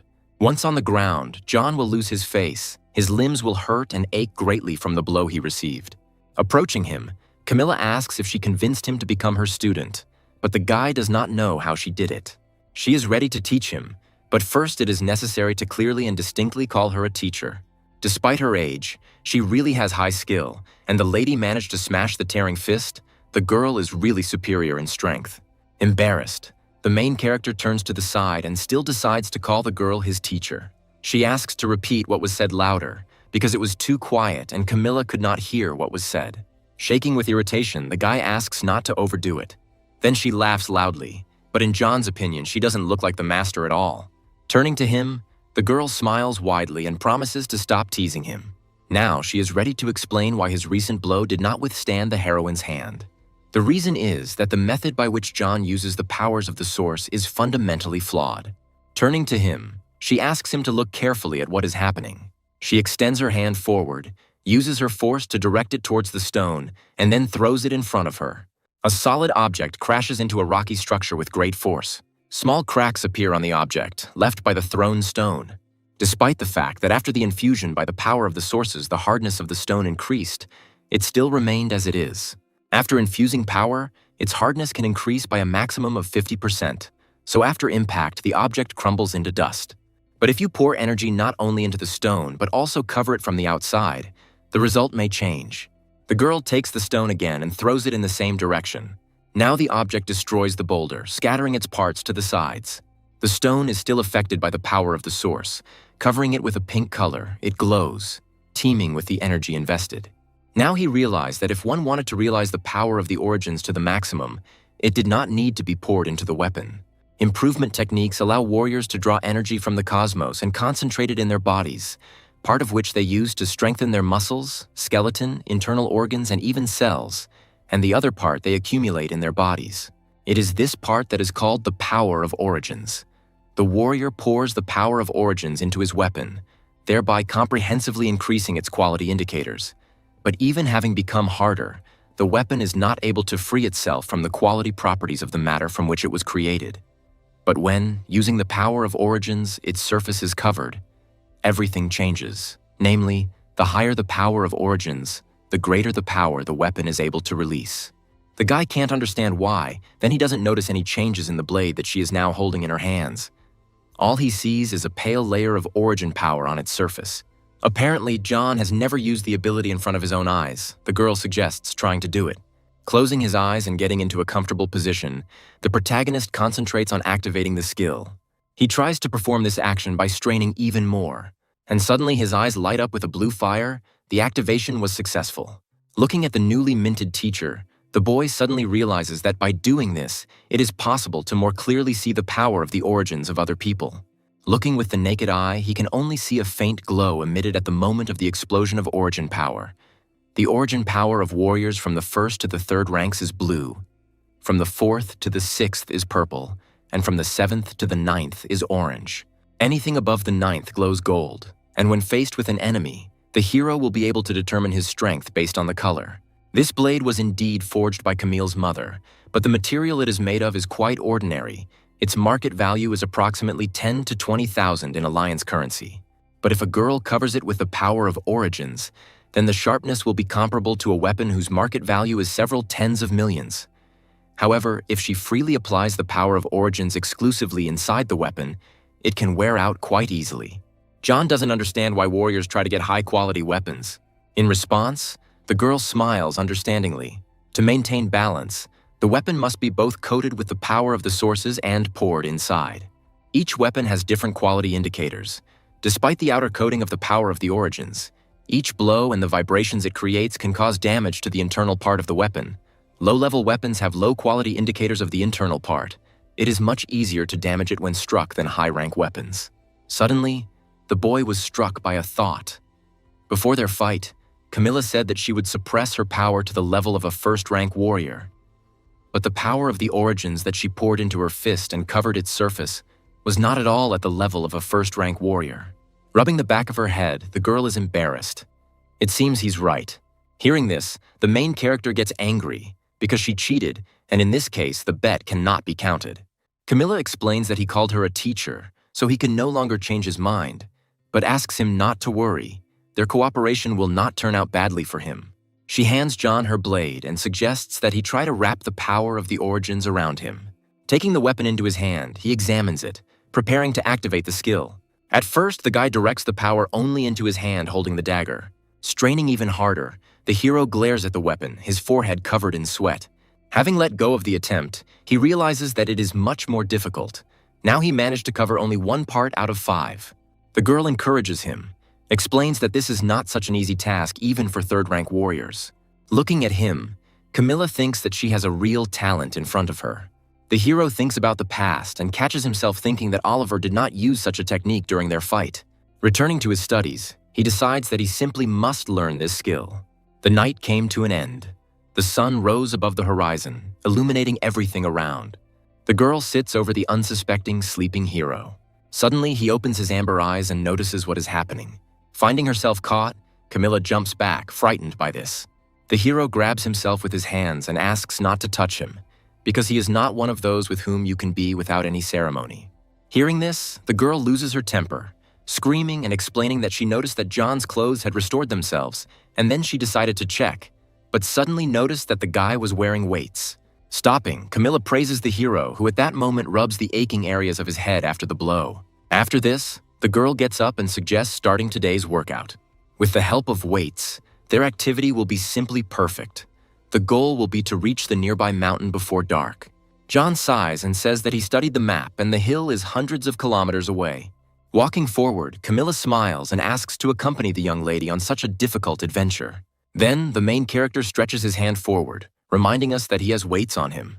Suddenly, he turns around at the approaching noise. Several dozen man-eating birds fly towards John, preparing to attack. He suddenly pulls the sword from behind his back, drawing the weapon. Stopping in front of the enemy, the main character swings and cuts off the bird's head. At the same moment, he will be able to get the anomalous crystal from the mutant's body. Continuing to run, Camilla shouts after the student to kill the danger by continuing to move forward.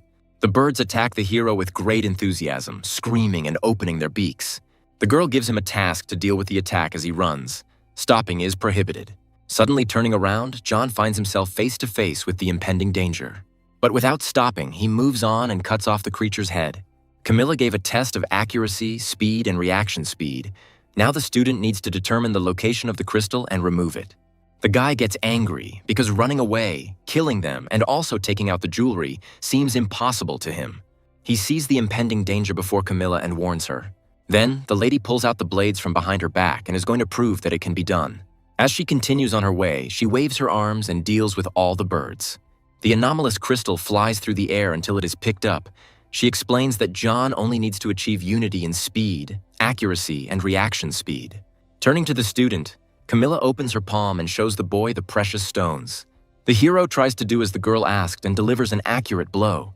But in front of his face, the crystal shatters into small pieces. The guy doesn't give up, continuing to try again and again, but he can't make an accurate cut. Breathing heavily, he sits down on the ground, speaking of extreme fatigue. Throwing his head back, John asks for a rest since they have already run quite a long distance. Turning to the teacher, he asks why the birds attacked only him. Smiling wryly, she admits that she rubbed John's clothes with something that attracts these birds. Hearing this information, the hero opens his eyes wide in surprise. The guy starts frantically examining his clothes and sniffing the fabric. Realizing the sincerity of her dreams, John confirms the presence of a strange smell. It seems the lady has gone too far. Standing up, Camilla explains that this was done for his development, and now they are moving towards the mountain without stopping to rest. The guy throws his head back, offended. It's obvious that only 2 minutes have passed.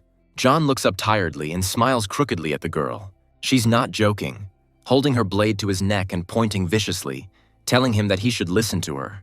Slowly getting up, the guy agrees. He leans heavily and holds onto his legs.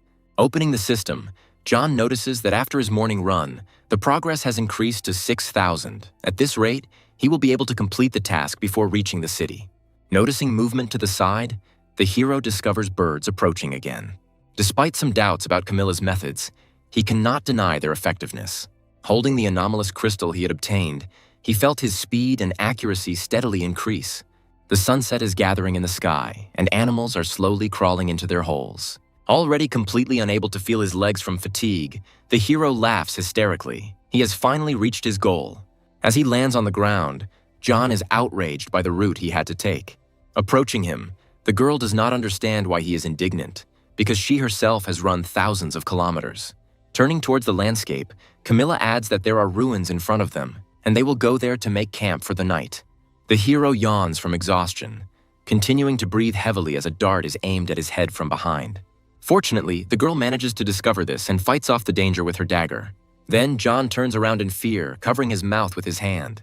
Camilla encounters enemies who have been following them for 5 hours and only now decided to attack. The brunette was not at all surprised that she managed to notice their presence. Their plans were to deal with the main character when he was completely exhausted, and then take on her. The guy realizes that he didn't notice their aura the whole way. If it weren't for Camilla, he would have probably died. These are brothers known for attacking warriors in the Starlight area for the purpose of robbery. The Federation has declared the men wanted, and the reward for their heads is approximately 50 million. The brunette smiles confidently.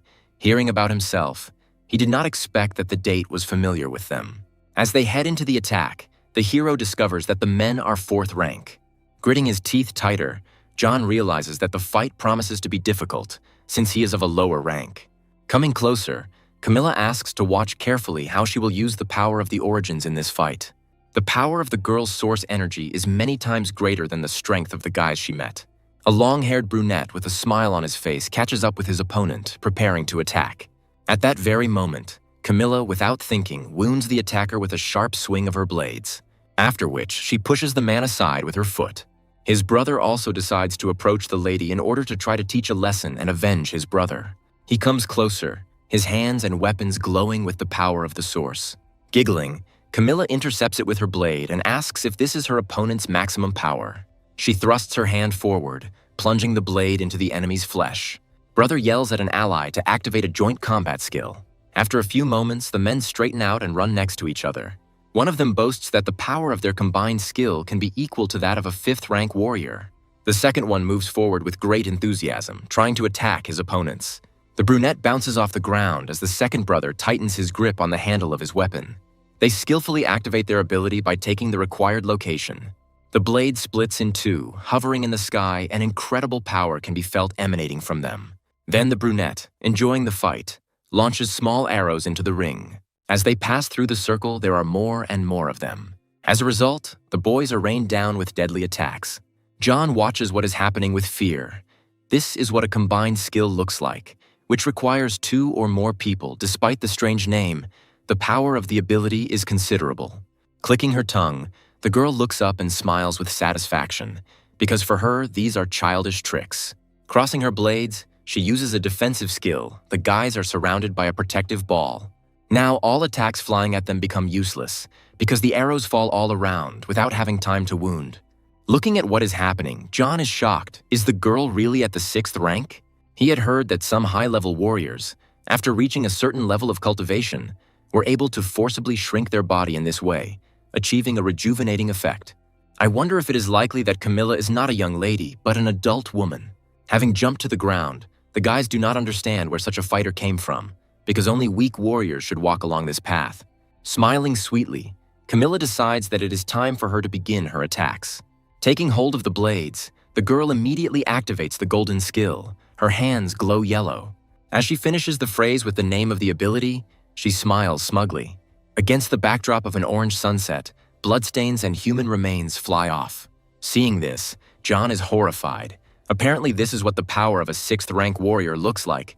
Her enemies were defeated in the blink of an eye. Coming closer, the hero notices that the fighters are still alive.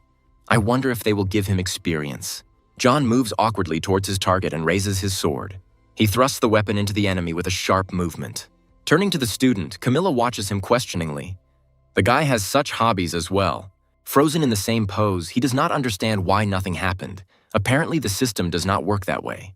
Suddenly, he receives a notification that John has received over 3 million experience for both warriors and has risen to level 16.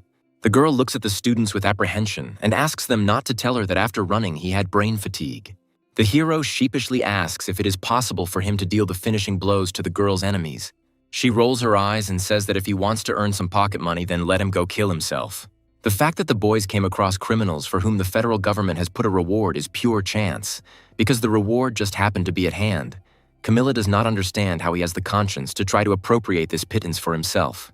The hero, making an offended face, listens to everything, but his experience points are nowhere near the money. Suddenly, the system sends a message about a system error being detected, and the correction process starts. The carrier has inflicted less than 40% of the damage to a warrior who is at a high level relative to the carrier.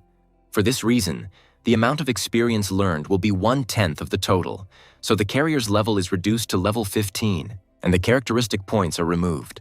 The hero speaks out loud to the system, which informs him that due to the detection of an error, the carrier receives a reward in the form of 3 spins. The carrier's 16th level will be saved. Noticing this, Camilla is truly frightened by the student's condition, but he denies everything. In that case, the girl suggests continuing to run in order to reach the city by tomorrow before dark. Having collected the meat, the boys light a fire and cook it to replenish their strength. The girl pounces on the prepared food. Then John decides to voice his question and asks if she has tried it before. He looks at Camilla and asks her not to rush. Looking up, the girl is indignant in her tone. As punishment after dinner, they will go to evening training. Since they will reach the city tomorrow, they cannot miss the opportunity to improve their skills. Looking suspiciously at the girl, John asks if the girl will deliberately put a spoke in his wheel during the exam. She waves her hand and says that she can't be so careless. Today, the hero will continue to train his control of the power of origins. Having given him her weapon, the girl asks to cover the blade with energy. He does it well, then asks to cover his body with power. Looking at him from the side, she smirks. His abilities are not up to par. The girl smiles, clenching her hand into a fist. His progress should be tested with an attack, after which the girl hits the hero in the stomach. The guy's face contorts in pain and surprise. He bounces in the opposite direction, hitting a tree he encounters on the way. At this point, an explosion occurs from the collision of 2 objects. Getting up, the protagonist loses his temper, assuming that the girl wants him dead. Smiling broadly, she asks if he felt his defenses strengthen. Stopping, the heroes think. Because if the girl hadn't said so, he really wouldn't have noticed something like that. The force of Camilla's blow was quite high. Logically, he should have been injured, but he only feels a little pain. Right now, the protagonist's energy is still quite weak. As it becomes stronger, covering his body with the power of the origins will provide him with even greater protection. A special part of their evening training will involve taking beatings. Hearing this, the main character is seriously frightened and looks at his interlocutor with wide eyes. He doesn't have time to react when a fist flies into his face. Then the guy starts running from tree to tree, trying to avoid new attacks, asking for mercy. John is offended and indignant. Because he asked not to touch his face, the girl is going to somehow make amends. Then the interlocutor laughs and offers to pay with his body. Stopping, the girl raises her hand and hits the hero in the face again. Suddenly, she stops walking and suggests starting today's workout. Before evening comes, he needs to run to the city in front of him. Without thinking, the teacher pushes the hero forward and shouts for him to begin. They head towards the buildings, joking and laughing. The sun is already high above the horizon. The luminary illuminates the marble columns and buildings. Oliver's father sits in a chair and reflects on his son's actions because he died at the hands of a high school student. The butler comes up and says that there is no way this guy could have done something like this on his own. They suspect that someone was helping him from the shadows. According to the information available, he is on good terms with the federal army and has also been awarded the Order of the First Star.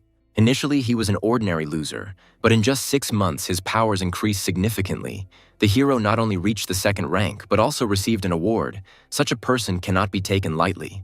Clutching the handle of his chair, he believes that the clan cannot lose more than it has already lost.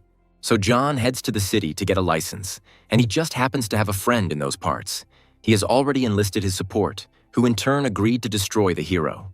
Finally, the guys reach their goal, walking freely through the city streets. They approach a prominent building called the Hall of Hidden Treasures. The girl suggests looking around the place, and the guy in turn gets indignant because she calls him a student in front of people. Turning around, Camilla teases the hero, continuing to call him that over and over again. A pretty salesgirl greets people who have arrived. Her assortment includes combat skill cards, anomalous crystal, weapons, and combat equipment. Camilla confidently moves forward and asks John to follow her. The teacher will pick out a couple of combat skill cards for him. Looking at the display case, the girl is outraged by the presence of only silver cards. Looking up, she decides to check if they have any diamonds, but such things cannot be found in the whole city. Those present in the store rudely discuss her behavior, believing that the girl does not understand what she is talking about. Then she turns her gaze to her student and asks him to look at the cards he has. The men continue to discuss all this sarcastically, coming closer and addressing the people. John closes his eyes and explains that they use a spear, and these cards are sharpened for swords and blades. Surprised, Camilla asks where his weapon is, since he has been carrying a sword all this time. He explains that the weapon broke during a battle in the Starlight area, and after receiving his warrior license, he planned to buy a new one through the Warrior Alliance network. Looking at him, the heroine silently agrees. Turning to the seller, Camilla asks him to sell her all the selected cards, poking at each of them. Bowing slowly, the girl takes the money in her hand and promises that everything will be done now. The total amount for purchasing the 8 silver combat skill cards was 2,500,600,000. Holding out the cards, the girl asks not to lose them. This is a welcome gift from the teacher. The protagonist looks down and begins to examine the available abilities. Something tells him that these cards are unlikely to surpass those that are already there. Returning to him, Camilla adds that she did not see his fight with a spear. If the guy thinks that the cards do not suit him, then he can sell them. As for weapons, nothing in this shop caught her attention, but she asks not to worry. The teacher will prepare a big surprise for the hero. The men who were in the store with them are biting their elbows as they watch the people leave. It was getting dark outside, and without a second thought, Camilla went and rented 2 luxury rooms at a cost of $500,000 a night. I wonder how much time he could save in fighting endless adversity if he were in such a state. Returning to the topic, is the girl really an old woman? Sitting down on the platform, John takes out new cards. It is necessary to study 3 hand-to-hand combat abilities. There is no use from the spear skills, but later he uses them for synthesis. One by one, the protagonist takes out abilities, reading their purpose. He will probably be able to increase the power of his attack while using the Ripping Fist. Using one of the new abilities after hitting targets with a Ripping Fist or a moment before will allow you to create the effect of surprise and destroy the enemy's hand with one attack. Suddenly, the door behind him opens, but it's already quite late. As he approaches, John hopes that the teacher hasn't gotten it into his head to organize a new round of training. As he approaches the door, the guy hears the voice of the servant, who says that her friend has ordered a night snack for the guy. He closed his eyes with pleasure. What an attentive girl this was. After a whole evening of training, he was really a little hungry. Approaching the door, John smiles good-naturedly and thanks for the dinner he brought. Suddenly, a weapon appears from behind the curtains, foreshadowing danger. Fortunately, the main character manages to notice this in time, so he jumps away from the cutting object. Thanks to training with Camilla, the hero automatically activates the power of the origins, protecting his body. The old man, sitting inside the cart with food, is surprised by what he sees, because he did not offend the hero for having such abilities. Then, the guy immediately uses a chain of blows, which is a skill he just learned. But the attacker jumps back and climbs the wall, avoiding a new attack. Then, the hero tries to touch the old man with his foot, waving it near him. But the opponent is very fast and elusive, so he climbs onto the ceiling, planning to attack from behind. Jumping down from above, he again takes out his dagger and aims at the enemy, trying to wound him. And here, John again protects his body with energy, preventing possible damage. Stopping, the old man widens his eyes, not understanding at all where the second-rank warrior got such amazing protection from. Then, the hero activates another skill. Sparks of fire dance around as he reaches for the enemy's hand. At that moment, the opponent's limb bursts into flames. John at this moment extends his hand forward, and his opponent jumps back to a safe distance.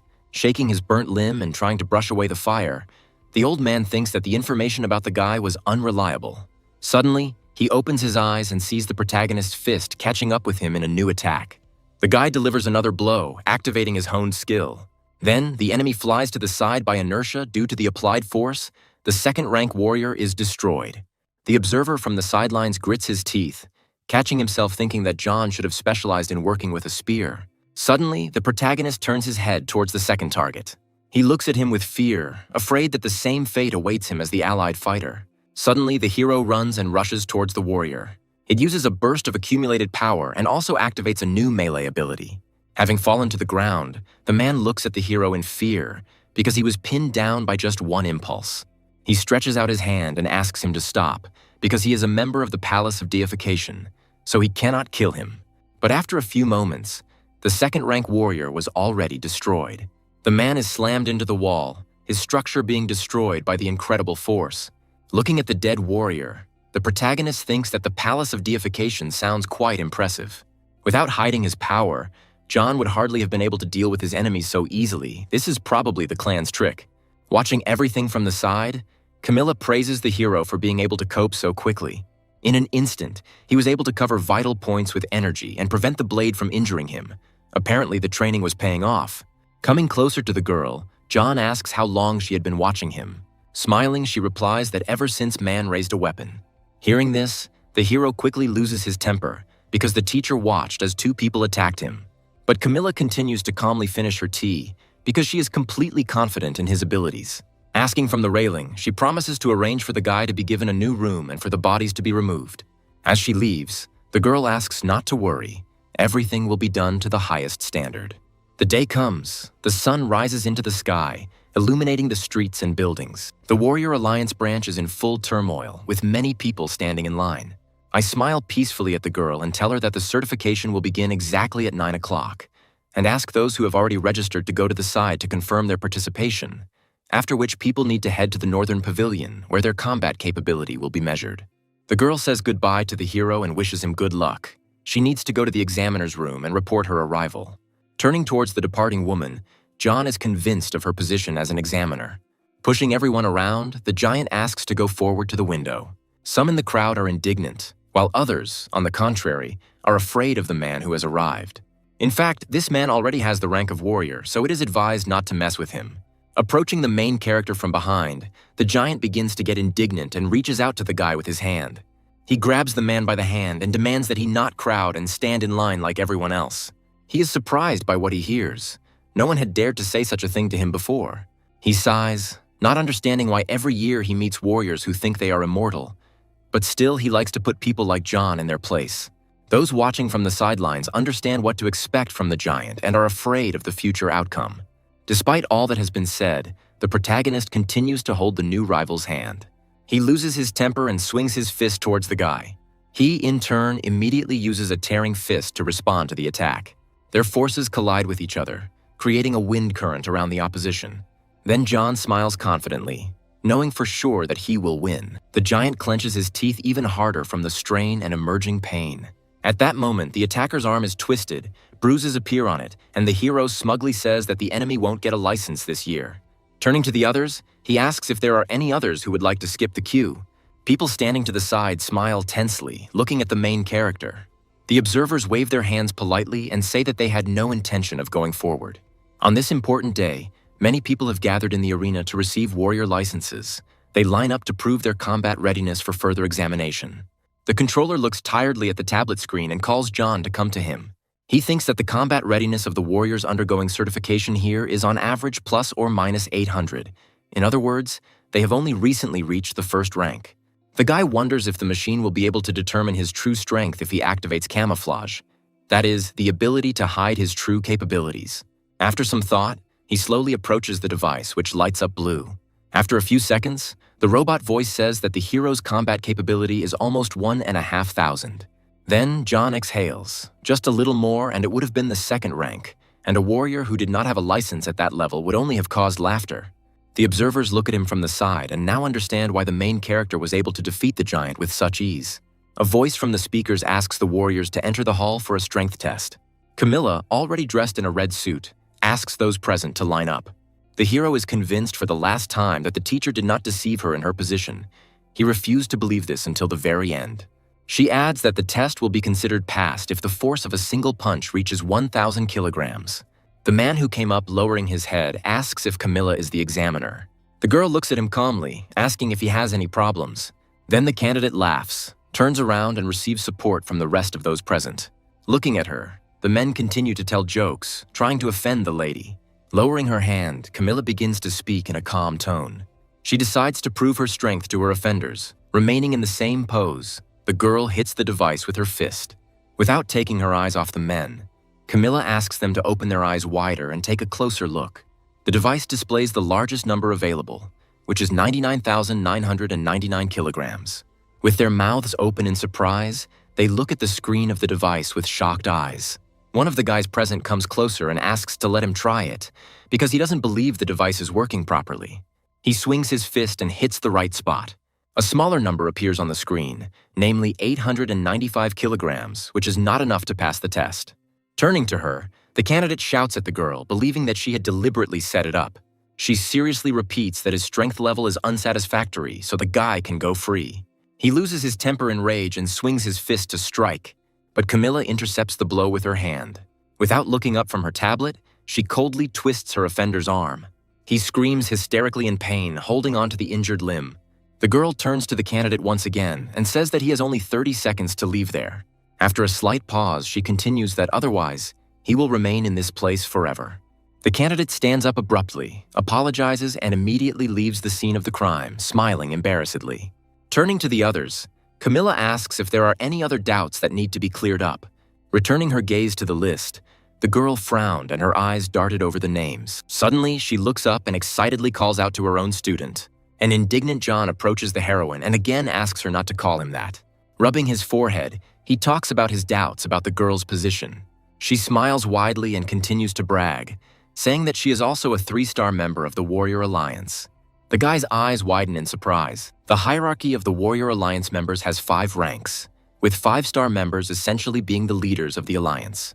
4-star members are heads of various states or warriors who have made great contributions, while 3-star members of the alliance are at least outstanding warriors with great strength. Turning to him, Camilla asks if the hero thinks his teacher is cool. Approaching the device, the guy calmly strikes the required spot. 1,999 kilograms appears on the screen. Everyone around starts whispering about why the student and teacher are so young and strong at the same time. The girl is not happy with the efforts made and says that John will have to run a 100-meter race next, which will test his explosive power, as well as a 50-kilometer marathon, which will test his endurance. After some time, when the main character passes all the necessary tests, he is congratulated on joining the Warrior Alliance. The administrator hands John a card. The identification number is on the back of it. The initial password is the last 6 numbers of the identification.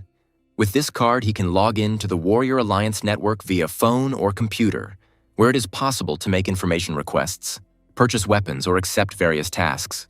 Taking the new thing in his hand, the guy smiles broadly and thanks the girl. Finally, Camilla finds her student and asks in a welcoming tone if he has received the necessary license. She takes the guy by the hand, saying that a couple of minutes ago she received a new task from the Alliance, so she will have to leave soon, but the hero is only happy about it. Turning her head towards her student, the girl asks why he didn't try to persuade her to stay. The guy immediately falls to his knees and pretends to ask her not to leave, but to continue watching the training. After watching, Camilla slaps the student for this, and then asks where John plans to go. He tells that he was accepted to the university, so in order to get there, he will have to cross the path of death. After all, nowadays you can't go anywhere without a diploma. This is a very dangerous business. Being as uneducated as the hero is now, however, refusing is not an option either. Pointing to the box, the girl says that she has prepared a gift for John in honor of his successful certification. This spear, Camilla convinced the local Alliance branch head to part with it. Despite the effectiveness that the weapon achieves when a person turns it into source powers, having a high-ranking weapon will still have a serious impact on the increase in combat effectiveness. Looking down, the protagonist asks her if this is a high-ranking weapon. This spear is called the Black Ray, and it originally belonged to a master of the art named Carl. Turning towards his teacher, the main character looks at her thoughtfully. The protagonist turns towards the gift again and remains silent. He shouts that Carl is really the head of the branch of the Warrior Alliance, to which he receives a negative answer. Then, John makes new assumptions. Camilla is his daughter, and the man gave this spear to the head of the outer branch of the Warrior Alliance, but the girl returned it. She exhales tiredly and refutes what was said. Why would she be this man's daughter? Is she really that old? After a few moments, John calms down and says that she could be his granddaughter, but the girl loses her temper and yells at him, after which she finally offers to try out the gift. Taking hold of the spear handle, the boy feels the weight of the new weapon. He shakes with effort and turns bright red, asking how much the instrument weighs. Standing next to him, the girl smiles, saying that the weight is 500 kilograms. No wonder the main character can barely lift it off the ground. This is as it should be. Since the spear was forged from a special iron material, there is no other weapon in the world made from this metal. Are we really talking about the meteorite that fell to Earth 100 years ago and destroyed an entire city? At least by that time, the place was already filled with zombies and evolved animals, so there were no human casualties.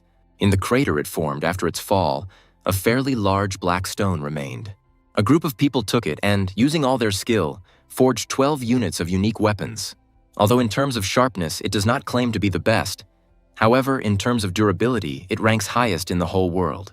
Having realized all this, the main character turns to Camilla and asks if she is really giving him such an expensive weapon. Taking out her gadget, she becomes distracted, assuming that this is where their paths will diverge. Someday they will see each other again. There will obviously be an opportunity. She asks John to visit the Heavenly City. There he will be able to find her. And then, he is shocked by what he hears, surprised by this statement. The Sky City is the largest in the world, which was raised into the air using the most advanced levitation techniques. Not just anyone is allowed in. For people who want to come, the minimum threshold is the 5th rank, or outstanding achievements in the field of science. Apparently, the teacher really is a rich middle-aged woman, and he is wondering if he should consider the prospect of coming under her wing. Well, it would still be better to set out on the path to death with dignity. But in the clear sky, one can see clouds slowly floating across it. But this calm is destroyed by a scream from the house. The man is unhappy that 2 second-rank warriors couldn't handle 1 first-rank warrior. The servant sits on his knees and apologizes. The strength he has demonstrated is hardly limited to such abilities. Out of aggression, the gentleman breaks the plate, throwing it to the side. Initially, he just wanted to do the clan a favor since he was on friendly terms with them. But now that this kid had killed his people, he shouldn't get out of the city alive. At the station, it is announced that the flight has already departed.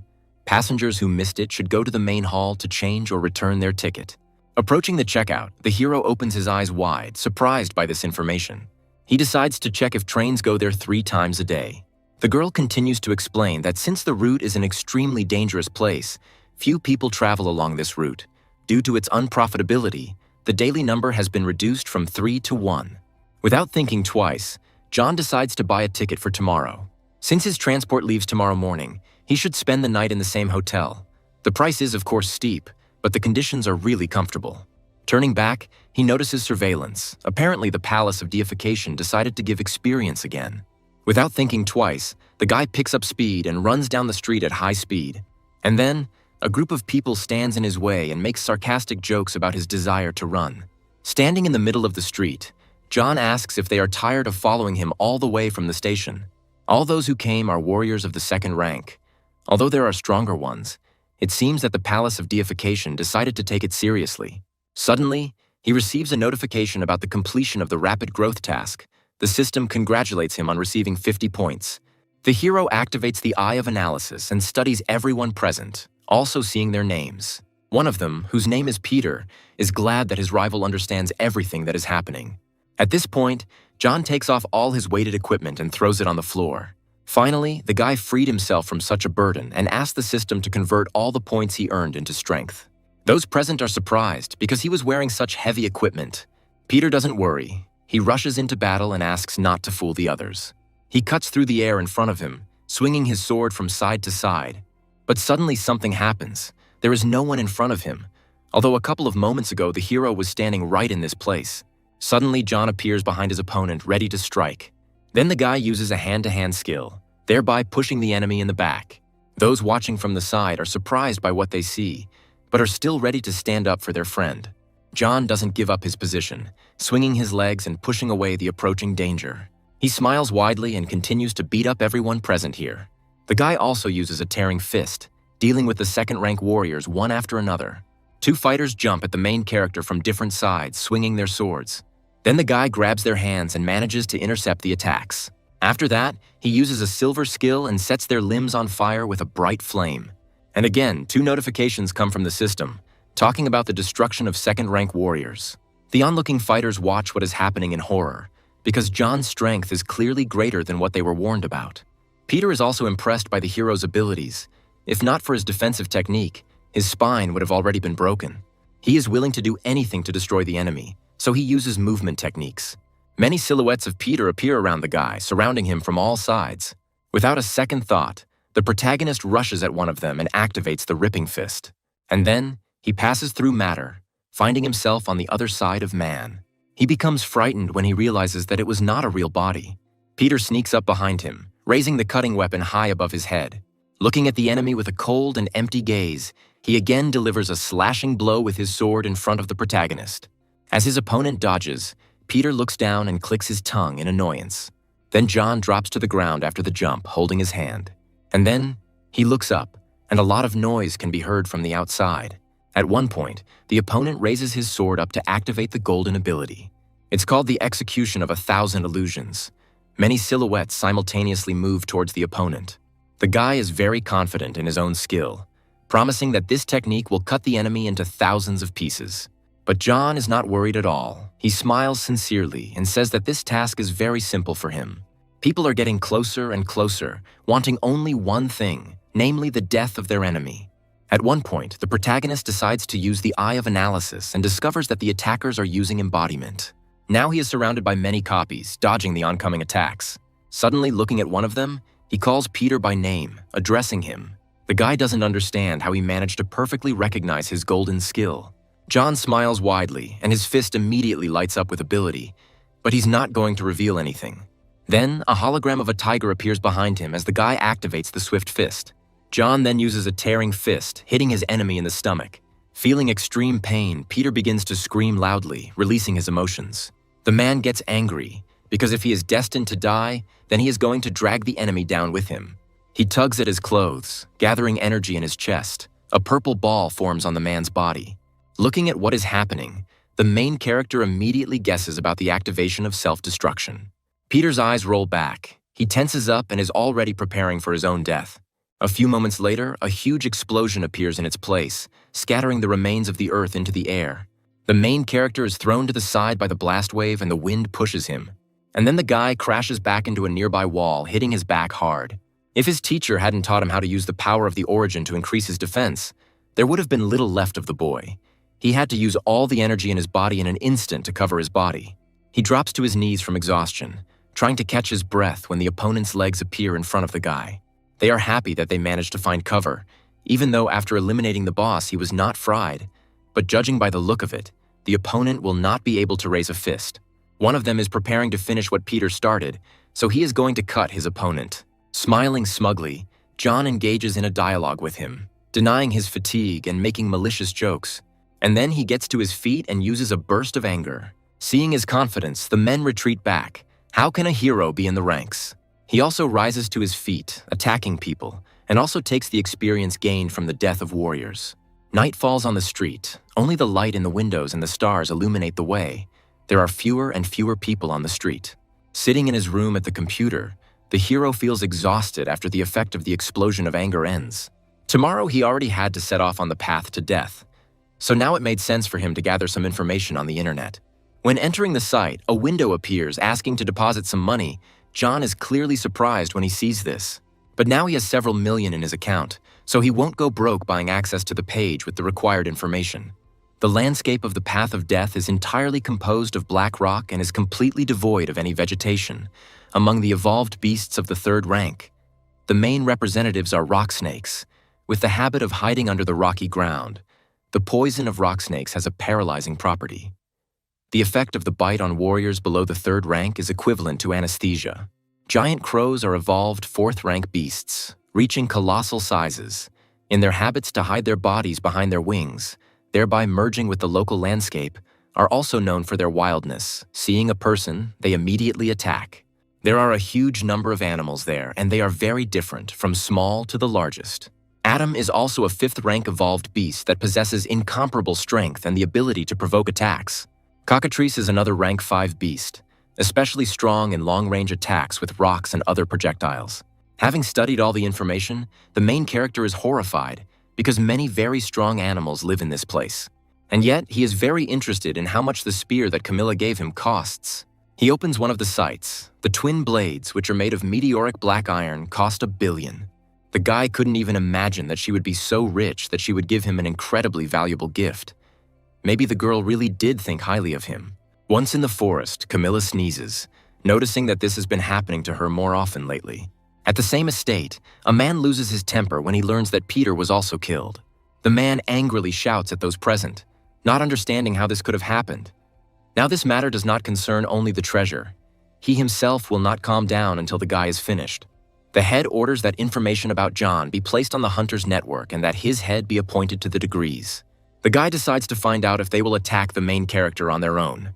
If the center finds out that the Ascension Department is unable to deal with some young warrior, and I lose so many people in the process, their reputation will be ruined. The train is heading towards a dangerous forest. The sun is shining outside, illuminating the deserted surface. Passengers walk around the train, entering through different doors. The main character stands, leaning his hand on the table, looking at his phone, doing some things. He smiles sincerely.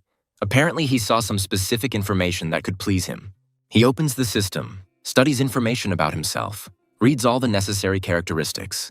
Someone calls him, but he bought this phone only yesterday and gave his number only to his friends. It turns out that it is a teacher from a previous school calling. His voice sounds tense and frightened. The man is interested in the whereabouts of his former student. Then, the teacher fearfully reports that he saw information about the main character on the hunter's network. Hearing this, the guy slightly closes his eyes, wondering what it is. The hunter's network is a website that places bounties on the head. Little is known about it, neither its founder nor the location of the server. In addition, the site was created using advanced technology. Even the most famous hackers could not hack it, so the federal government had to come to terms with its existence. The teacher asks you to be on your guard, but he will probably find many people willing to cause him trouble. After hanging up, John wonders who could have put a reward on him and if this is really the Palace of Deification. Having opened the site, he studies the information. The amount is very large, and also, his rank was exaggerated. No high-ranking warrior would bother for such a pittance. The reward can only attract small fighters, so the guy is happy with the new information. Everything around starts shaking. I wonder why such a high-tech train behaves like this. It seems like something happened outside. There is noise. The doors open with a sharp movement and a blonde guy starts attacking John, waving his fists. Without thinking twice, he also defends himself and responds to the attack in his direction. The guy not only hits with his hands, but also resists with his knee, attacking the opponent's stomach. Then he falls to the ground, shaking with pain and discomfort. Turning towards the approaching strangers, the hero looks at the new people with interest, wondering if someone really got it into their head to hijack the train. In such a confined space, warriors using large weapons are at a disadvantage. The plane flies far overboard, circling and making noise in the air. Suddenly, the protagonist begins to realize that his opponents knew about this and decided to prepare. While he turned away, the same man appeared behind him again, preparing to attack him. But the guy jumps up with a sharp movement and grabs him by the hand. And at that very moment, the enemy's flesh catches fire, swirling around, destroying the structure of the skin. The man is frightened by what is happening and then screams hysterically. Before he could even notice, a fist was flying towards his face, intending to hit him. A few seconds later, he was already flying in the opposite direction from the general battle. The lifeless body now lies in the corner of the train, among dust and dirt. Hearing a noise behind him, the protagonist turns his head in that direction, looking seriously at the enemy. One of the dead man's crew threatens an innocent man with an axe, laughing and mocking him. Then, the main character flies into it, activating the ability of the tearing fist. He turns towards the person and asks if everything is okay with him. The man wipes his forehead in fear and thanks John for his help. Looking ahead, he crosses his arms over his chest and asks who this team of people is. This is a criminal group specializing in robberies and scams. He did not expect that people would dare to attempt to seize the train, The allied forces of the city had already received news of the attack. Now all people can do is hold out until help arrives. They need to stand behind the man. But the main character doesn't care about this indication. He rushes forward, attacking everyone. He kicks and punches the soldiers in the face, striking one after another. Is all today's youth really as tough as he is? The passenger asks himself. The train is rushing at great speed while many planes are flying around it. One of the attackers reports that Allied troops are already nearby and that they need to leave. A group of people runs towards the exit, trying to escape what is happening. And then one of the planes falls to the ground and explodes. Smoke, dust, and fire are swirling around the speeding train. The man is happy about the arrival of help, but the hero runs towards the retreating enemies because he needs to collect as much experience as possible. Then he warns the men, catches them in his tenacious hands. Entering soldiers ask you to remain in place and not resist during the inspection. One of the passengers asks not to shoot because he is peaceful compared to those who attacked. The man points at John and says that they are too late because he has already dealt with the attackers and the Black Tiger group. Soldiers point their guns at people and ask them to show their travel tickets. Looking at them, the men are convinced of the veracity of the words because now they are sure that those present are passengers. Just now, the Black Tiger group tried to hijack the train, but the brave soldiers of the Allied army have already eliminated the threat. The station workers sincerely regret the inconvenience that had to be experienced, so the company will pay all passengers appropriate compensation. Still hesitant, the man asks what will happen to those killed by soldiers who lost their lives due to negligence. The girl bows shyly, asks for forgiveness again, and promises compensation. Turning around, John comments on the situation, saying that if a person is heading down the path of death, he must be prepared to die at any moment. Hearing this, the man runs after him, introducing himself as Omar and offers to unite. Turning around, the protagonist asks what he can offer for their cooperation. 3 years ago, Omar was already there with a group of adventurers, so he knows the first half of the route well. With him, he will be able to avoid many hidden dangers. From the very beginning of the route, the path of death has many branches. Any wrongly chosen road can lead to death, and without a guide, it is difficult to take even a small step. Then John thinks about agreeing, and then asks why the other person is going to this place. But the man says he plans to find a rare plant, so he needs help in the fight against the evolved beasts. Returning to his compartment, the hero promises to think about it and asks to find him when the people reach their destination. And finally, the train reaches its destination. Then dark clouds gather in the sky, foreshadowing death. The guy's starting point will be the only place on the way where people live, namely the Iron City. And then, they start moving forward, trying to get there as quickly as possible. Suddenly, an unknown hand approaches the main character from the side. The guy explains that the path of death is a dangerous area, and then offers to give him everything valuable for safekeeping. Smiling, John decides to clarify whether he wants to rob him. The hero thinks that now he can get precious experience points. But at that moment, their dialogue is interrupted by an unknown creature that stands between them. A second-rank animal pounces on the guy as he falls to the ground. The mutant roars loudly, opening its mouth to reveal a row of sharp fangs. And then, when the guy's screams die down, the beast comes up and begins to sniff the killed victim. John, watching the events, mocks, quoting the dead man's phrases. Suddenly, the beast turns towards him, looking angrily at its new target. From the side, a man asks to be careful when the mutant begins to advance. The protagonist is curious whether the attacking creature considers him weaker than the previous target. And then he activates the ripping fist skill, swinging his arm. The guy suddenly cuts through the air and hits the enemy in the face with an attack. An explosion flashes in front of him, showing the power of the damage inflicted. Omar, watching everything from the side, is shocked because he did not expect this from the hero. This happens in this place. Sometimes animals get through the fence and attack civilians. And yet, there are people who decided to stay and live in this city. Those present look after those leaving, discussing where John is going because he is strong and the aura feels very low. The girl didn't think that the main character would be so nice. She would like to join a group with him. An unknown old man sits on a chair, not understanding why today's youth is so eager to meet their own death.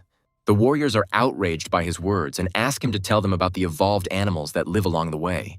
There are a huge number of animals, and his memory is not very good, so he will not be able to answer the question. And then the fighter knocks the smoking pipe out of the old man's hands, shouting that he must answer his question. But the old man is a 4th-rank warrior. There can be no lower in this city, otherwise the person will become lunch for an animal. The offended man reaches for his pipe on the ground, looking down. The bald man swings his leg again to hit the old man. He is furious at the thought that he is ignoring his questions. Then John sneaks up behind him and pushes the offender. How can such a grown guy not know about basic respect for elders? Holding the painful area, he looks up and prepares to fight the hero. John looks at the enemy with cold blood and offers to either get out on his own or leave the human world. And then the bald man clicks his tongue and steps aside to his company. As he leaves, he advises to look back more often, otherwise it could lead to trouble. Turning to the old man, the main character asks him how he is feeling. And then, having heard a positive answer, John is already getting ready to leave and says goodbye. But the grandfather asks to wait, after which he takes the pipe in his mouth again, clouds of white smoke hovering around. Few young people respect age, and the old man would be sorry if he died prematurely. So he advises that after 500 meters of travel, he should start taking a detour. Omar ponders what is happening. The hero must have intervened on purpose and seen his grandfather's strength. As John heads towards the path of death, he watches the departing company. And then, when 500 meters have been covered, the guys follow the advice and take a detour. Turning around, the bald man criticizes this act. Who would turn off the straight road? And then, the guy is tapped on the shoulder and called hesitantly. The man looks ahead in fear, not understanding at all what he encountered on the way. He sees a huge dark silhouette on the rock, but he can't make out what it is yet. And then, people notice that it consists of a bunch of insects that are looking at the target with interest. When danger approached, the warriors believed that they were facing second-rank black locusts. Suddenly, a squad of dangerous insects attacks one of the warriors, who screams in pain. In a few moments, all that remains of the person is a gnawed skeleton. One of the fighters runs towards the rest of the team in horror, demanding that they leave quickly. But he doesn't have time to catch up with people when insects attack him too. The entire attack takes place far from the protagonist and his companion, so they watch it without unnecessary tension. The man who saw everything from the outside was very pleased that the boys decided to listen to the old man and turn off the road. The protagonist puts forward the truth. One should not mock a person who seems weak. The pair of people continue their journey between the rocks, moving slowly forward. John is confused by the difficulty of finding his way because of the stone pillars. Hearing this, Omar reassures him that those passing by usually leave marks. You just need to try to find them. Unknown people run towards the moving guys. The girl gets angry because the main character didn't tell her about the danger, even though he knew. He puts his hand on his hip and explains that it is none of his business. She is outraged by this because she is in shock from the loss of her commander. And then, Omar appears from the side, waving his hand cheerfully and rejoicing that he was able to find the mark. And then, they both again begin to move away from their interlocutors, continuing on their way. The girl decides to follow the guys, assuming that they know the area well. They find a way out, making their way through the rocks. John thanks his fellow traveler, but all thanks to the people who once walked this path. An azure thicket appears in front of the guys, the name of which comes from the fact that all the trees there are blue. Be that as it may, it is inhabited by many evolved animals. You will have to keep your eyes open. As they move forward, the protagonist notices that a group of warriors is following them. And then, he hears a familiar sound, so he immediately activates the analysis eye to check. A number of locusts emerge from behind the rock. The man is seriously scared when the hero, on the contrary, is pleased with the opportunity to earn experience on the trail. Insects fly after the retreating group of people, quickly catching up with them. The guy immediately jumps up and runs towards the danger, smugly thinking about how warriors are afraid of animals just by looking at them. Although due to their numbers, size, and bloodthirstiness, the creatures can indeed be difficult to defeat. A few moments later, when the bag is opened, the spear jumps out, ready to begin the fight. With a sharp movement, he grabs the weapon by the handle. Then, the guy swings his spear, cutting through the air, activating the greatness of the phoenix, when everything around lights up with a bright flame. Under the pressure, insects die one after another, and the system sends notifications about this. Continuing to move, the hero thinks that little experience is given, but the number of animals should compensate for this. The dead beetles fall to the ground as their delicate wings burn out and smolder. After the fight ends, John falls to his knees, hitting the ground with his knees. Even with a little skill, one can obtain over 100 pieces of rank 2 abnormal crystal, so it is no wonder that the path of death is called a place where one can make a fortune. Those present who saw this fight stand aside, shocked by what they saw. Omar thinks about what happened, hoping that he will be able to get the right plant this time. As he moves on, John shouts enthusiastically and suggests that they continue on their way. It turns out that Omar needs to go through the azure thicket and get to the Black Lake to find that flower. Some of the evolved animals were influenced by the terrain and took on a blue color, so you need to be careful. During a rest stop, the main character opens his phone and begins to study the hunter's website. Seeing the reward for salt crystals, he decides to ask Omar where he can get them. The gem can be mined at the bottom of the Black Lake, but they are very rare as they form once every 10 years. The fellow traveler's target was in that area, so John decided to try his luck and take on this task. Suddenly, the hero is distracted because he feels a thirst for blood. And then a dangerous beam of light flies at the men, but they manage to jump away in time. Having moved to a safe distance, John asks his friend to be careful. They are dealing with a sniper. The hero begins to move forward, avoiding being hit. Raising his head to the tree, he carefully examined his surroundings, thinking that he had noticed an enemy. Then, John begins to climb the tree in order to reach and defeat his opponent as quickly as possible. And then, in a few moments, he finds himself opposite a man who had recently been safe. The man turns pale, experiencing shock and surprise from the unexpected guest. But he doesn't have time to say anything when John's spear pierces his head, and the system reports the experience earned. It seems he was not alone, but for the main character, this is only a plus, because now he has the opportunity to receive even more rewards. While running away, Omar guesses that this shooting is the work of the Black Tiger Group. Apparently, they operate even in these places. Once he's collected, he activates the skill in his hand as he reaches for his weapon. After a couple of seconds, the man delivers a slashing blow in front of himself, cutting through the air. The unknown person flies up, screaming in pain. As his opponent lands on the ground in front of Omar, he sees an explosion causing clouds of dust to rise. But he activates the ability again and defeats another danger. When it's all over, the man stops and tries to catch his breath. This fight was hard for him.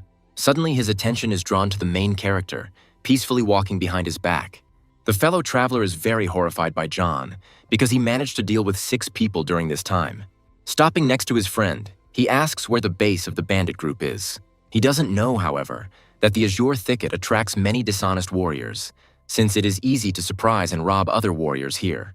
John feels that the trees here are completely indistinguishable from each other, both in color and in shape.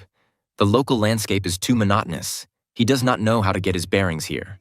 But at this moment, Omar takes out of his pocket a thing similar to a compass, which should help in this matter. The man explains that this device indicates the direction of strong magnetic fields. The closer they are to the center of the bowl, the stronger the magnetic field, so there is little left. Twilight thickens over the forest. Fog envelops the leaves and trunks of the azure trees. Looking to the side, John guesses that there is a high-ranking beast on their way. As he walks further, he notices that the ground around him seems damp. It turns out that rain sometimes occurs on the path of death. Looking up, the protagonist noticeably tenses up, noticing the danger.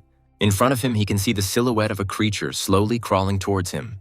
This is a third-rank royal leech that carefully examines the enemy and waits for the right moment to attack. The characteristics of this beast include low mobility, large size, and it is frightening. Watching it, John asks his friend if he has any salt, because leeches should be afraid of it. And then Omar suddenly takes out the necessary item from his bag. The main character immediately takes the container into his hands and begins to unscrew the lid. After this, John, smiling slyly, slowly moves towards the creature and then throws salt at the enemy. A white powder remains on the creature's flesh, glistening in the sun. And then, the mutant suddenly rises up and begins to scream loudly, clearly suffering from the poison. A few moments later, the opponents find themselves facing each other, the mutant revealing a row of sharp fangs. When the creature attacks, John manages to jump to the side and avoid collision. And then, poisonous spines crawl out of the leech's body. They secrete a green liquid that can dissolve any creature it encounters. A large crack appears in the rock in front of him. After this, the spikes become slightly smaller, and the creature strives towards the target, wanting to defeat the opponent. Then, the main character uses the greatness of the phoenix and everything around catches fire. He directs his flame into the mutant's body, thereby burning him with his abilities. Tortured in the fire, the monster opens its mouth again and begins to scream loudly. The enemy must be finished, for leeches are very afraid of losing their internal moisture. But suddenly, something begins to happen to the creature, to which the main character pays special attention. The leech begins to burrow underground, and he looks at it and is surprised by such an ability. The men remain standing on the ground, turning their heads from side to side and looking for the enemy. Thanks to the system, John sees the location of the creature's movement and asks his ally to be more careful. He feels movement behind him. It seems that newcomers have arrived here again. But he notices a third-rank warrior named Jacob. The hero finds this information with the help of the system. Omar, coming closer, says that this is a hunter who is engaged in robberies. Turning to the newcomer, the man asks what he wants from them. Jacob smiles slyly and says that Omar knows everything himself. He needs money and jewelry. The guy warns the guy that if he takes a step, he risks ending up without legs. And then the hunter smiles at such boldness. In all his years of robbing, he has never heard such impudence from his prey. After this, Jacob steps forward, deciding not to listen to the words spoken by the protagonist. Immediately after this, the man falls into the leech's trap, finding himself surrounded by its body. He looks at her with fear, realizing who the enemy is. And then, Jacob's leg and clothes begin to dissolve from the poison released by the monster into him. Suddenly, the man, losing his temper, swings his weapon, trying to chop up the mutant. The guy watches what is happening in confusion. How could he kill the leech with such ease? But, from its belly, a gigantic number of larvae jump out, which can move quickly and drink human blood, sucking onto the human body. Small insects begin to quickly crawl up Jacob's leg, eager to get a snack. The man tries to brush the creatures off himself to protect himself from their tenacious paws. But there are more and more of them, and it's impossible to get rid of them. He falls to the side due to the growing weight on his body, clutching his face. After some time, his body remains exhausted, all his blood is drained dry. Omar suggests looking for another way to get around the creatures and not end up in Jacob's place. Still, this is a huge opportunity to gain experience for the protagonist, so he jumps up and rushes into battle. Running towards the larvae, he takes out his spear and begins to activate a pear-colored flurry. He makes multiple attacks with quick movements, concentrating on the skill. He receives notifications informing him that a certain number of monsters have been destroyed. Continuing to attack, John didn't even think that such a small thing could give so many bonuses. The destroyed larvae fall to the ground one after another. The protagonist continues to swing his spear, killing small creatures. And after some time, he stops, trying to catch his breath from fatigue. Omar looks down in confusion and finds himself thinking that John destroyed everyone in a minute. The mother leech lies alone, cut into 2 pieces. On the ground, the main character is frightened by the fact that this monster did not die in the end, which means the fight is not over. And then he raises his head up and sees the leech ready for battle again. He jumps back from the attack with a sharp movement, dodges and runs away from it. And then the guy decides to activate his ability, and a fire starts to burn around him. The protagonist once again uses the greatness of the phoenix, trying to roast the leech with his flames. He feels movement behind his back and turns his head in that direction. Now the mutant runs away from John, who catches up with the enemy and screams. Afterwards, in order to finish off the creature, the main character activates his ability again. He decides to hit the ground with his spear in order to burn the leech. The turf bursts into flames, heating the surface to high temperatures, and finally the royal leech is defeated, and the guy's level finally rises to 17. The experience is truly enormous, and the 4th rank anomalous crystal can be sold for more than 1 million, and the leech skin itself should be a good material. There is a quest on the Hunters Alliance website to collect leech skins, the reward for which is very good. Opening the system, John decides to invest all the points he gets into strength. The men continue their journey. Following this road, they will soon reach the Black Lake. And so, closer to dusk, the guys reach this reservoir. Finally, Omar confirms that in front of them is the very Black Lake they were so eager to reach. Approaching it, the main character puts his hand into the water and notices that its temperature is very low. Then, the fellow traveler falls to his knees and begs the protagonist to get the salt coral from the bottom of the lake. A man cries. His daughter has been infected with a deadly virus that is gradually destroying her immune system. When its symptoms finally manifest themselves, even the slightest cold can take her life. In recent years, the lobster had been rushing from side to side, asking questions, looking for information, and finally found out that the salt coral growing at the bottom of the Black Lake could cure her ailment. There are certainly strong evolved beasts in this lake, but their strength should not exceed the 4th rank. In time from the journey, he had a chance to see what John is capable of. Finding this plant should not be a problem. The guy listens to his ally, silently watching the events unfold. He turns to Omar. Without such a person nearby, the hero would not have been able to get here, so he is ready to help. The man hands his ally protective glasses, which also have a spotlight, which will make studying the lake much easier. Omar decides to warn John that finding the crystal is highly dependent on luck. He puts on protective equipment, determined to get the plant he needs at any cost. And then, the main character jumps into the lake from the shore, plunging into the water. Once there, John feels only cold on his body. But he finds a way out, wrapped in the energy of the origins, this problem is not felt so critically. The guy didn't meet a single fish in this large body of water, which causes strange feelings and doubts. When he reaches the bottom, he sees neither salt crystal nor coral there. Suddenly, the main character sees something white. Apparently, it is the necessary plant. And then he notices movement in front of him. It turns out that it is an evolved beast. This is a huge fish, ranking 4th. The guy noticeably tenses up and becomes more serious, because he is in a disadvantageous position, especially with such a strong enemy nearby. The creature swims past him, pushing with its tail. The speed of the mutant is enormous, so the main character will not be able to dodge his attacks. And then he decides to activate the explosion of anger in order to save his own life. At the last moment, the guy avoids the creature's claws and swims away. He finds himself again at a small but safe distance, and then John swings his fist, concentrating all his strength on it. Suddenly, the guy activates a tearing fist and rushes forward at the enemy. Once he gets in his face, John hits him with great force. And then, under pressure, the monster flies to the side. Due to being underwater, the tearing fist was unable to show its strength. It is unlikely that this fish died. There was also no system notification of its death after it. At the bottom of this body of water, there are many bones, most likely killed by this creature. There is something shining among them. These are probably the salt crystals that the main character needs. Taking a closer look at the area, he notices that there is also the required coral there. Swimming closer, John is happy that he has finally managed to find the necessary resources. But he doesn't have time to take the jewels, because the guy is overtaken by a mutated fish. The protagonist suddenly opens his eyes, seeing the approaching danger. It turns out that his fist-splitting skill was useless. The guy uses the ability again, aiming at the creature's body. After this, he begins to swim away when he realizes that it has not affected the fish in any way. She opens her tenacious claws again to catch the protagonist. The guy realizes that his attacks in the water do not cause any damage, and as soon as the timer of the explosion of anger comes to an end, the chances of surviving in the water will greatly decrease. Then he decides that he needs to get to the shore immediately and begins to surface. The creature, in turn, continues to pursue its goal. Do not leave John behind.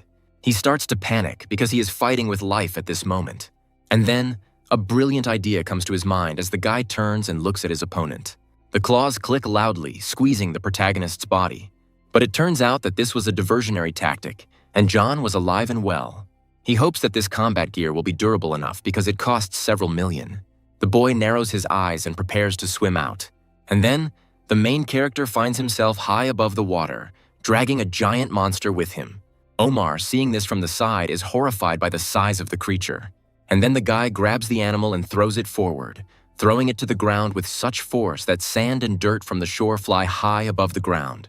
Now the creature cannot resist in any way and finds itself in a losing position. The main character squats down, preparing to attack the fish. It deals a crushing blow, after which the system reports the destruction of the creature and awards well-deserved experience points. Omar moves closer to his ally, dragging his things behind him. He was very worried about his friend and wondered if everything was okay with him after this battle. Becoming serious, John says that he got some salt crystals and coral. Returning from the water, the main character drags the items he obtained with him. He comes closer to the man and asks if this is the plant the man was looking for. Seeing the found target, Omar begins to cry and thanks John for it. Now his daughter will be saved thanks to the help of the main character. And then, the man also decides to thank the main character and hands over the skill card that he got from his ancestor. But Omar has no opportunity to master it. He sincerely wishes to give this precious thing to his savior. But John starts to refuse, because this is a gold-level movement technique card, too long a present. Omar explains that coral is worth about the same and is vital to him. Now the man should return to give the plant to the doctors as soon as possible. John asks his fellow traveler what will happen as they move further along the azure thicket. But Omar cannot answer this question. Now it's time for the guys to say goodbye. They wave their hands cheerfully. It's almost dark outside, so the main character makes a fire and starts cooking the food he's found. He looks at the resulting movement map and finds its name quite cool. The guy already feels how his body becomes light and smooth. The ability is truly impressive. Lightning flashes in the sky, the clouds thicken. John seems unhappy because of the clothes that have just been hung out to dry. In the end, the rain turned out to be too heavy. Maybe it was worth finding shelter. Suddenly, a scream and cries for help are heard from the forest. The girl runs away from the high-ranking beast. She falls in front of the protagonist when he looks at information about her through the system. Her name is Louise, and she is a third-rank warrior. The hero extends his hand to the girl to help her up, but suddenly he notices something suspicious and raises his fist, preparing to defend himself. She looks at the guy with fear, not understanding what is happening. She manages to dodge this blow, thereby protecting herself from certain death.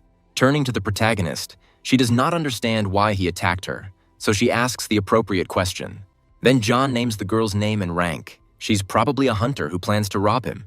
After hearing all this information, Louise is shocked as to how he could have known all this.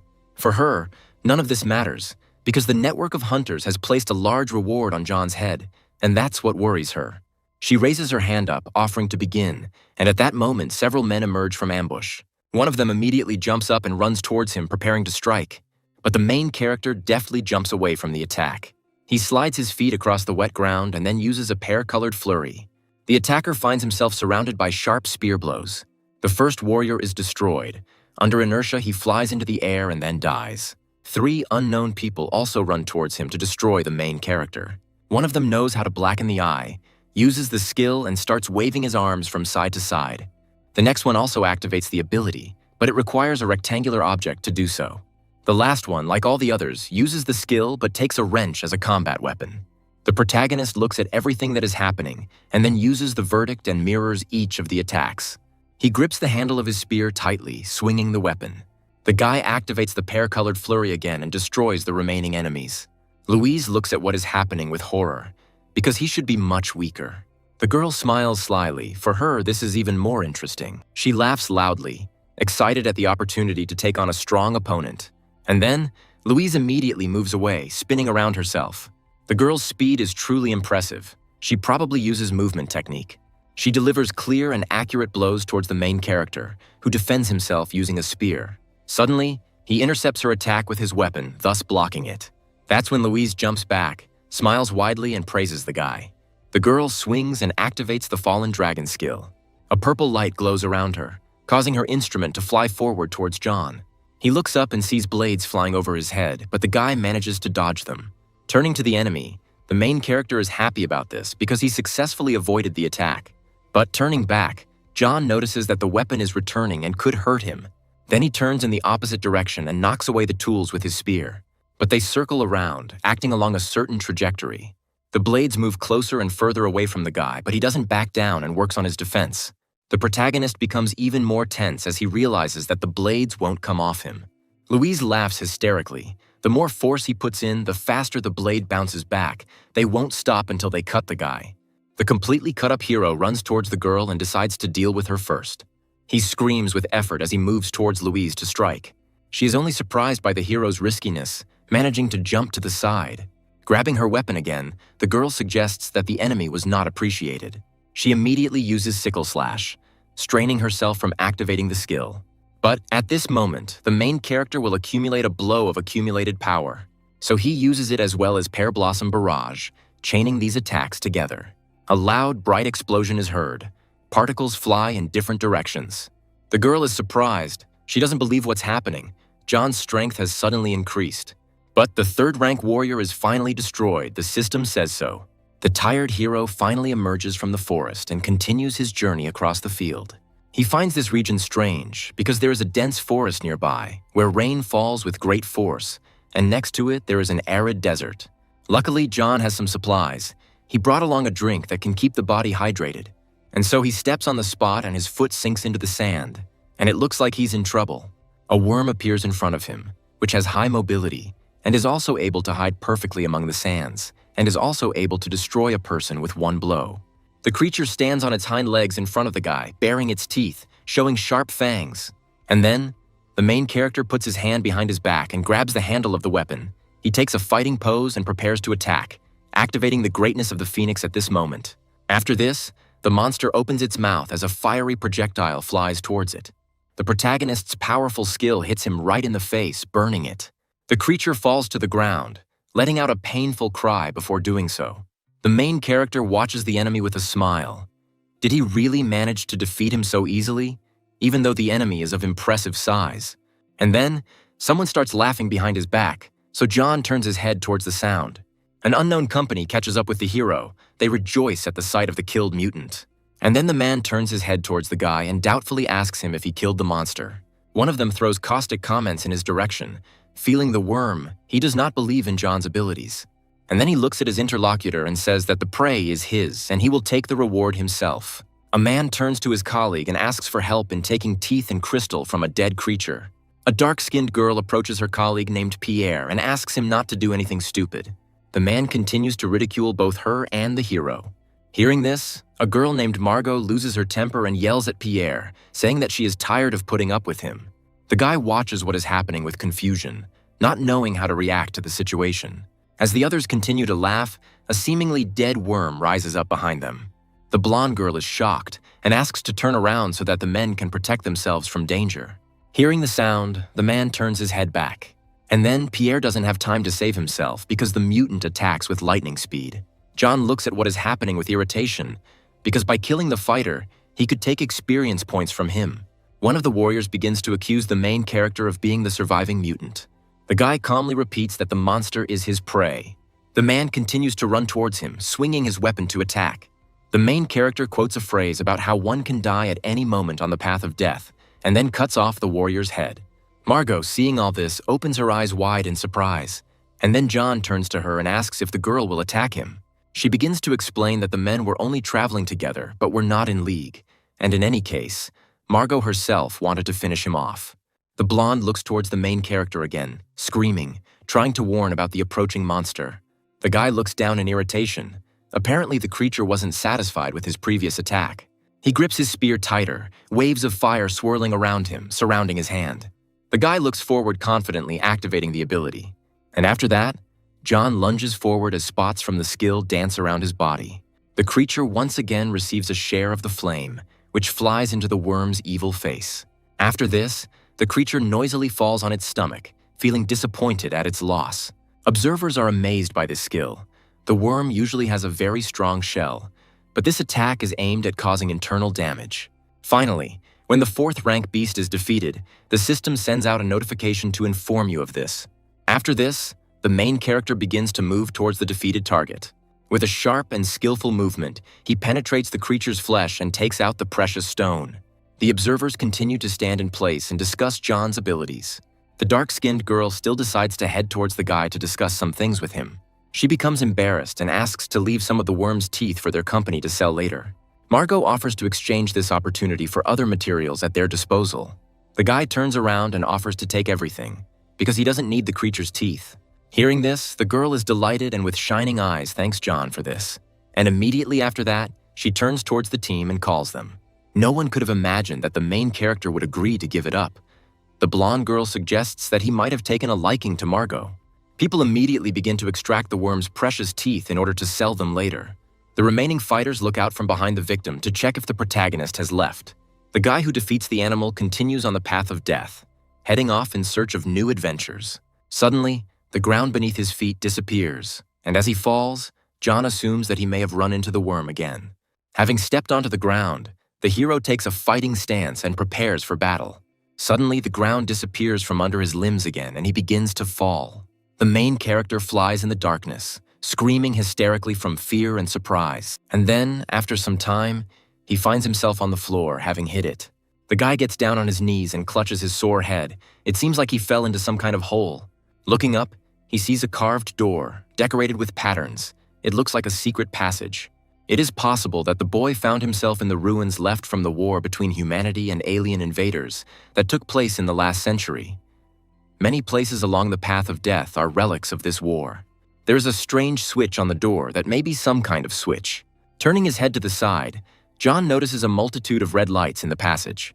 He noticeably tenses up, becomes serious, and it seems as if something is approaching. An animal runs towards him. With the help of the system, the guy determines that it is a 3rd-rank yellow-covered one. The mutants are becoming more and more numerous with every second. They are advancing towards their enemy. The protagonist grabs his spear, looks at the mutants, and gets ready to fight. He immediately activates a pear-colored flurry to defeat his opponents in one fell swoop. One rat is defeated. The system awards experience points for defeating it. With full concentration, John swings his spear and kills one animal after another. Having finished with everyone, the guy relaxes, breathing heavily from fatigue. There can be no threat from the enemy, but their numbers are very exhausting. However, his efforts were not in vain. because John managed to earn a lot of experience and anomalous crystal. The rats probably ran towards him out of fear. As he walks further, the guy thinks that there might be other people in this place. A threatening dagger blade suddenly appears in front of his face. The protagonist holds out his spear, defending himself from the oncoming attack. It turns out that Margot is standing in front of him, and she is very surprised by such a meeting. Seeing her, John gets scared and doesn't understand who the lady in front of his eyes is. He asks whether it was because of them that the rats ran in this direction. The girl smiles awkwardly and says that the team fell into the sands by accident, and they really did scare off a pack of animals recently. Since they met, it was probably not by chance, so Margot decides to introduce her friends, namely Vhagar, Morgana, and Smith. John also introduces himself and offers to continue the journey together, since they had the chance to meet at the end of the world. Morgana goes on to suggest that they found themselves in the midst of historical ruins left behind in 2544. Hearing this, Margot is surprised by her knowledge. More than 100 years have passed since that moment. Also, the main character adds that he saw a strange seal on the wall while passing by. He thinks the shape of the notch looks very familiar. Suddenly, a brilliant idea comes to the guy. He smiles radiantly from the realization of something. John takes out an abnormal crystal from his bag. It belonged to a killed yellow rat. Having met them, he could not understand where the animals came from, but it seems that the enemies are the key to the solution. Taking the precious stone firmly in his hand, the protagonist brings it to the opening in the wall. And then, it fits perfectly and lights up with a bright light. As it turned out, the guy's guess was correct. The door and the truth opened thanks to the jewel. In the last century, humanity has widely used anomalous crystal as a new source of energy. At that time, people used it not only to strengthen their energy sources, but wherever possible. It seems that these ruins work on this stone. As they move on, the warriors see a lot of trash on the ground, scattered and broken things. Most likely, the guys ended up in an abandoned laboratory from the last century. They stop in the middle of the road, greatly surprised by the effects of time they see. They notice a mutant during the war with alien invaders. Earthlings created new species of people by combining human and animal DNA. The strength of the new people turned out to be unusually high, but due to their extreme cruelty, they were very difficult to control. Therefore, ultimately, research in this direction was curtailed, and all mutants were eliminated. Who would have thought that after a whole century, such terrifying creatures still have not completely disappeared? An unknown liana crawls along the ground between the legs of those present who do not notice it. Suddenly, the creature attacks the man, wrapping itself around his leg. And then, Smith is pulled to the side at great speed, causing him to fly downwards. People immediately turn towards him and scream, frightened by such an outcome of events. At this time, the plant continues to appear from all sides, becoming larger and larger. The guy gets scared and fear appears on his face. At the moment when the heroes drag him into their lair, he screams and asks for help. Margot is going to meet her friend. She asks him to hold on. But at this moment, the plant already lifts the guy high above the ground. He cannot resist it. The creature squeezes Smith's body with great force, and he is unable to resist or fight. Morgana and Vhagar watch in horror. A dark-skinned girl screams at her friend, very afraid for his life. Suddenly, the main character jumps up from his place and rushes to help the guy, cutting the vines with a sharp movement. When the man falls to the ground, the guys start to come closer to him to find out if everything is okay. But there is no help for Smith. This is a very strange place. We need to quickly find a way out and get out. The hero's hand still moves, his fingers shaking, showing signs of life. The man breathes. Even though his body is pierced through, Smith's name continues to sound in the air. The boy slowly rises to his feet, his body deformed. Seeing this, the main character immediately understands that it is all about the virus contained in these plants.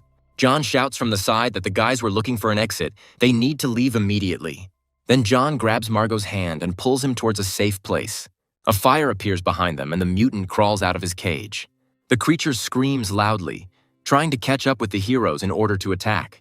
At some point, the guy turns in his direction and looks back in fear. He demands that the boys move faster because the enemies are catching up with them. Stopping, John puts his spear in front of him and tries to hold back the mutated Smith. The distraught boy raises his hand higher, swinging at his target. But at this moment, the main character manages to swing his spear and cut off the guy's limb. The virus is unusually strong, and infected warriors immediately turn into monsters of the same rank.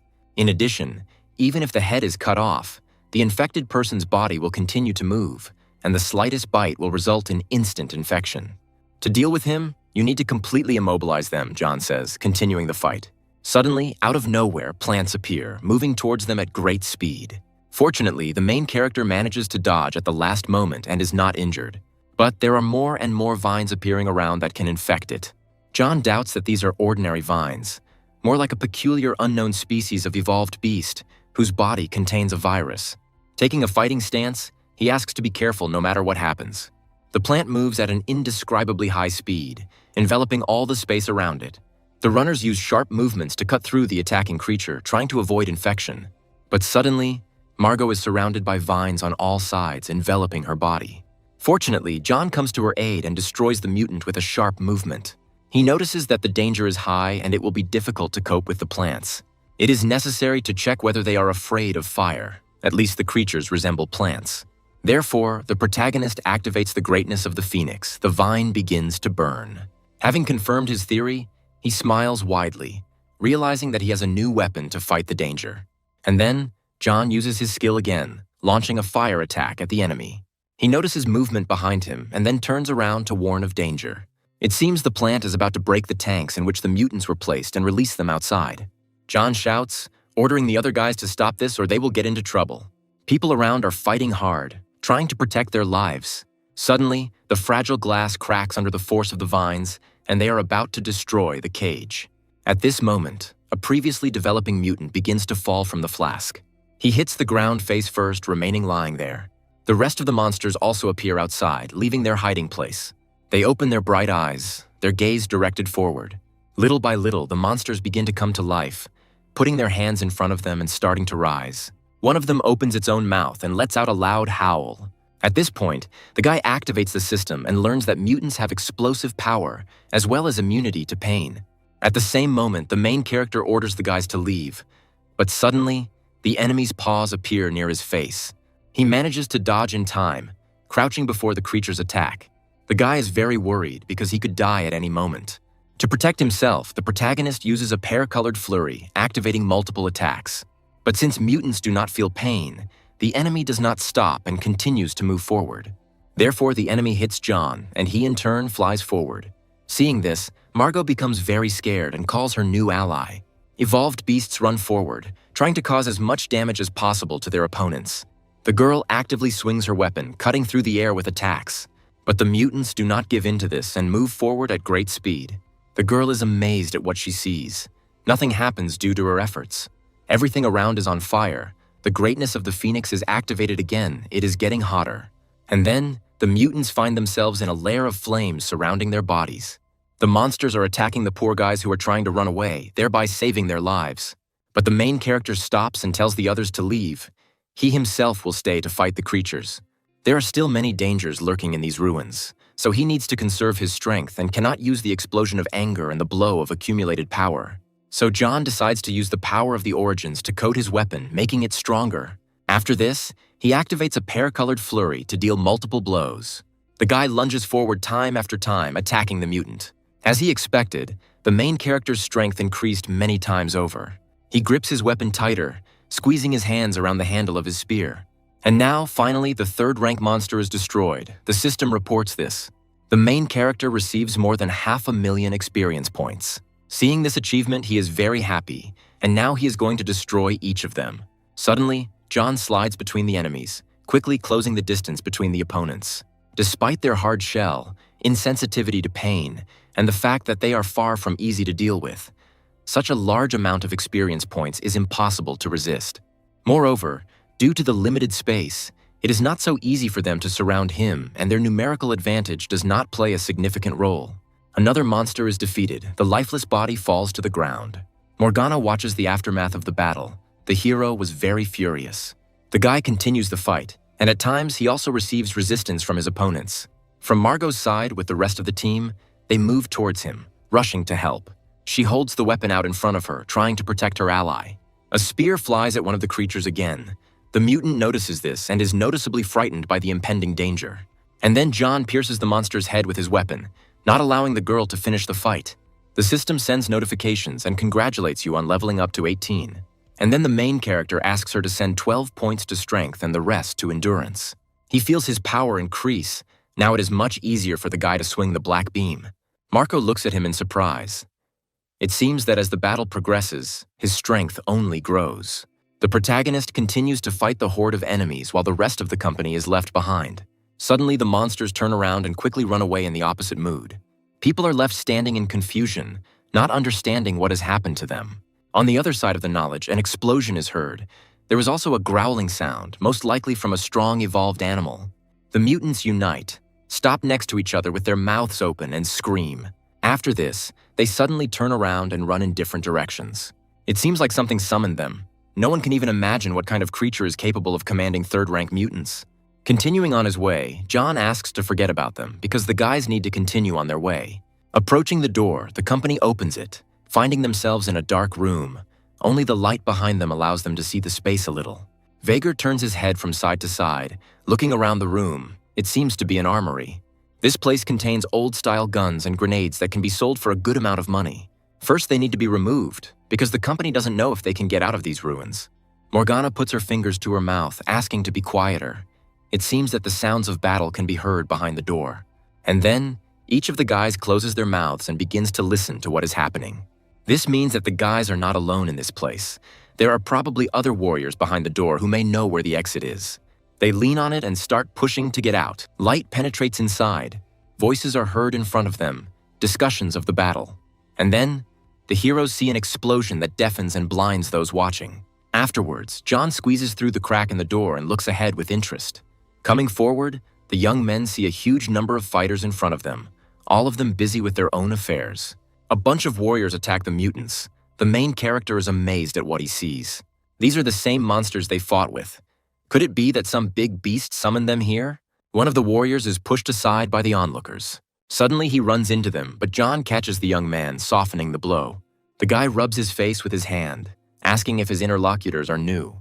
Vager is surprised. He saw a young man. In front of him stands an old acquaintance named Nicholas. He shakes off his clothes and also recognizes these guys and is happy to meet them. After this, Margot still decides to clarify what is going on here. Where are so many mutants and warriors around coming from?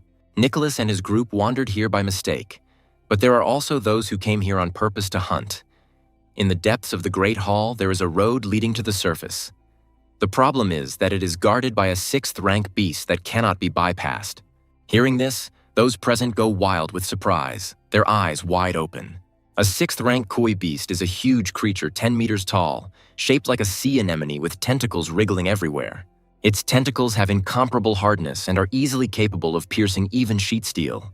The girl is amazed that the company really had the courage to go against this mutant. There are more than 100 3rd and 4th-rank warriors here. There is also one 5th-rank warrior named Mori. They will definitely deal with him, especially since this enemy is blocking the exit, so there is not much choice. John doesn't understand, because the decision to attack the mutant like that is very reckless. Have people really gone berserk? The guy believes that instead of waiting for death, it is better to take fate into his own hands, especially since the anomalous crystal of the 6th rank costs a fortune. Besides, Mori has the latest new-style grenades, and they can probably cause significant damage. As the young man throws the weapon forward, a loud explosion is released, stunning the people around him.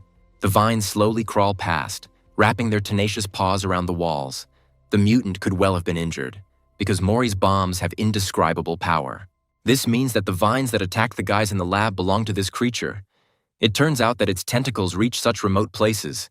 The entire territory of the ruins is under its control. The mutants move forward next to each other, quickly moving their limbs.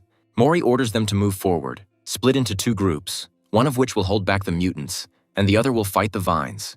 One of the warriors calmly rushes forward, punching the monster. All those present confidently rush forward, screaming from the effort. The men work hand in hand, helping their allies in this difficult battle. Remaining in place, John asks to be careful. The beasts are controlled by the beast Kui. The boy doesn't understand why he suddenly feels an overwhelming desire to fight. Suddenly, one of the creatures hears something, stops with interest, and listens. And then the mutant takes off, rushes towards the main character, trying to take his life. But the guy lunges forward and pierces the creature's belly with his spear. The girl also fights with opponents, actively waving her own weapon. The guys quickly integrate into the people's lives and begin to fight the mutants together with the rest of the warriors. The dark-skinned lady smiles confidently, enjoying this battle. It seems that her condition and the well-being of the rest of the group became the same as that of the rest of the room. Those present seemed to be overcome with euphoria, and their overall fighting spirit increased. Raising his head from the slain enemy, the protagonist notices that all the mutants seem to have been destroyed. The girl points to the vines. It seems the creature is on its last legs. People continue to fight. It is important not to weaken the pressure and continue to fight it. And then the warriors go crazy, shouting that they want to get the 6th rank anomalous crystal. The girl enthusiastically calls John to continue on his way forward. He puts his hand on Margot's shoulder and asks her to stop. Something strange is happening. When they found themselves in this room, everyone inexplicably became extremely excited. All the warriors except Mori were in this state. Probably his bomb contains gas that stimulates adrenaline.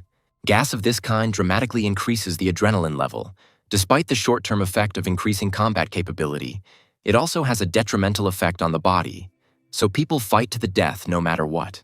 Mori can just sit and wait for the Beast Kai and those warriors to kill each other, and then effortlessly reap all the benefits. Suddenly, the vines begin to twist at their base. The warriors believe that the beast is running out, so they should continue the fight and not slow down the pressure. They receive blows from this creature. The vines attack people with sharp movements. The observers stand to the side, watching one of the wounded warriors. But now only an infected zombie, no longer human, is looking at them.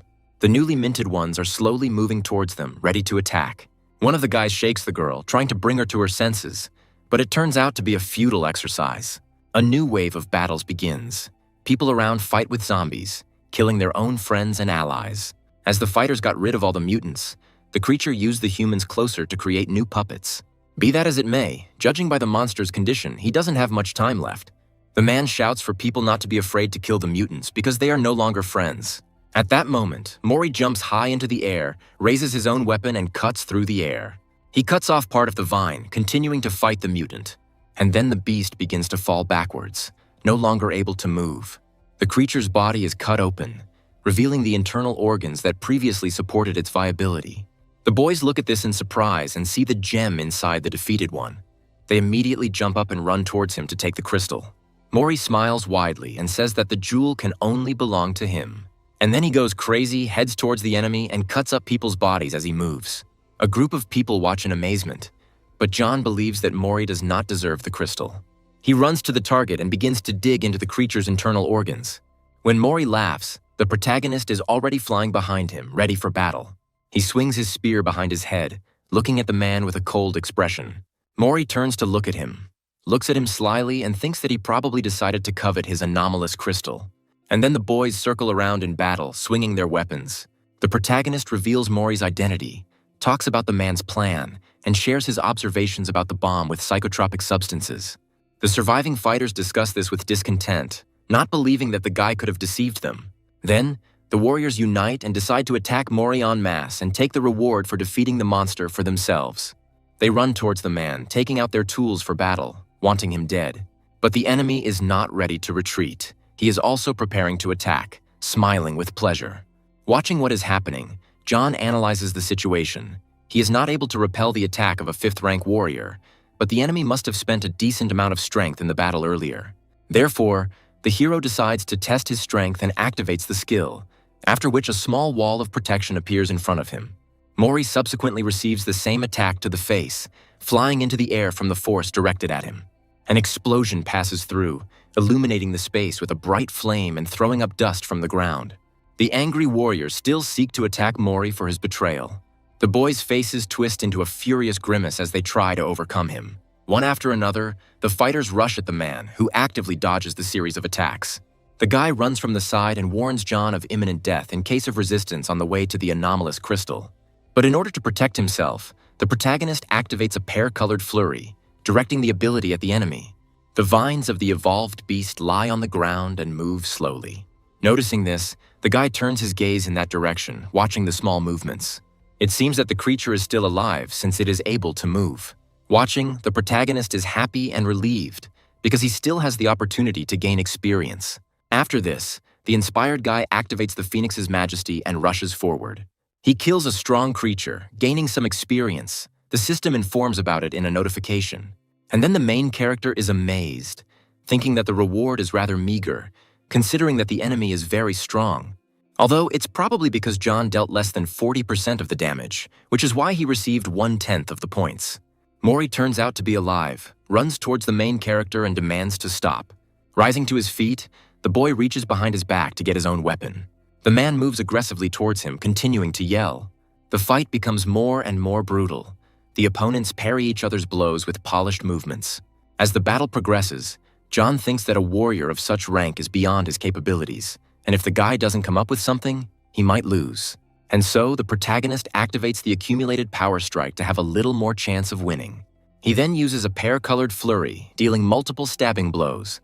As the fight continues, Mori cannot comprehend where John got so much power from. And at this moment, the main character becomes more confident, feeling his own strength.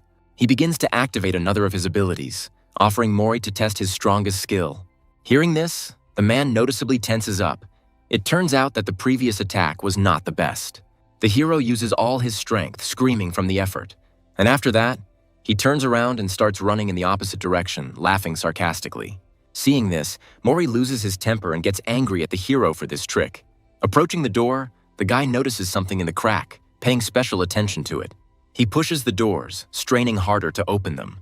But the opponent is already catching up with him from behind, shouting at the enemy, drawing attention to himself. And then, the protagonist clenches his teeth even harder, straining with all his might to clear a path for escape. Suddenly, the door gives way and opens, creaking slowly. The man at this point comes close to John, putting his sword behind his back.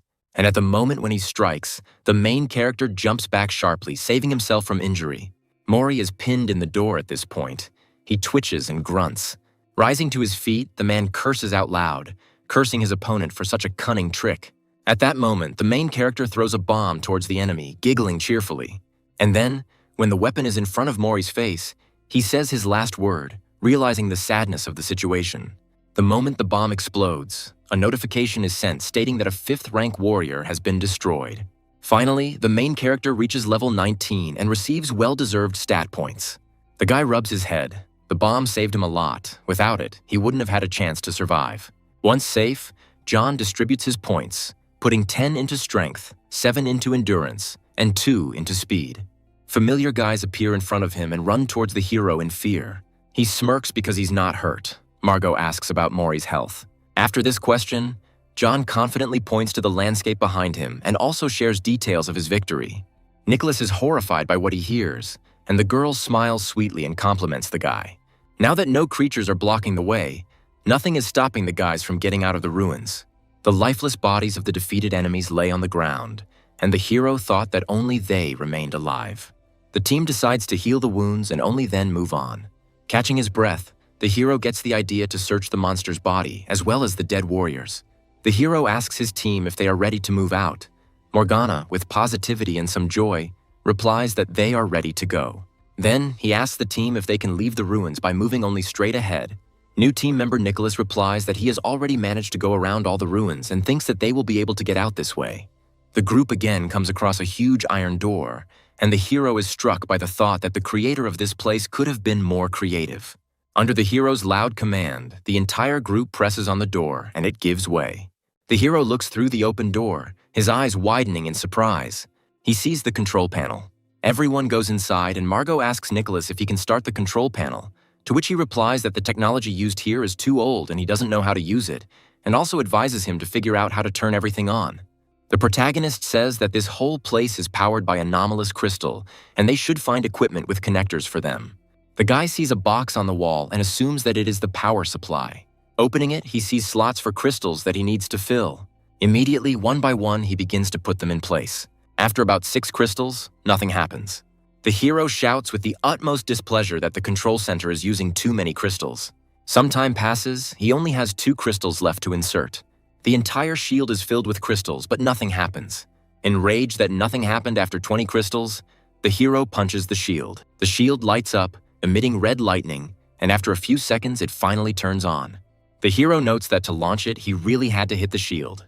Margot asks with joy on her face if the hero found out how to turn on the remote control, and he replies that he had to sacrifice 20 crystals in order to start it.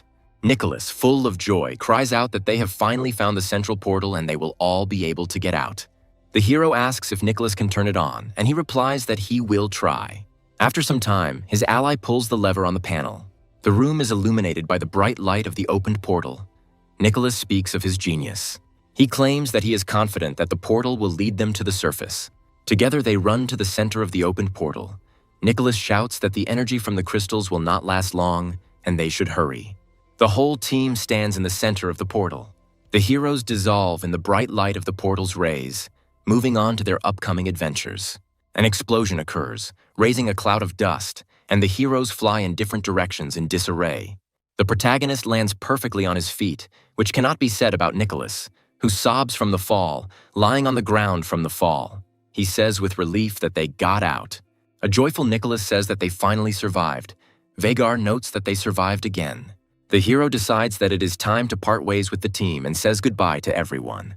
Turning her head towards her interlocutor, Margot wonders where the main character will go next. He replies that he plans to move only forward, without stopping for a second.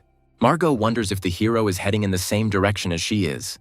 Morgana asks if Margot will be bored and if she wants to catch up with the guy. The girl, looking at her ally, discontentedly notes that Morgana talks too much. Smoke enveloped the small campsite, and sparks from the burning fire hung in the night air. The hero, sitting by the destroyed wall, notes that it is quite cool in the desert at night. During the battle, the hero never learned the 6th level crystal, and that is what he intends to do tonight. Opening the bag, he sees that the crystal has acquired some human features. The crystal absorbs other crystals located in the hero's bag. And then, the guy, perplexed, wonders about the crystal acquiring a spirit. He doesn't believe that this can happen. Suddenly, the creature hides the crystal it was about to eat behind its back. Then, the guy, perplexed, wonders what he is looking at now and notices that the creature has no manners, as well as no fear. The hero takes it in his hands and asks if it is some kind of beast that simply ate his crystal. With an evil smile, he says that he will cut open his belly and take out his crystal. Suddenly, he notices that horror appears on the face of the strange little animal. The hero reports that according to his assumptions, a certain creature is able to understand him. And then the guy takes out his own phone and tries to find all the necessary information about this animal. He notes that nothing was found, but is not at all surprised, immediately wondering if it is just some kind of creature resembling crystal. The hero presses on the animal and says that it looks hard and resembles crystal, but it doesn't feel like that, and decides to keep it for himself, forbidding it to eat crystal. The hero says that he will be bored on the road and decides to name the animal Mickey. The sword pierces a huge 3rd-rank scorpion, and a notification with a reward of 150,000 experience informs of the victory. Mickey rushes to the scorpion's corpse, greedily collecting the crystal from it. The protagonist allows Mickey to keep the gem, since he has already helped him collect a lot of the mineral on the road. The guy notes that despite his unsightly appearance, Mickey is very fast and immediately collected crystal from the killed monsters, which saved him a lot of time, and also that he really likes to eat it. Walking through the desert, greenery and water appear on the horizon. The happy hero joyfully tells Mickey that he sees an oasis. The hero approached the oasis. Splashes splashed his face. He and his new companion finally felt relief after a long time in the desert. Without hiding his joy, the guy says that he gets incredible pleasure from this activity. The hero sensed something was wrong and immediately noticed the sword flying straight at his head. Instantly drawing his weapon, he blocked the blow. The only question that came to his mind was who could have attacked him so unexpectedly. The unexpected and hard blow threw him back hard. Another thought arose in the hero's head that the enemy was incredibly strong and had excellent command of weapons.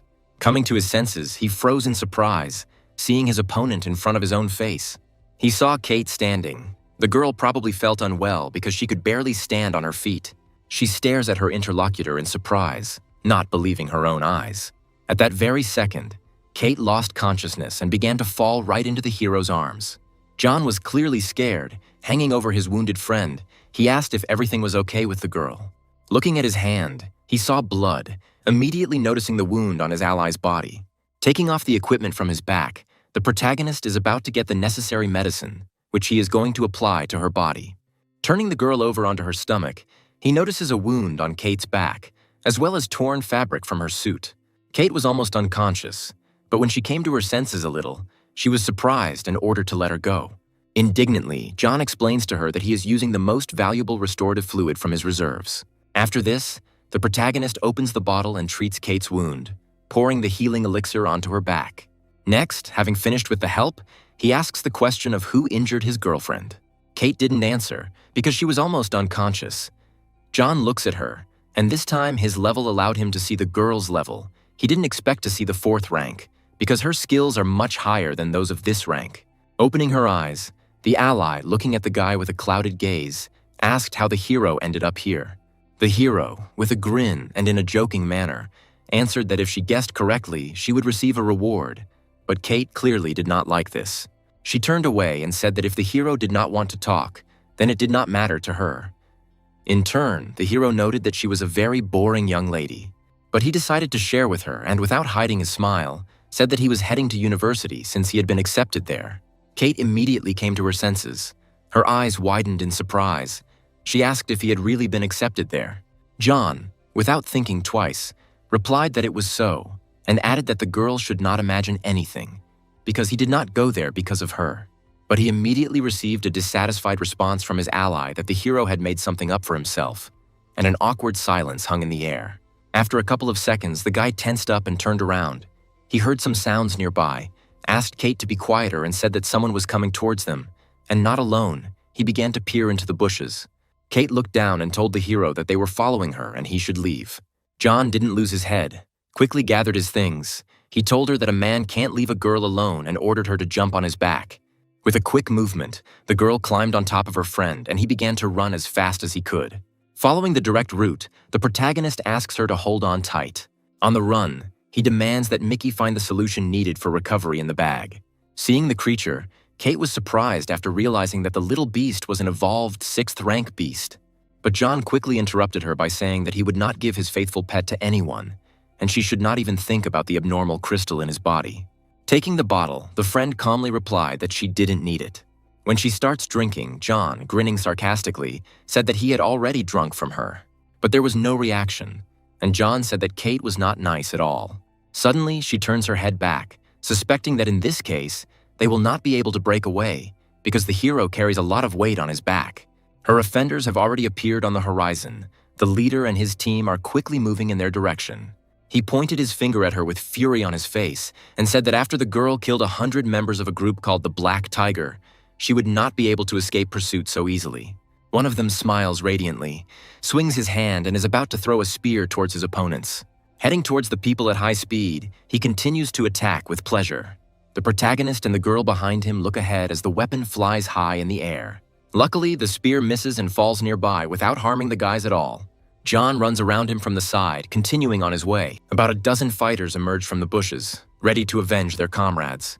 John looked at them with apprehension and immediately realized that all these warriors were at the peak of the 3rd rank. He turned to Kate and wondered how she could kill hundreds of these fighters on her own and still escape. He was amazed at her frightening strength. The offender, rubbing his long mustache, tells the hero that he should give up trying because he cannot escape their pursuit. But Kate looks straight into the man's eyes with a cold-blooded gaze, confident in her own victory. The enemy looks at Kate with great anger and fury in his eyes and says that she has no chance after they injured her, and they should not be afraid of the girl. Taking a look at John, he said with a smirk that such a weakling would not be able to protect her. The guy immediately wilted and was extremely surprised by this statement.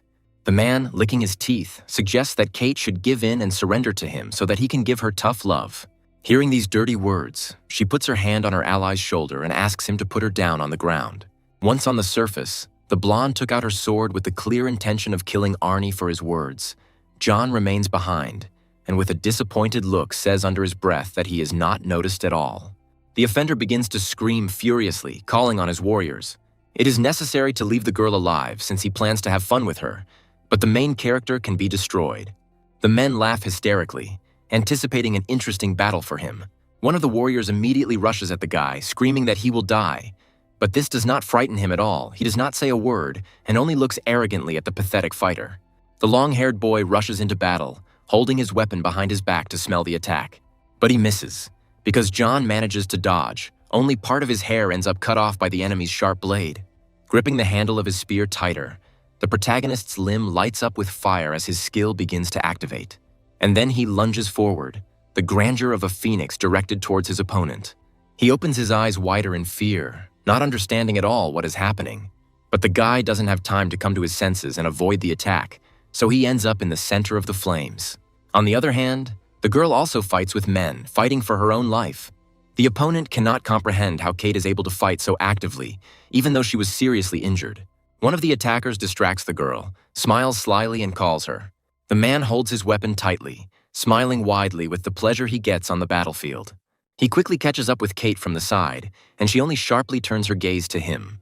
And then, their blades touch in a blow, ringing against each other. Once they are close, the guys exchange a few phrases. The hero believes that no man would admit to being tired. They agree to climb up this battle as soon as possible. And then, the main character again finds himself in the epicenter of the battle opposite his rivals. One of them laughs sarcastically, offering to show how to use a spear correctly. Hearing this, John noticeably tenses up, becomes more serious, and concentrates harder. Afterwards, the enemy uses his skill, and then his weapon and body light up blue. But the main character is confident in his abilities. He spins his weapon and responds to the enemy's comment. Smiling, the boy once again uses the greatness of the phoenix, illuminating the space around him with his flame. A huge explosion passes in front of him, sending chunks of earth and dust from the floor flying into the air. The rival, having survived, slips through, rejoicing in the presence of a strong opponent. The main character, in turn, is not going to give up and explains that the blow he used was only a small part of his skills. Suddenly, new characters appear behind him, ready to strike. Fortunately, John notices the movement and turns towards the attackers. With a sharp movement of his hands, he uses verdict and repels the attacks on the men. At this moment, the main enemy is already running towards him with a weapon extended in front of him. As he continues to run, the confidence on the man's face fades and he looks ahead with confusion. And the opponent, in turn, only becomes charged with enthusiasm and grins at the situation. The guy hits his opponent's instrument with his spear, and a loud ringing sound is heard around. Straining, the man can't understand why John's weapon is so heavy. And then, after a few seconds, a bright thought comes into his head. He looks at the spear, analyzes its appearance, and realizes that the protagonist uses a black beam to fight. Hearing this, the protagonist is surprised by his enemy's knowledge. The man becomes even more confident, wanting to get his hands on such a precious weapon. And then the guy sharply cuts the air with his spear, trying to hit the man standing in front of him. Jumping back, John offers to give this thing to his rival, since the man liked the instrument. He makes a sharp lunge forward, delivering a thrusting blow. But the opponent intercepts the instrument with his hand, clenching his fist around the handle. Even though he strains with all his might, he still finds it difficult to hold the weapon. And then, the main character begins to accelerate, moving forward. He uses a chain of kicks, knocking his tool out of the man's hands. And then, under strong pressure, it flies off in the opposite direction. As his opponent moves away, John catches up with him and shouts that someone like him is not worthy of using such a thing. Now he is fighting with a long-haired man, exchanging a chain of attacks. The gang leader presses his hand to his chest, finding Kate frightening. One of the enemies uses a skill called thousand-fold piercing, smiling widely as he attacks. The girl looks seriously ahead, watching every movement in order to move away if necessary. And when he stops, she immediately jumps up and attacks. With a swing of her hand, Kate cuts off her opponent's head with a sharp movement. The hero warns his friend about someone approaching from behind when the commander appears behind her. The girl turns around irritably in response to humorous comments and asks him to watch himself. At that very second, John turns away and continues to fight with the two guys. One of them bares his teeth, smiling slyly. The main character groans with displeasure, continuing to move actively. This trio moves very harmoniously, and the people manage to combine the advantages of long and short weapons, so the fight promises to be difficult. Catching up with his opponent from behind, the man calls out to John, drawing his attention to himself. Jumping high into the sky, he activates a new ability called Meteor Strike. Realizing that the guy is in danger, the hero's eyes widen in horror at what is happening. A multitude of weapons are moving towards him at a gigantic speed, cutting through space. Looking at the approaching enemy, the protagonist realizes that he has no choice. He looks at the man in front of him. It seems like it's time to use an explosion of anger. And then the guy strains himself with all his might, activating his ability. Suddenly, the man notices changes and is very surprised by what he sees, because John's power has become many times greater. He continues to push forward, determined to do his best to win. After that, the guy activates a pear-colored flurry, poking the enemy with sharp movements. Looking ahead, the opponent is perplexed. Unable to dodge, the guy's head is pierced by a spear. The system reports the destruction of a third-rank warrior. The fighters discuss the situation among themselves and decide to use their strongest skills. The long-haired boy tenses up, the air around him becoming engulfed in hot flames. He quickly cuts through the air with his swords, an ability called the Wrath of the Red Lotus. Looking at this, John only smirks and says that he is capable of similar things. After this, The main character uses the greatness of the phoenix, then his body is enveloped in fire. A hologram of a screaming firebird appears in front of the man, leaving the fighter standing there in confusion. And after that, the flame captures him in its tenacious paws. Another warrior is destroyed. The next opponent grips his instrument tighter, preparing to attack. Raising his sword into the sky, he uses his ability to attack. But John doesn't care. So by spinning his spear, the guy repels each of the attacks. Swinging his sword one last time, the protagonist seriously wishes the guy death. Realizing the gravity of his situation, he looks at his opponent in horror. But again, he doesn't have time to do anything in response, so he loses his life. Smiling, John is glad that he has finally dealt with all the dangers that were imposed on him. On the other side, Kate finds herself at a disadvantage, a battered girl clutching her wounded shoulder. The leader is already happy about his victory and asks the heroine not to delude herself with hopes about the fight. Before he could finish speaking, John found himself above his head, about to attack. When he lands, he thrusts his spear into the turf, scattering chunks of earth in all directions. Finding himself in front of the girl, the hero invites him to look around in search of his allies. And then, the man realizes the full extent of his situation and insults the fighters. Suddenly, the enemy activates the ability, squeezing his weapon in his hand tighter. His eyes sparkle with rage and desire to defeat the boys. Jumping high above the hero, he activates his ability to attack him. Looking at his opponent, John smiles confidently and tells him about the secret thing he has in store. They move towards each other, holding their instruments out in front of them. And then the main character's spear hits the enemy's weapon, and cracks appear on the axe. After this, John delivers a punch with his accumulated strength into the man's abdominal area. Having finished this fight and destroyed the enemy with the final blow, the guy continues on his way. Sitting down on the ground next to Kate, he begins a dialogue, inquiring about the girl's condition. After some time, the guy hands her a bottle of liquid and asks her not to worry, because he has never drunk from it. Bringing the container to her mouth, Kate shares that she did not expect such a rapid increase in strength from the hero. He is delighted by this compliment and begins to show off in front of her with all his might. A few seconds later, the lady rises from the ground and follows in an unknown direction. It turns out that they are both going to the institute. John slowly gets up and asks to wait, explaining that because of helping the girl, he feels tired. But Kate doesn't answer and continues to walk away, shouting after her. The guy gets to his feet and runs after her. Entering a new territory, John is glad that finally something resembling an ordinary forest has appeared on his path. Turning his head from side to side, he guesses that there is very little time left until the university. A voice is heard from behind. The man does not want to let the guys into this place. On the way of a guy named Chappie, Margot yells at him, unhappy with why he talks like that. He explains that he heard about some kind of competition among applicants and considers intimidating competitors to be a completely reasonable step. The girl looks ahead with confusion, not understanding why he decided to kill them.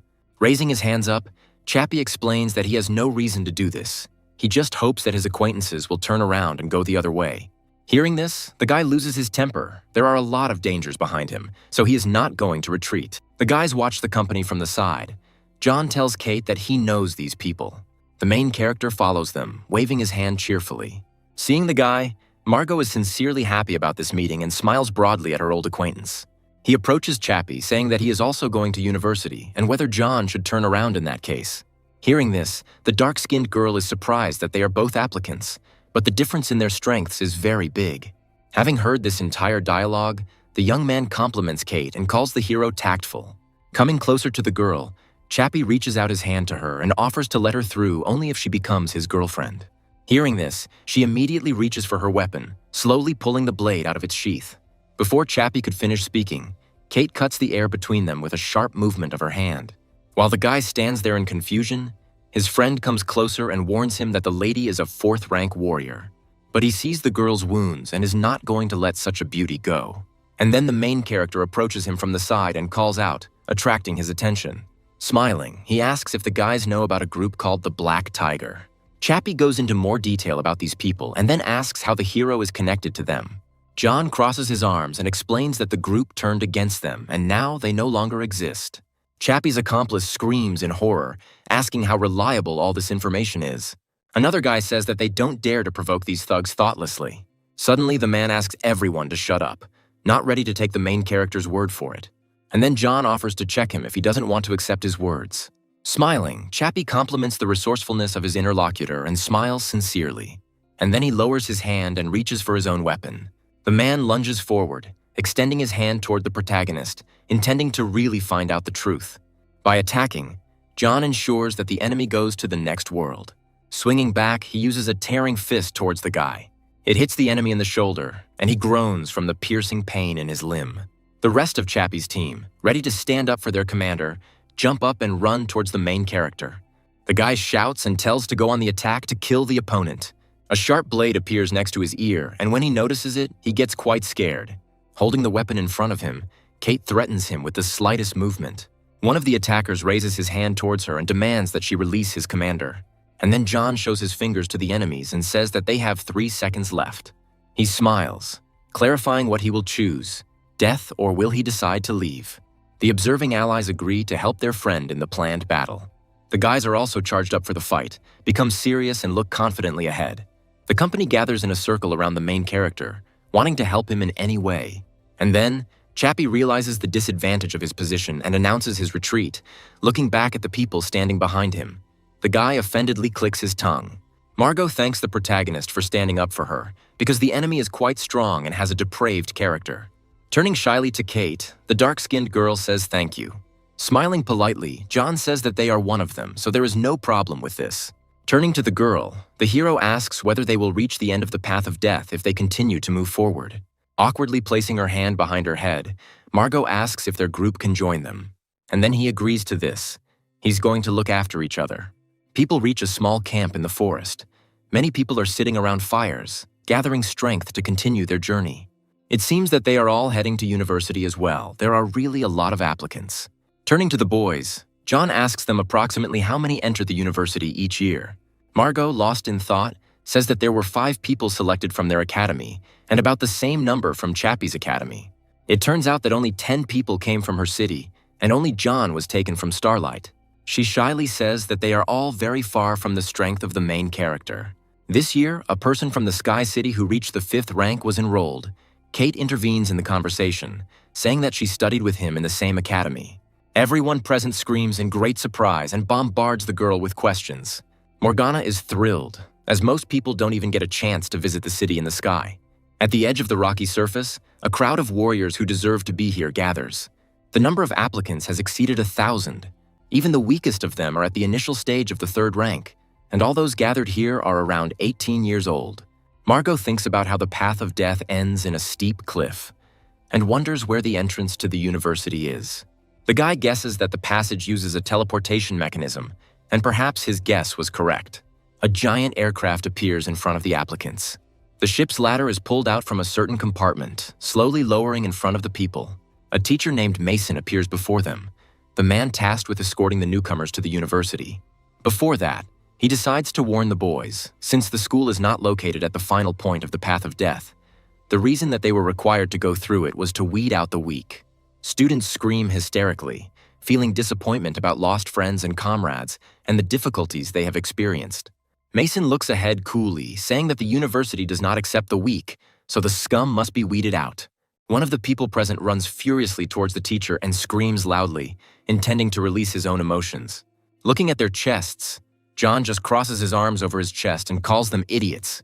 One of the incoming students was very hurt by this news and, screaming about his life, rushed at Mason with an axe, but he did not even move, and a slight smile appeared on his lips.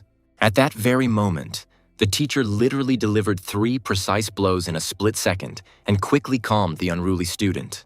He fell to his knees, dropping his battle axe from his hands opposite him. The teacher still stood in place, seemingly not even moving from his spot.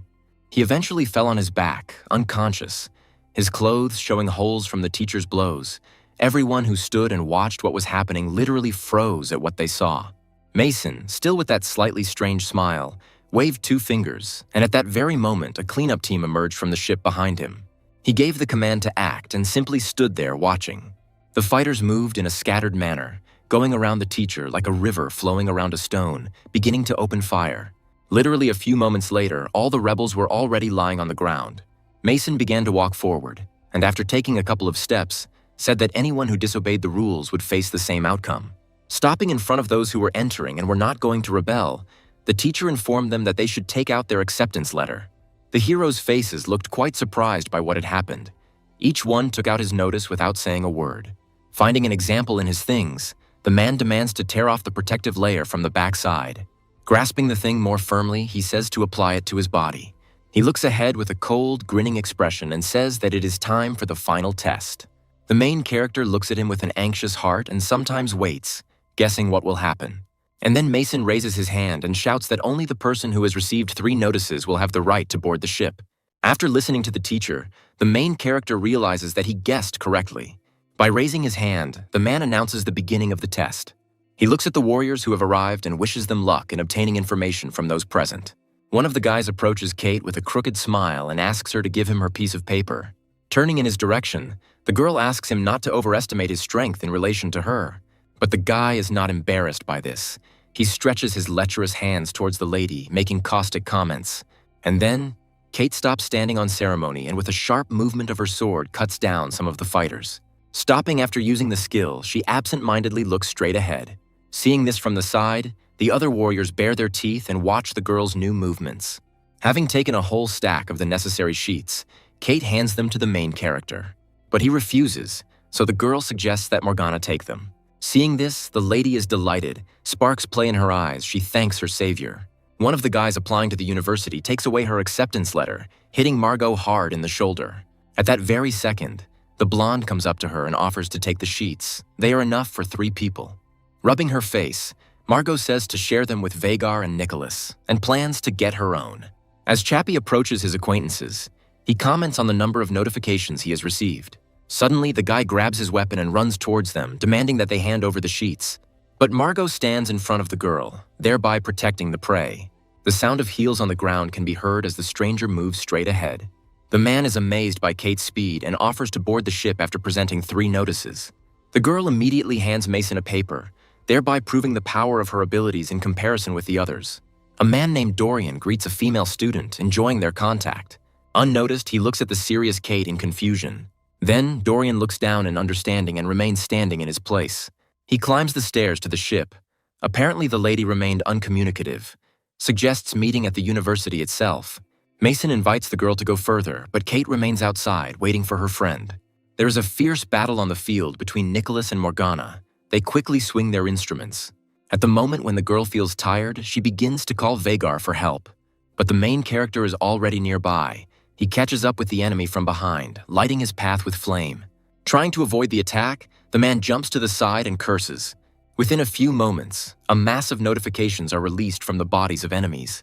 It was John who used a movement technique called Silent Tread. Gathering around the guy hands the sheets to the others. Now this amount should be enough for everyone. The men, having realized the essence of the situation, notice the sale of sheets and run towards the hero to take them. He turns coolly towards the people, commenting that he didn't like his rivals yesterday. One of the attackers uses an ability, grabbing his weapon. But due to the slow advance, John pierces the enemy's head with a sharp movement. The system congratulates him on his victory. Chappie grits his teeth harder, making a displeased face, amazed at his enemy's abilities. Another team member decides to test his strength and also lunges forward to attack. And then the main character snatches the weapon from the hands of his opponent, commenting on its shortcomings. The guy decides to demonstrate his strength by taking the spear more firmly. The striker believes that he can fight as well as John. But he doesn't have time to finish speaking when the main character's spear pierces the enemy's neck, leaving him without a continuation. The system again talks about the destruction of one of the opponents, namely a third-rank fighter. Without losing the enthusiasm in their eyes, the guys run towards their goal. One of them uses Pegasus Sword, another uses Lucian Dragon Slash, and the third uses Star Nebula Pierce. Looking at the impending danger, John says with confidence that the number of people will not change the outcome of the battle. By quickly swinging his spear, he activates a wall in front of him and also uses the Verdict skill. Now all attackers receive the same damage that was directed towards him, and the main character turns towards Chappie. And now, the guy asks his rival to be more careful in the next life. The man screams hysterically and asks them to wait. He asks them to let them go and leave them alive. But the main character no longer hears, activates a blow of accumulated power, and a pear-colored flurry pierces the guy with stabbing blows. When he lands on the ground, dust rises around from the people falling. The system congratulates him on gaining experience. The survivors look at the ferocious John in horror, assuring him that it is better not to mess with him. People who are on his team thank the hero for his help and protection. Looking up, he sees something in front of him that he did not expect at all. Kate had been waiting for him at the entrance to the ship all this time. While giving the notice to the teacher, the main character admires his new friend. Congratulations are heard. Those present have passed the final tests, and now they have officially received the right to study at the university. From that moment on, everyone became fellow students. The main rule for students is the prohibition of killing students. Morgana is outraged because they were just forced to fight to the death, and now they are pretending to be a good person. The journey to the sacred area will take about 3 hours, so the guys have a chance to catch their breath on board. John seems surprised that there is not a single porthole on this ship. Apparently, no one wants the students to know the exact location of the university. To the general public, the 4 universities in the south and north are the most prestigious in the country. But in fact, it is the mysterious university that has the right to call itself the best. In such aspects as the qualifications and strength of teachers, scientific research power, and the level of soldiers, it is at the highest level and is in no way inferior to the strongest foreign universities in the world. Those who are considered geniuses for ordinary educational institutions are not even fit to be trash here. They were simply taken and got rid of. In one fell swoop, they weeded out the lion's share of those who arrived. It is not even known whether those from whom the notice was taken away will be able to return safely. And so, after some time, the plane lands in the required place. Mason approaches the guys and informs them of their arrival at the university. Students stand near the inscription and look at the carved door. The teacher invites them to enter.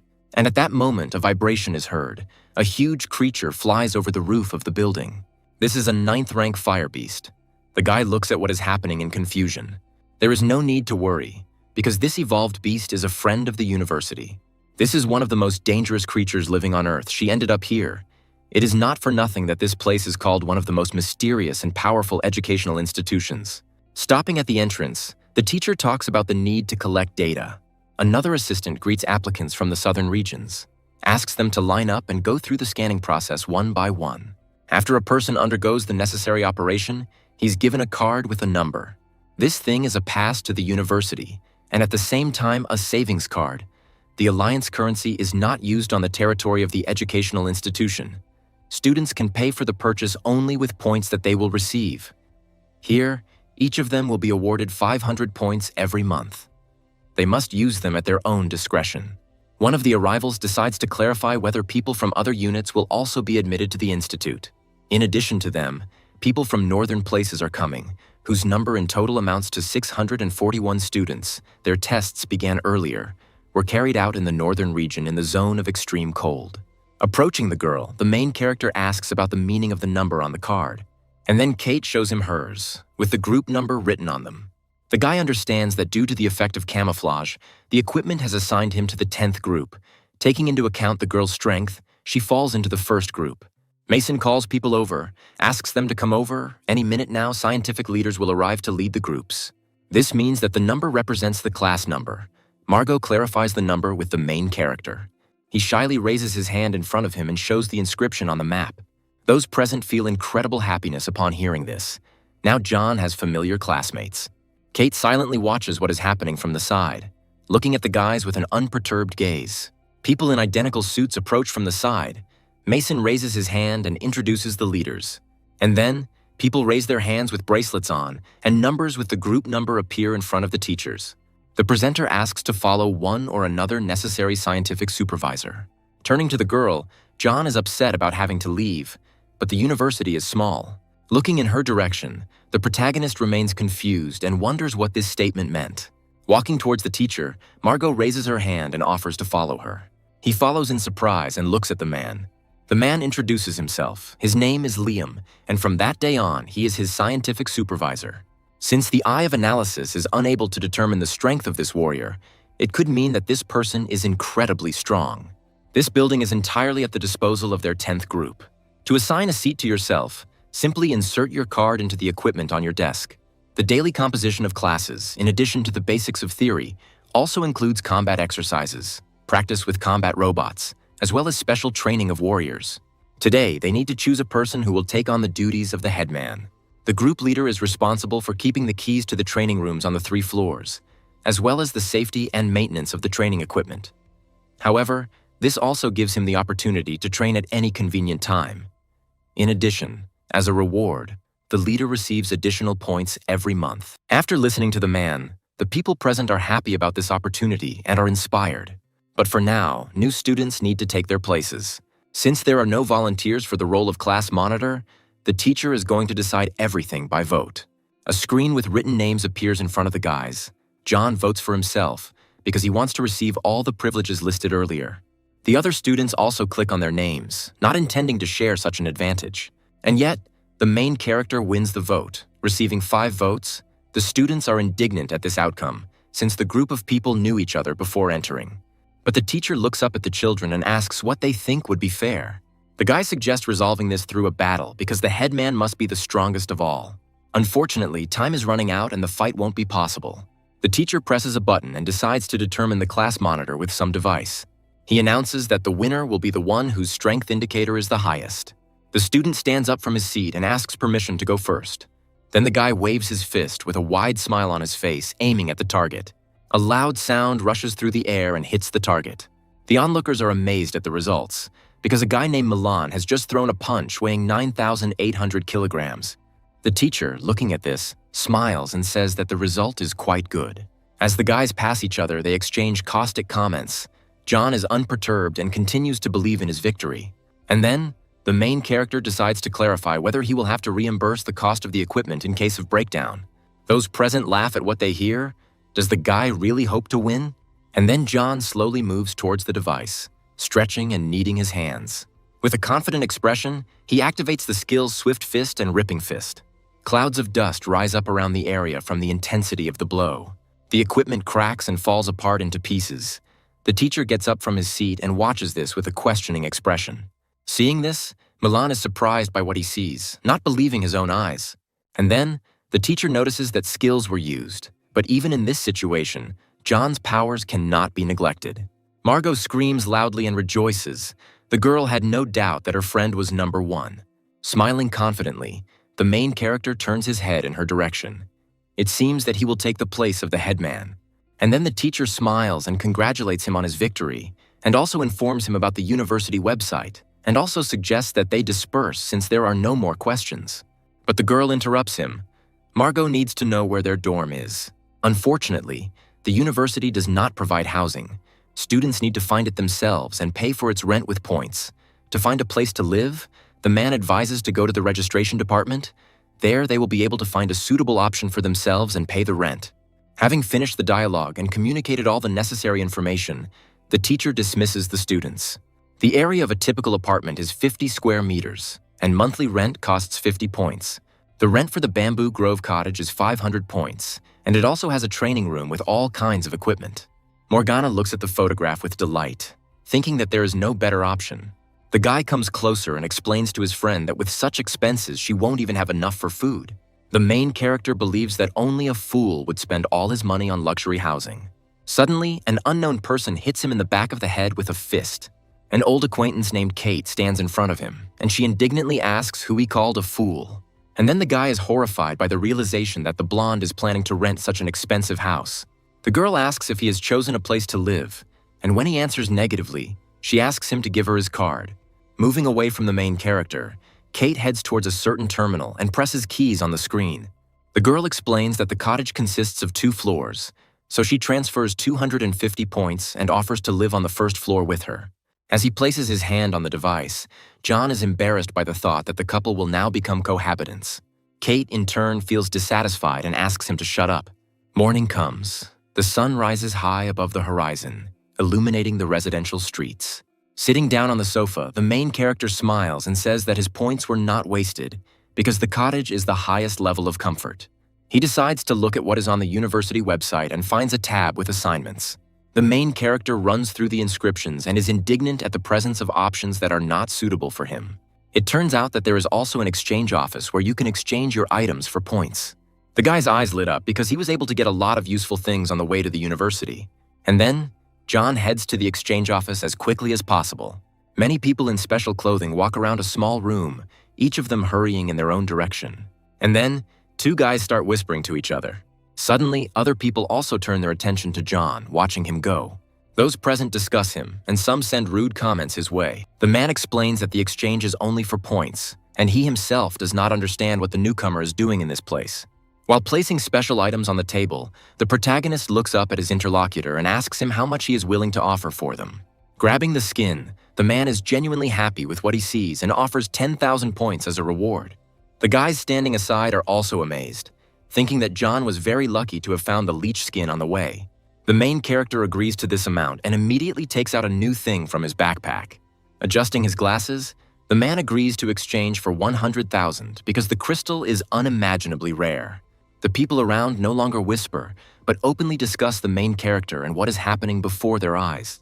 And then John takes out some vines from his backpack and with a wide smile asks to evaluate one more thing. And then, the man finally loses his temper and starts screaming, not believing that the guy was able to kill an evolved 6th rank beast. The students do not understand where the hero could appear from, and with such power and a bunch of expensive items with him. One of them clicks his tongue and doesn't believe that John belongs to a noble family. He must have picked up all these things somewhere. The man takes out a notebook, starts counting and adding up the offered prices, and the result is 610,000 points. The guy agrees, asking if it is also possible to exchange combat skill cards. And then the seller answers negatively, because the university produces such things in sufficient quantities. He recently pulled out a diamond blade technique card, hoping to exchange it for 1,000,000 points. But John also asks if it is possible to purchase a rank 6 abnormal crystal. Having returned the card to the hero, the man reports that he has deducted the required amount from his account. The price was 80,000 points. The day is coming to an end. The sky is getting dark, covered with red spots of sunset. A couple of sunbeams still illuminate the space. Raising his hand to his head, John sighs and says that something happens to him on a permanent basis. Turning back, the hero demands that the strangers come out. Now is the perfect time for a robbery since there is no one around. And then, after what was said, several guys come out of hiding, among them a student named Max. He noticed that in the exchange center, the hero exchanged items for many points. He urgently needed 10,000 points, so the guy thought that John would not refuse to lend him some. And then he clarifies how he will do this if there are no devices nearby that could help with this. After that, Max comes closer and insults the hero. These cards have a translation function. John looks down at the object in surprise, amazed by such news. In this case, he offers to transfer his points to him, smiling sarcastically at the enemy. Max moves away further. He was going to rob him. How dare his interlocutor treat him like that? Looking confidently at his opponent, the main character has no doubts about his victory and asks the guy what he thinks about this topic. And then Max loses his temper, swings his fist and rushes to attack. At that very second, John uses a movement technique called Silent Tread, and the guy's goal disappears, and he looks ahead in confusion. But the main character is already hiding, delivering sharp blows to his opponents, quickly moving between people. He ends up behind the guys, slowly walking straight ahead without turning around. And then Max realizes that his opponent used the technique of movements and begins to worry a little. The protagonist turns to him with a laugh and asks how he views his abilities. Before the enemy can respond, John activates a chain of blows, followed by multiple kicks. He also uses another ability. His palm lights up with flames. But Max is not going to retreat. He then uses the fist of the great snake. His hand, with the help of a hologram, becomes the head of a reptile. Seeing this, the guy turns around in fear and pays attention to it. He doesn't have time to dodge, and the enemy's attack hits him in the face, pushing him aside. Max is extremely unhappy. He decides to do something bad. John shouldn't have provoked him. He still demands the money back, but the protagonist advises them to be glad that they ended up at the university. If the battle took place outside the school, the boys could have been experience points for John, and then he uses a tearing fist. And then Max laughs loudly, not doubting his own victory, and also uses his ability. After a couple of seconds, the boys merge into a dance of attacks, their fists touching. And then the opponent feels his arm being twisted. It's all about John's ability. Max falls to the ground and screams in pain and resentment, ordering his friends to take him to the hospital immediately. Coming closer, the main character angrily comments on everything that is happening and is not going to let people leave. And then the guy's eyes widened in fear. He doesn't understand what could happen now. Raising his finger and smiling broadly, John asks for 10,000 points to be transferred to him from each of those present. Hearing this comment, the guys get angry and refuse this condition. But the main character is not going to retreat. He offers to break the arms and legs of his opponents in exchange for this. Of course, Max would not like to get even more injuries. He promises to send him a transfer. Moving away, the guy asks how the transfer of funds can be carried out. Crying in fear and pain, Max takes out his card and explains that he needs to press a button on the side, which will cause a display to appear on the front of the card. After this, the guy asks the hero's account number, which he needs to know in order to make a transfer. Clicking his tongue, he finishes the action and sends the money to the account. Beaming with happiness, John is delighted that he managed to earn about 30,000 points to his account in a matter of minutes. Turning around, he thanks for the points he received and also says goodbye to the guys. Max is confident that he is not going to let the hero get away with all this. The people who remained safe are discussing what happened. They were quite frightened by the murderous aura. Is John really a first-year student? And then one of them is going to put all his money into getting a big group together and causing a lot of trouble for the guy. Arriving home, John calls his friend by name, after which he suggests having lunch together. Kate sits in her room, an aura hovering around her. The girl is focused on using some skill. Using a monitor in the living room, you can order delivery without leaving your room, she says. The guy treats her, offers to choose whatever she wants. But for now, the girl should take a shower after fruitful work. As she gets out of the bath, she's surprised at the speed with which the delivery arrived. There are many different dishes on the table in front of her. The food looks so attractive and appetizing. The hero also spears a piece of meat on a fork and joyfully brings it to his mouth. He hasn't eaten for a very long time. On the path to death, all he had was protein bars and bland fried animal meat. Turning to the guy, she asks where he got so many university points from.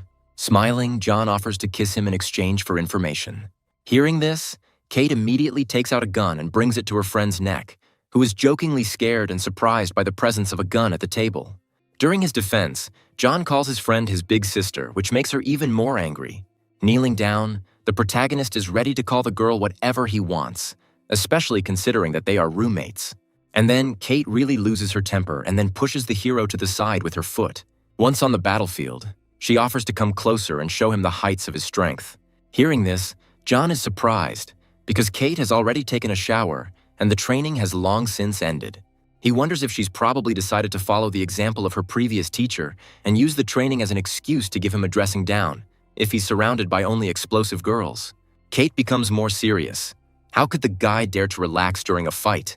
During this, she lunges forward, delivering a stabbing blow with her sword.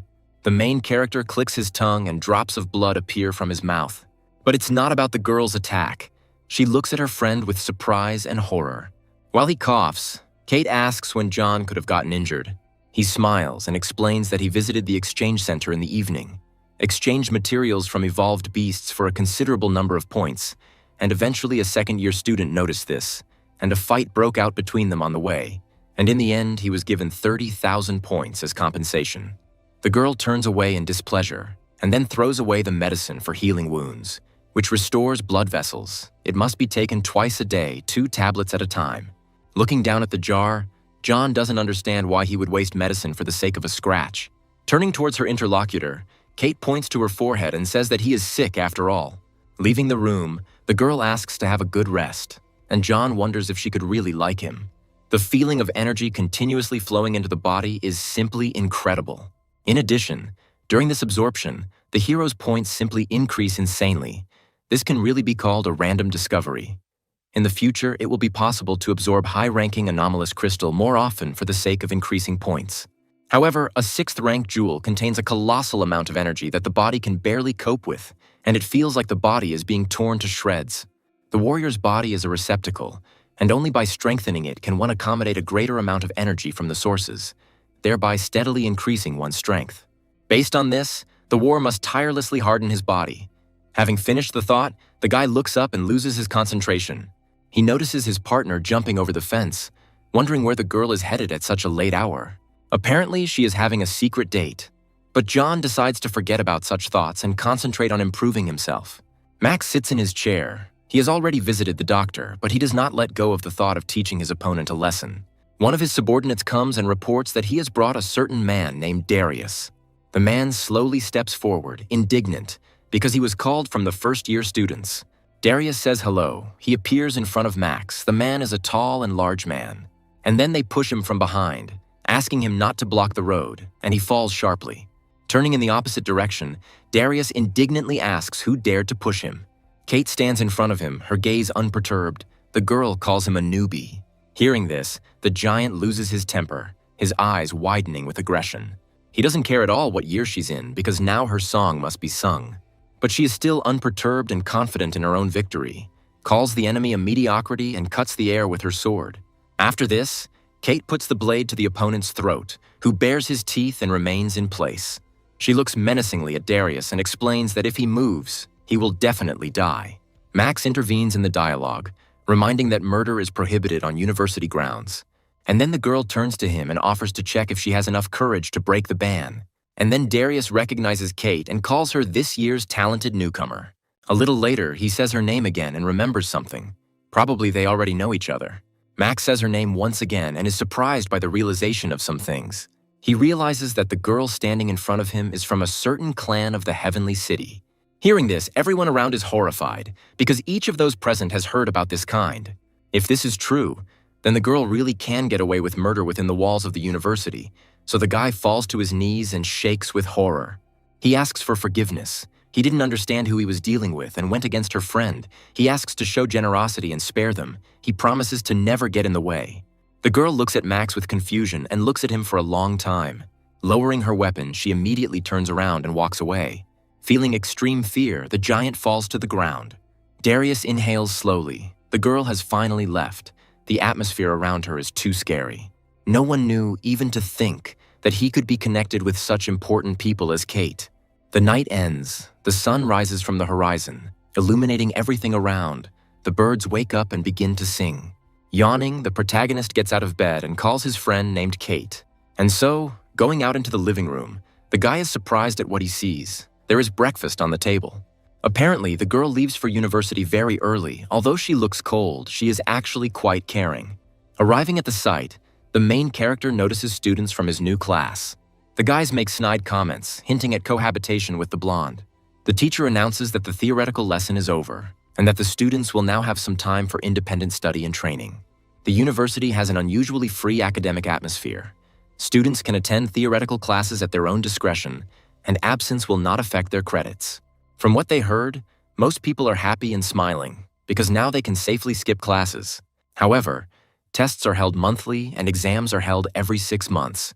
So if the grades are at an unacceptable level, then one should not blame the insensitive punishment. And now, students are upset because they won't be able to skip classes because they need to prepare for exams. One floor above their office are the strength training rooms, where students will find all the things they need for their daily workouts. Since the main character is the head man, he's given a map. The room opens at 6 in the morning and closes at 12 at night every day. After use, it is necessary to clean up. After that, he asks to give his card to get 500 points. Finally, the man takes the object in his hand and sends it into the hole on his table. Seeing the gigantic sum on the screen, he is shocked by what he sees. The teacher decides to find out where the main character got so many points from. The students discuss what they heard, look at each other, and are surprised by the number. This is impossible. Yesterday no one had points, and today there were so many, this could not have happened. The guy gets up from his seat and accuses the protagonist of hacking the university system. The teacher looks at the students angrily. Do they really think that the system can be hacked so easily? It clearly shows that those points were obtained by exchanging materials from evolved beasts. And then, the students learn about the existence of an exchange center at the educational institution and decide to also go after classes and exchange some things. Watching this, John inhales slowly and makes a rude comment on the behavior of his classmates. The teacher praises his student for his skills. It's amazing how much he managed to gain on the path of death. After that, he asks where the hero got his friends in his second year of study. The guy scratches his head and makes up a story that his friends were worried that he might not have enough points and showed generosity. Returning the card to his student, the teacher asks him to be careful. Turning around, the man says that he is going to a meeting. In a week, there will be a meeting among the first-year students, so it is necessary to train. When the time comes, he will select the 5 strongest among them, who will compete with the rest of the first-year students for the title of the best. Hearing this, the guys are motivated and promise that they will prepare responsibly. After finishing their classes, each of them goes to the training room. People take wooden balls and swing them in front of them, while others use exercise machines. The guy also uses a wooden spear to practice the necessary strikes. Approaching him, a classmate asks him how he views the exchange of experience. Margot is already coming closer and turns to a guy named Milan, not understanding what he is trying to achieve. He explains that he just wants to warm up by fighting his headman. A classmate is sure that yesterday the hero used some trick to break the device for measuring strength. It is impossible to explain, because the aura is practically not felt. The main character does not agree to fight because his opponent is too weak. He's afraid of accidentally injuring him. And then Milan loses his temper and swings a wooden ball towards his opponent. He in turn jumps back, avoiding the attack. The main character smiles broadly and says that the attack is too slow and offers to show how it should be done. He immediately uses a pear-colored flurry, dealing multiple blows in one sharp movement. The guy barely fights off some of them, trying to hide from the attack. But he doesn't have enough strength, so Milan flies high into the air under the onslaught of John. And then the rest of the classmates also unite. They want to help their friend and decide to attack. The team with which the hero was heading to this university discuss what is happening and also decide to help their friend. And then John dissuades them. He alone is more than enough for these weaklings. Thanks fate for providing the opportunity to assert the authority of the headman. Milan has already risen to his feet and is rushing to attack the hero again in order to inflict many more blows in order to take revenge. He raises the handle of the weapon behind his back to swing at him. Suddenly, John uses the verdict skill, thereby reflecting the attacks aimed at him.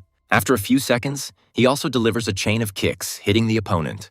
Some of the attackers were unable to stay on their feet. People fell to the ground, while others remained standing on their feet. Coming closer, the protagonist asks if Milan has experienced enough humiliation. The beaten guy breathes heavily, rubs his cheek and sighs.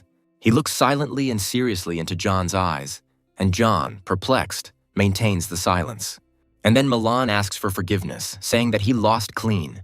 The girl was sure that John would cope on his own. Just recently, she had been more worried about him than anyone else. After a couple of seconds, the main character shouts, asking if there are any more dissatisfied people. When they entered here, the scan revealed that their combat ability was the weakest, which is why they were assigned to the 10th group. If they don't want to lose face at the freshman meeting, then John advises them to get down to training. It turns out that the school also has a gravity room. Margot offers to enter, but to do so, you need to swipe your university student card. Regular warrior training gradually hardens the body, but it is completely ineffective when it comes to strengthening internal organs. In the case of a gravity room, everything is different. While in it, the body's cells are in a state of intense exhaustion, and the load on the internal organs is also unusually great. Therefore, the use of cultivation techniques to absorb the energy of the origins and other training have an unusually high effect on strengthening the body. Moving on, the main character pays attention to the whole surrounding atmosphere. Apparently, this is what this room looks like. Everyone present is here for the first time. The dark-skinned girl pays attention to some things. She comes closer to the sign. It turns out that using the gravity room requires points. Nicholas decides to calculate that an hour under double load will cost 120 points. They only get 500 points per month. They still need to spend money on food and rent. They can't afford it now. Approaching an acquaintance, John offers to sell the flesh of the Kai beast. It is quite expensive. In addition to the ability to exchange items for points, you can also complete tasks that are published on the university page and receive points for completing them. Taking out his card, John offers to practice at his expense. To start with, it's worth trying the easiest option. Those present are incredibly happy, thanking him for such a service and the opportunity to progress in training. Approaching the device, the main character takes out his card and holds it to the sensor. A voice announces that the double gravity boost training has begun. Everything around begins to vibrate and make loud sounds. The students raise their heads higher. Nicholas is indignant, squatting down. Apparently it's really hard for him. And then Morgana starts screaming loudly. Is this really a double boost? Under conditions of increased gravity, the body's cells are in a state of continuous exhaustion, and at the same time, they are continuously disintegrating, giving birth to new cells, stronger and in greater quantity. Under such conditions, using the cultivation technique to absorb the energy of the origins of the abnormal crystal will be much more effective. After a moment, the students sit in relaxing poses and concentrate. Those present were very tired. Could John's strength really be so high that after an hour he was able to continue training? Nicholas gets up from the ground and is about to leave, commenting that if he stays in this place for a while, he will fall apart. 3 hours later, the protagonist opens his eyes and looks straight ahead. He raises his head. I look around. Apparently he is the only one left. Since this is the case, we can try triple amplification. The guy approaches the device again, applies the card, and the triple gravity amplification training is launched. And then, he is suddenly pressed to the floor. The guy hits it hard. He's bleeding there. He's straining himself a lot. This load is really heavy and great for him. The body is torn apart by pain. It seems as if the internal organs and skeleton are about to be torn apart. However, The system shows that experience points are growing at an impeccable pace, even faster than when killing evolved beasts. The remaining students return to the training room to continue to hone their skills. The dark-skinned girl is worried, because the main character has been sitting in a gravity room for 5 hours already. Morgana explains that this place is equipped with an intelligent system that will turn everything off and issue a warning if it detects that a person cannot continue training.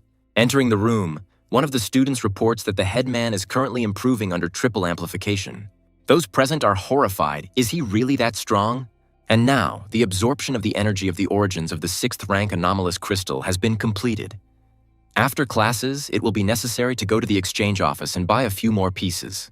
Under the triple force of attraction, his reaction speed slowed down significantly. The power of the tearing fist also weakened unusually. And yet, if under the triple boost, he released the tearing fist with all his might, its power could also be increased threefold. The system offers training in conditions of high gravity, intends to use the first level. Suddenly, an unknown object rises and directs red radiation towards John. The machine releases a fire laser at incredible speed, directing the attack toward the student. The main character didn't put on any equipment. If he was hit by a laser, he could very well die. He shouldn't have started training so recklessly. A couple of seconds later, 2 lasers are already flying at him. He dodges them with quick and sharp movements. The guy uses the silent step movement technique when there are more and more dangers around.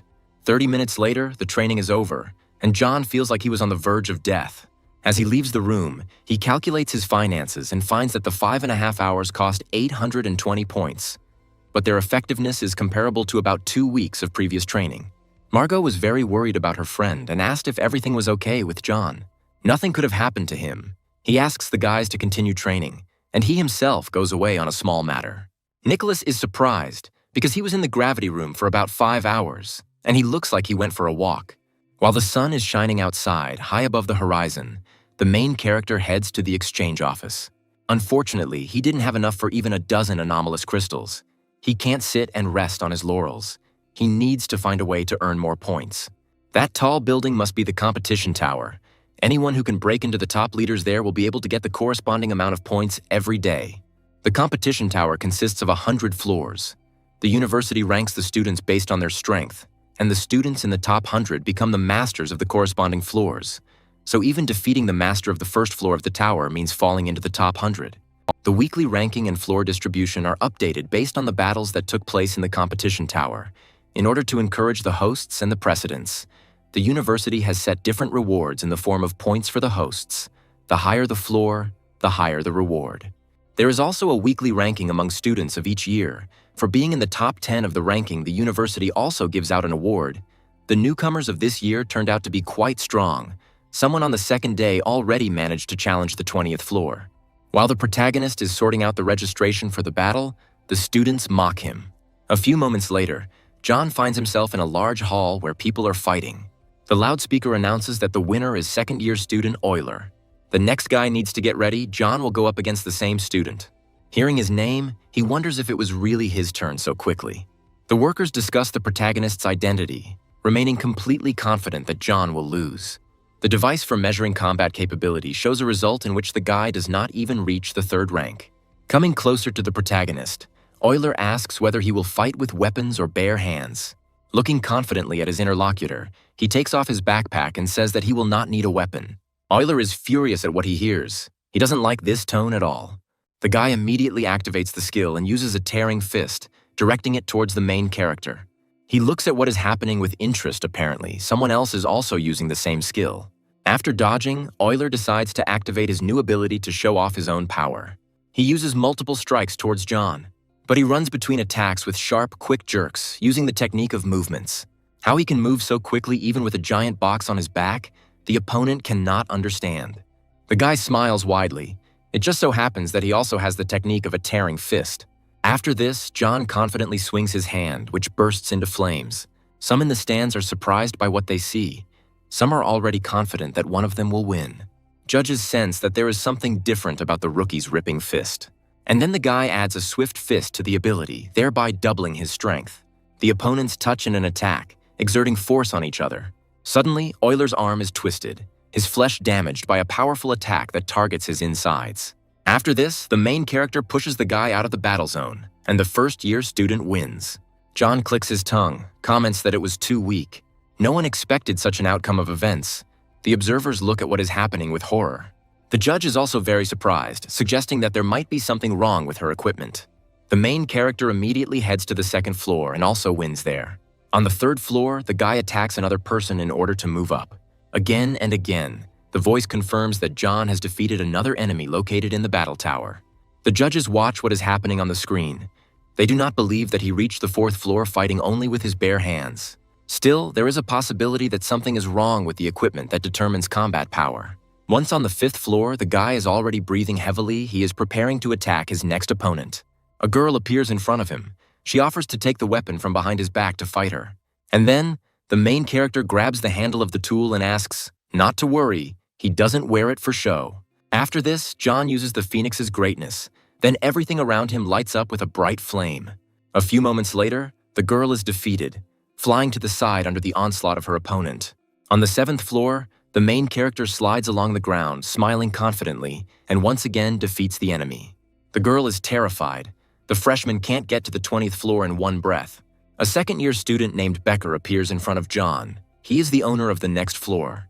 The guy has a premonition that the battle will be serious. Here he is no longer confident in his superiority. And then, the opponent says that the current first years have made it clear to everyone that they cannot be underestimated. Today, the man defeated one of them. He brings the sword to his face and says that he would be interested to see how long the new opponent can last. But the guy has no hurry, so he plans to put in maximum effort in this fight. At that very second, they cut into the air with their weapons, swinging them sharply from side to side. Someone is going to watch the live broadcast from the competition tower, which is the man who made it to the 20th floor. Students in the first group pay attention to this, clarifying who he is. It turns out that John is in the 10th group. The guys are shocked by what they hear. If a student was assigned to this group, he must be among the weakest first-year students. There was no way John could have made it to the 20th floor. And then the guy remembers that the main character is Kate's friend. Breathing heavily, John realizes that he is barely holding on. Probably a 5th-rank warrior is his limit.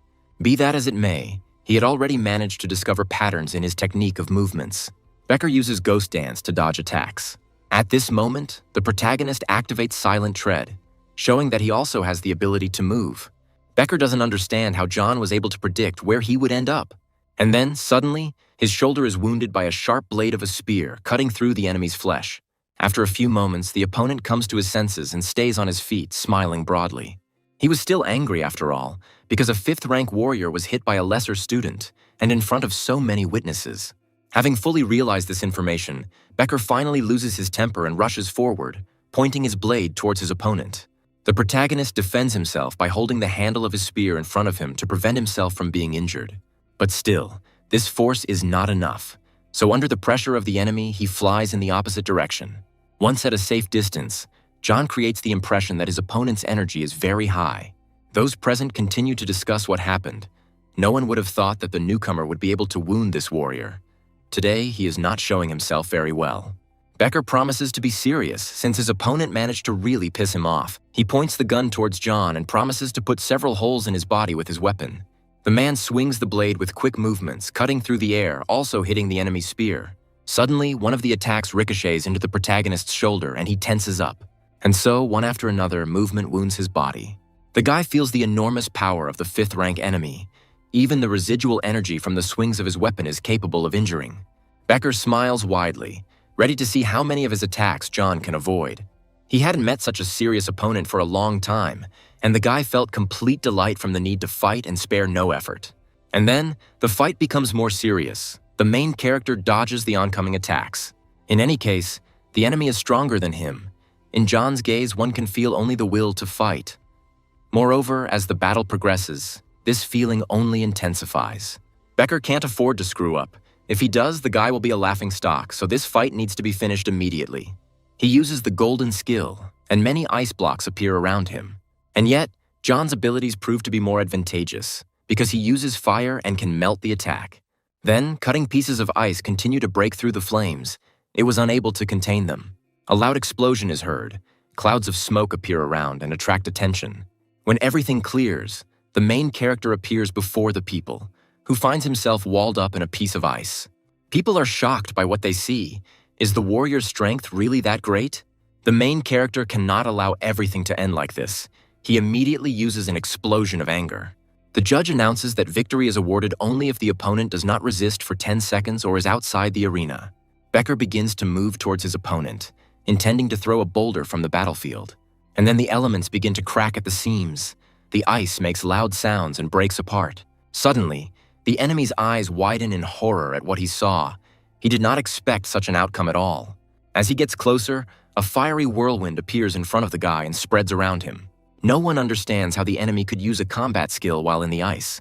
It was good that John managed to activate the explosion of anger just before he was chained, and combined with the grandeur of the Phoenix, it was not difficult to get out. Now it's time to finish off the opponent in one fell swoop. He immediately catches up with the opponent. Becker still can't comprehend how he managed to get out of his ice so quickly. Coming closer, he points the blade of his spear at the enemy's face and says goodbye to him. The guy groans from the tension and is worried about the proximity of his defeat. The main character's eyes show confidence in his own victory. He strains with all his might. After this, John uses a blow of accumulated power, thereby pushing the enemy out of the arena. Observers are sending a lot of comments about what happened. The judge turns towards the protagonist, asking if he plans to challenge the 21st floor. He says that he will come tomorrow, but today he is not going to move up. The guy turns around and looks at the table with the ranking of freshmen. John realizes that he was first in the ranking. Because of the victory over the owner of the 20th floor, he received the right to go to the 21st. It turns out that the second place could not defeat Becker. The guys discuss what happened and can't believe that John ended up in the 10th group. Looking down at the monitors, one of them is about to take note of the main character. Very tired from the long journey, the guy is breathing heavily. He feels the side effects of the explosion of anger. He can't even believe that he made it to college. Someone from behind comments on the main character's appearance. He slowly turns his head back. The rising sophomores ask him why he looks like a beaten dog. It's strange that he didn't die after challenging the 5th rank. Becker was seriously exhausted after 2 consecutive defeats with the first years. That's the only reason he managed to win. If he understood correctly, this guy did not accept the humiliation and sent them to restore his reputation before he had time to recover. The freshmen are taking on too much this year, so the boys would like to teach him a lesson. And yet, despite his condition, John does not back down and responds to all the rudeness directed at him. A dark-skinned guy runs up to him and grabs him by the clothes, trying to hit the exhausted hero. Suddenly, something stops his hand. He also pays attention to it. And there, behind him, stands Kate, holding the limb of an unknown attacker. John smiles weakly, saying that his patronage has arrived. Continuing to pull, the girl twists the opponent's arm, bending it until it hurts. After this, the second-year students run towards her, losing their temper. They shout loudly and get angry. But this doesn't scare the heroine, so she swings harder and lands a decent blow to the guy's face. No one thought that the girl's skill would be so precise, not only in the use of weapons, but also in hand-to-hand combat. A few seconds later, Kate uses Ripping Fist, rushing towards the attackers. A moment later, the beaten ones are already flying in the opposite direction. Seeing this, the main character is seriously surprised. It turns out that his neighbor owns a tearing fist, and its power seems more ferocious than his. And so, the offenders begin to run away, afraid of getting even more injured. John thanks his savior and asks the girl how she guessed that he would be here. It turns out that Kate was just watching the broadcast of the performance. First, he spent 5 hours in the gravity room, and then went to challenge in the competition tower. Noticing the guy's appearance, she asks her neighbor if he can move on his own. And then John begins to pretend to be dying. Despite her outward anger, the girl is actually worried about him. After this, Kate sighs loudly and lifts her neighbor onto her shoulders. Holding on to her, the protagonist cannot allow himself to force the girl to carry him on her back. After this, she explains that she is only returning her debt and asks not to overthink things. It's getting dark outside. The streetlights are turning on, trying to illuminate the darkened streets. Everyone around turns around, pays attention to the heroes, points fingers and discusses. Some people envy John's position, while others, on the contrary, despise him for such an act. After some time, the guys reach their place of residence, approaching the gates of the villa. The hero catches himself thinking that the girl's profile looks truly beautiful, and her hair smells very delicious. Without thinking twice, John brings his lips to the lady's cheek and kisses her. After this, he begins to panic and think that she might get angry. The girl slows down. Her voice becomes darker. John tries to justify himself and explain his actions. But he's in trouble, because the main character is already flying to the side from a strong kick. When it falls to the ground, Its weight raises clouds of dust from the ground. He screams hysterically and asks for mercy, admits his mistake, and says that he was wrong. Sitting at the table, John reflects that after the kiss, the girl did not attack him. Perhaps she really likes him. Embarrassed and blushing, he thinks deeper and fantasizes. But his thoughts are interrupted by a question from the girl, who asks whether the hero feels better. Sitting with his mouth full, he comes to his senses and responds positively to her concern. Getting up from her seat, she asks to go and help her with her training. The lady suggested exchanging experiences, and John, in turn, assumes that this is just an excuse to beat him. After some time, the boys train in a specially designated room, using wooden instruments. As the fight continues, the boy realizes that Kate is showing much more strength than yesterday. The higher the warrior's rank, the more difficult it becomes to advance further. But in her case, it seems that for her, development is not difficult at all. While defending himself from a bunch of blows, John tries to understand how the girl improves. Suddenly, the guy asks her to be careful, otherwise she will kill her husband. And then the neighbor knocks the spear out of the opponent's hands and asks him to shut up. It seems that she wins because the main character is unarmed. As she gets closer, Kate compliments the spear technique her neighbor is using. He smiles broadly and asks not to forget who the main character is. Holding the hilt of the sword, the girl remembers how to wield a tearing fist and then suggests that they stop wasting time. Kate activates the ability and is going to check whose ability is more powerful. After this, the girl immediately swings and uses the skill, attacking the guy. He dodges with a sharp movement and shouts that he needed to be asked. Kate disappears right in front of his nose. She really is very agile and fast. After this, the neighbor appears behind and tries to strike from behind. Suddenly, she still removes the main character, who flies forward by inertia. Coming closer, the girl advises not to rely on sight, but to release the energy of the sources for perception. After this, Kate tries to attack again to hit the hero, who dodges again.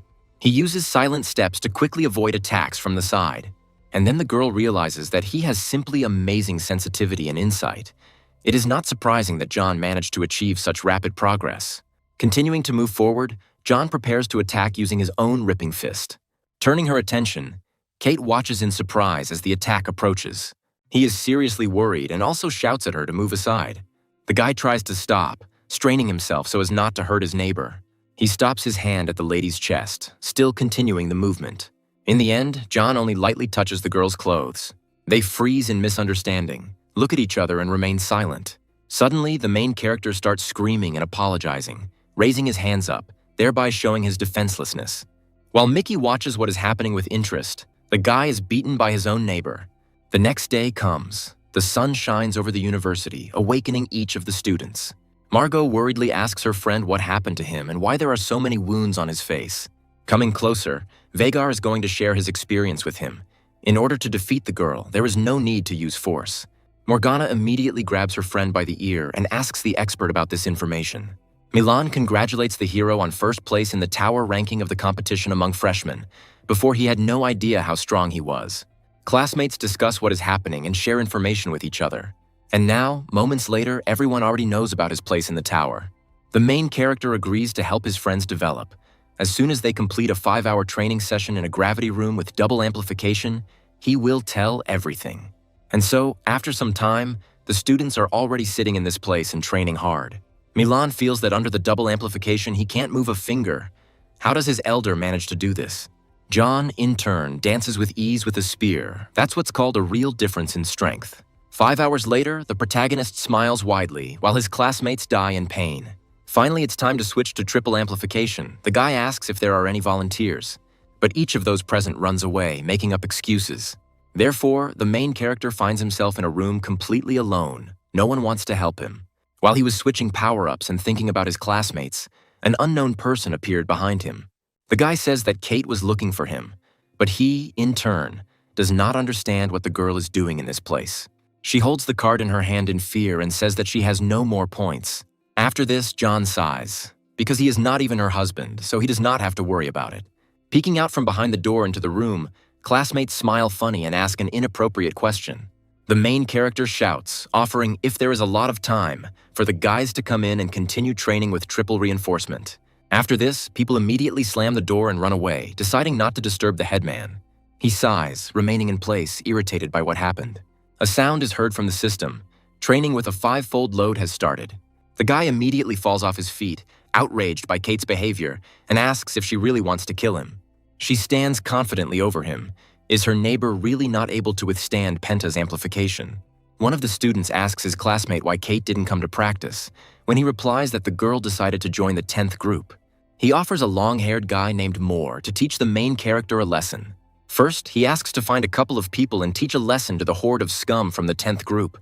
The guy breathes heavily, saying that quadruple would be just right for him. But this level is beyond his limit. The lady doesn't seem to hear him and tugs at the handle of the device, thinking that all this is too weak. The system reports that training with electrical voltage of 10,000 volts has been started.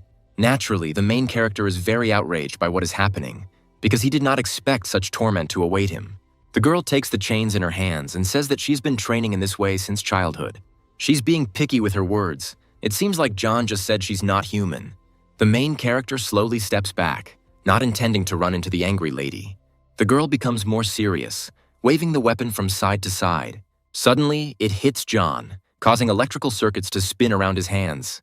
Vagar is sure that the more beautiful the girl, the scarier she is. So much suffering can be heard in the scream of his classmate. Seeing Morgana next to him, he immediately begins to make excuses. She grabs the guy's ear again, pulls it hard, and asks him to repeat what he said over and over again. The exhausted guy is on his knees. He feels the smell of meat coming from his body. Still lying on the ground, he analyzes today's training and comes to the conclusion that he is getting enough points. Suddenly, the girl starts throwing stones at the hero's head and says that this will be a reward for using the points from his card. He is genuinely happy, not sure that he can accept such a valuable award. Serious Kate, in this case, suggests returning the existing gift. 2 hours later, the main character is still in the gravity room, already tormenting himself with electric shocks. The guy finally reaches level 20 and gets the absorption skill, also becoming a 4th rank warrior. He decides to invest all the points he earned and also change his rank, since it seems to him that the new ability will be of little use. The freshmen's meeting starts any day now. John should be fully armed by the time it starts. This evening, he plans to study the fall of the Milky Way, the gold skill he got earlier, and then he'll go to the exchange office and see if they have any gold cards for hand-to-hand combat skills. Evening is coming. It is getting dark outside, and alarming cries can be heard from somewhere. Milan stands in a serious pose, asking his interlocutor how to understand this. The offender confidently says that passage along this road is closed for students of the 10th group. The guy explains that this is the only way to get to the exchange office, and Milan needs to get there. And then, the brunette allows him to pass only if he decides to crawl between his legs. Suddenly, the stranger's foot hits the offender's crotch, and he screams in pain. The protagonist appears, smiles broadly, and asks if he has any new objections. Classmates immediately recognize their class leader and rejoice at his arrival. One of the attackers moves towards John from the side, preparing to strike again. Then the guy uses the golden skill, and a hologram of a wolf appears near his face. But the hero is about to respond to the attack using a tearing fist. The opponents meet in a battle dance, using their abilities against each other. Yet John proves stronger as he pushes away the attackers, holding his injured arm. He decides to ask his opponent what skill he is using. After this, the main character smiles and tells about using a bronze skill, and then offers to fight again. Suddenly, someone present raises his palm in front of him and asks him to stop. The brunette introduces himself as Ronald and talks about the misunderstanding, offering to end this fight. The boy felt a weak aura from the hero, but he managed to achieve incredible power by improving the bronze skill. Striding along, John is still ready to make concessions. He comes closer to Milan and offers to crawl under him, in which case the matter will be hushed up. The guys indignantly point their fingers at the hero and talk about his impudence. After this, he immediately activates the ability and deals multiple blows to the person standing nearby. Ronald is not going to give up since the hero decided to act this way. He uses a skill called Thunder Palm, striking the enemy in the back. The brunette boasts that his palm is capable of destroying a 3rd-rank beast and suggests enjoying it properly. The system reports an external energy attack and prompts the hero to use the absorption skill. Only 1,000 points were received because the opponent's skill was very weak. Suddenly, Ronald opens his mouth wide and breathes heavily. The hero cannot understand what is happening. He doesn't understand why John is completely fine and not at all hurt by his attack. The guy immediately punches the brunette in the face, explaining that his ability is useless. The opponent falls to the ground with a crash from John's blows. A stern voice of a teacher appears before the warring parties, informing them that fighting is prohibited on university grounds. Ronald immediately turns his head in fear towards the speaker. He suggests ending this because everyone got what they deserved. The man turns to one of the students and demands that the guys be sent to the hospital and given appropriate assistance. Milan slowly approaches the hero and thanks him for his help in this difficult dispute. He explains that the guys attacked them on the way to the exchange office. There was no reason for this. At this moment, the main character looks at his interlocutor silently and with incomprehension. At the medical center, the teacher asks Ronald who sent them to bully the 10th group. Not wanting to tell, he says that the guys just happened to fall into his hands. The man talks about how the boys were used as cannon fodder, and the boy they fought is named John, and he is in first place in the freshman competition tower. Having heard this information, the guys are very surprised, not believing their own ears. Ronald loses his temper and blames Moore for setting him up for this deal. As he leaves, the man warns that if they lose to the 10th group at the meeting, they will be in trouble. When the guys approach the exchange point, they suddenly hear a friendly voice. The friendly salesman asks John what brings him here this time. Coming closer to the counter, the protagonist explains that he needs to acquire golden skills in spear and hand-to-hand combat techniques. A screen lights up between the people. The man moves closer and offers to study the catalog. After some time, the main character settles on the technique of tearing apart the Thunder Fist. The man sighs heavily and explains that learning this skill is not that easy. As far as he knows, everyone who tried has suffered greatly. Learning the tearing fist injures the practitioner in the process. Only after reaching a certain level of progress in learning it can the practitioner use it to injure their opponents. While the tearing Thunder Fist is an advanced version that, in addition to the tearing effect, creates an electrical discharge generated by the energy of the origins, thus enhancing the power of the technique. The seller also warns that when studying this technique, you will have to undergo serious electrical tests. Without a second thought, John raises his hand and is about to purchase this ability. On top of everything else, the guy wants to take another skill, pointing at it with his finger. After thinking about it, the main character comes to the conclusion that this technique was simply created for him, since he has to undergo electric tests and has a studied card of the tearing fist in his inventory. And so, leaving the exchange office, the guy sees the sun setting, and little by little the streets become darker. The freshmen's meeting will begin in 2 days.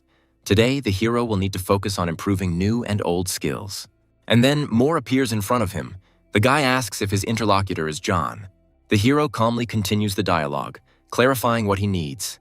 The long-haired guy begins his speech, saying that defeating Becker proves his strength, but does not mean that he is worthy of being with Kate. He advises to immediately break all ties with the girl. Keep calm. John asks if what was said is a threat, and also clarifies Ronald's involvement. Moore only explains how things really are, continuing to prove to the hero that he cannot be with Kate. Continuing on his way, he asks to forget about his affairs, suggests training harder so as not to lose to the 10th group. One of the guys asks if the main character is taking on too much. Moore thinks that he doesn't have much time left to show off, and is going to show the guy where his place is at the meeting. As he continues on his way, he thinks that a weak lineage could not have raised a warrior like Kate. I wonder what her origins are.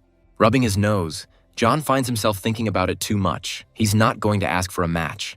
Coming home, he notices something and is very surprised by what he sees.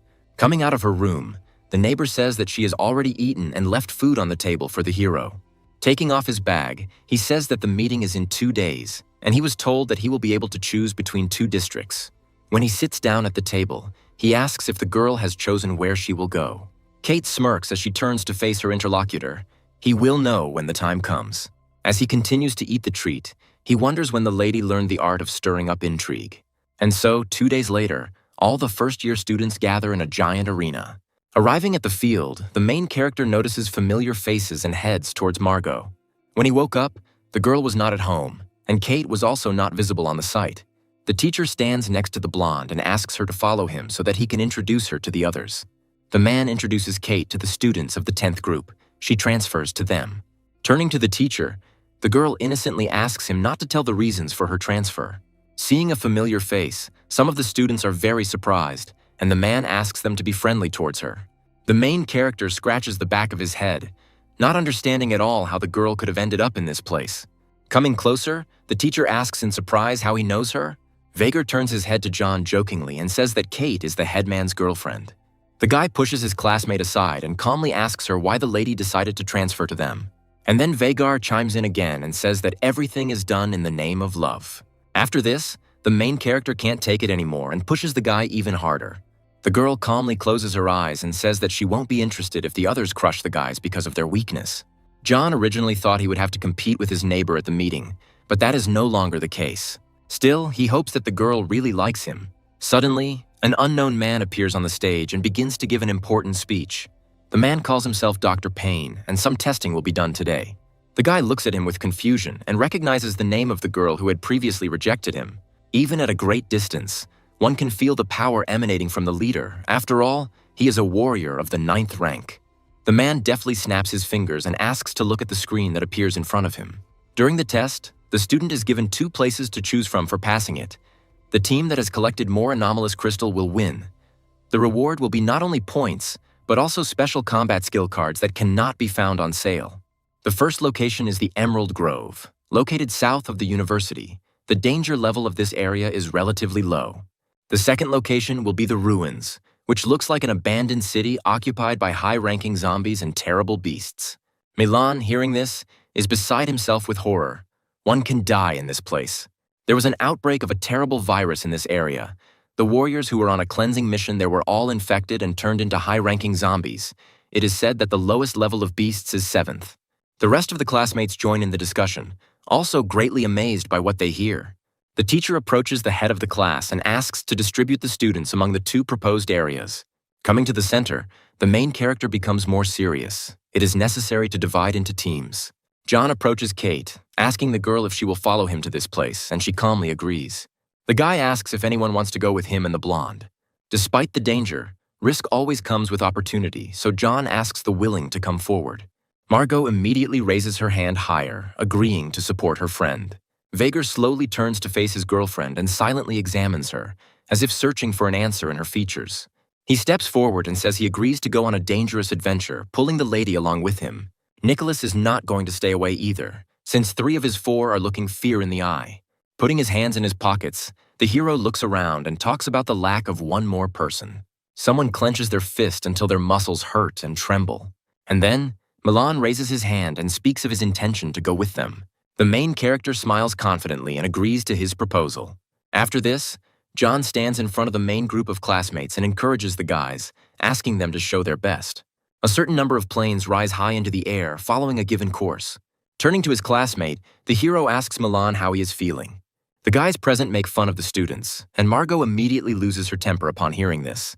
Looking down, the guy admits that he once visited these ruins. Classmates are very surprised by what they hear and ask again to make sure they heard correctly. Holding his head, he says that he made a bet with his classmates about whether he would dare to undergo combat training there. As a result, wanting to prove his strength, he went to this place with his friends. On the very first day of their stay there, the students were bitten and turned into zombies. After that, the guy ran away so as not to get into the same danger. And then, the main character realizes that all the zombies in that place are carriers of the virus. He turns out to be right. After 24 hours, the person completely turns into a mutant. A huge metal bird flies over the blooming and blossoming flowers. Finally, the students reach the necessary place, namely the ruins, and ask everyone to get off the ships. The main character looks at the space around him with interest. Before they leave, the host needs to be informed of some details. Both zombies and evolved animals are carriers of viruses. If bitten, people must return within 24 hours and receive medical attention to have a chance of survival. The man turns his head towards the guys with a smile on his face and wishes them luck on this difficult journey. Upon hearing this information, the boys are furious at the realization that the 10th group student was right. John points towards the forest and tells the girl that they are going there. Margot and Nicholas calmly follow their commander, saying nothing. The remaining students also exit the plane and continue on their way. Each of the students is divided into groups. Some remain standing in place, some move on.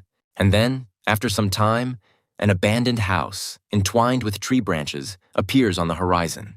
The team passes him, all moving in sync and confidently. There is danger rustling in the bushes, and a mutant is watching them.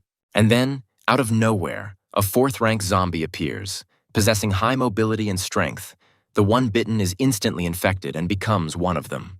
The blonde heroine immediately jumps up and calmly moves towards her target. With a sharp movement of her blade, she cuts through the monster's flesh. Morgana exhales slowly and thanks the girl for her help because she was very scared.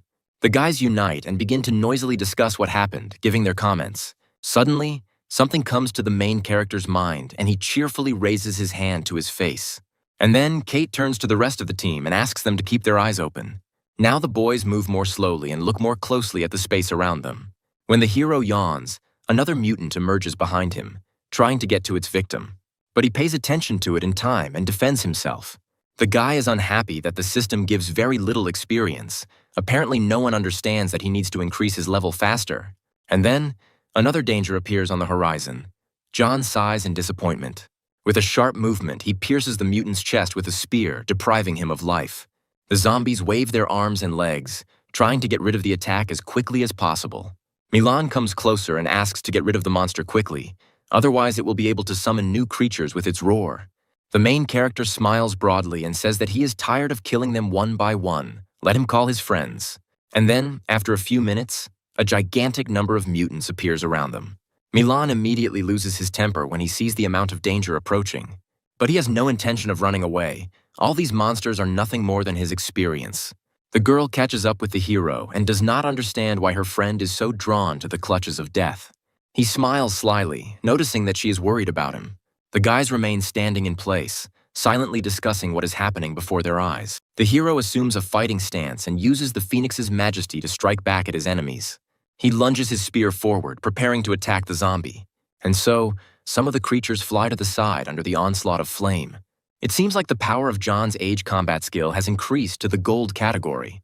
The girl also does not give up her position and quickly defeats all the enemies around her, piercing them with a blade. Vhagar watches this with delight and believes that this couple is simply made for each other. From the side, another mutant is moving towards Milan. It growls and stretches its paws towards him. And then, from the bushes, the zombie finally jumps out, getting ready to bite the poor guy. Suddenly, a spear blade pierces his head, piercing through. He comes closer and asks not to disturb him, but rather to move closer if Milan wants to die. After a short pause, the guy shouts that he will not allow anyone to look down on him. Moving further, the guys notice a strange thing. According to information on this path, there is the largest number of evolved animals, but they did not meet a single one. And yet, the main character has one theory left. Probably a powerful mutant got there, so the others do not dare to come to this place. He becomes more serious, asks to pay attention. It seems that he is already nearby. There is a rumble all around, and the ground underfoot begins to vibrate. The girl immediately jumps up to continue moving forward. There is probably a fourth-rank animal in front of them. Suddenly, a huge bull appears in front of the girl, wanting to attack the lady. As it turned out, this is a buffalo, which has large dimensions and high defensive capabilities. Using the system, John determines the enemy's rank to be 5 and asks the girl to be more careful. She, without listening to anyone, climbs onto her opponent's back and swings her sword. Realizing that the attack did no damage, she opens her eyes wide and becomes frightened. Suddenly, the buffalo kicks Kate in the stomach with its hoof. The main character immediately jumps up and starts running towards the injured girl, worrying about her safety. He energetically jumps to reduce the distance between himself and the lady and grabs her in his arms. The guy fearfully asks about the heroine's well-being. She says that everything is fine, and also reports that she used the power of the origins and reduced the force of the blows by 90%. The beast growls menacingly and looks angrily at the boys, not wanting to wait any longer. The mutant immediately takes off and hurries towards John and Kate in order to tear the students to pieces. The lady sharply puts her hand to the side and asks her neighbor to move away and not interfere. She holds the sword out in front of her and demands that he be as careful as possible. The girl confidently grabs the handle of the weapon, and her eyes show confidence in her own abilities. Afterwards, Kate makes a sharp movement and hits the animal in the face, staggering slightly to the side. The buffalo falls from its feet due to loss of balance and coordination. The main character watches what is happening with delight and comments on the girl's coolness. But the bull continues to jump in place, raising dust around itself. Margot agrees that Kate's abilities are amazing, but now they need to figure out how to get to the beast when it goes berserk. Rubbing his nose, John suggests going for ranged attacks rather than risking close combat. The hero grabs the spear with a sharp movement of his hands and activates the Phoenix Greatness skill. Vhagar and Milan shout cheerfully, watching what is happening with smiles. The girls and Nicholas also rush towards John to help in this difficult matter. Everyone present activates their many abilities one after another, rushing to put in their power. The attacks hit the creature in a huge wave, dealing massive damage. More and more bleeding scratches appear on the buffalo's body. The creature's eyes are becoming increasingly furious, and he is losing his temper under such pressure. One of the guys says that now that they have brought the animal to such emotions, it will fight to the last. Jumping up, John suggests driving the creature into the ground since its back can't be penetrated. As he lands, he hits the buffalo on the head with his spear with all his might. At that very moment, Kate is already on her way to help. The girl is rushing, wind currents surround her. After this, she swings and deprives the animal of its head, chopping it off with her sword. John's eyes widen at what he saw. He had just been talking about the mutant's impenetrability, and Kate had cut off his head so easily. The girl asks to pay attention to the fact that with his attacks, he was able to fry the area of skin on the back and neck. Falling to his knees, he realizes that the animal was already in poor health. Suddenly, a group of unknown people appears in front of them. This is a guy named Lofael, who says that his prey was killed by these students. He says that he is a student from a northern university, and the students followed this bull and drove it to this place. The guy comes closer and is going to take the anomalous crystal. He agrees to give all the other materials to the guys. Margot starts to get angry at what she hears. It's all an obvious robbery. Lofael smiles widely and explains that the loot originally belonged to them. He asks to look at the hooves. There are wounds left by his colleague. One of those present squints his eyes in displeasure and insults the boys. And yet, the main character does not believe what Lofael said and makes jokes at them. The guy decides to challenge the students to a fight. If a couple of them die in this place, the university will not ask many questions. The girl instantly pulls the blade out of its sheath, pointing the weapon towards one of the fighters. He jumps back sharply, worried about Kate's intention to kill them. As John catches up with his rivals, he has no doubt that his students will dare to finish them off. He quickly catches up with Lofael, moving closer to his face, swinging his weapon. The rest of the classmates also rush into battle, wanting to kill each of the attackers. The guy shouts in displeasure at how they dare to encroach on their abnormal crystal. John just grins at what he heard and offers to leave them the jewelry and points from the cards. After this, the enemy is lost. He only wanted simple profit, but ran into serious opponents. The protagonist moves closer and closer, waving his spear in front of Lofael's face. He uses an ability called Shadow, ready to fight with him. And then the guy notices the disappearance of the enemy. He, in turn, ends up behind his back, wanting to attack from behind. The hero turns around abruptly and says that his speed is not impressive compared to the lasers in the gravity room. Falling to the ground, Lofael cannot understand how he read his movements. Suddenly, John decides to test his new technique, namely the Thunder Fist Ripping. He swings and concentrates the force in his hand, and then hits the enemy in the stomach, knocking out all the air he has. After this, the guy flies off in the opposite direction at great speed. And then, John rejoices in his new ability, calling himself the Lord of Thunder.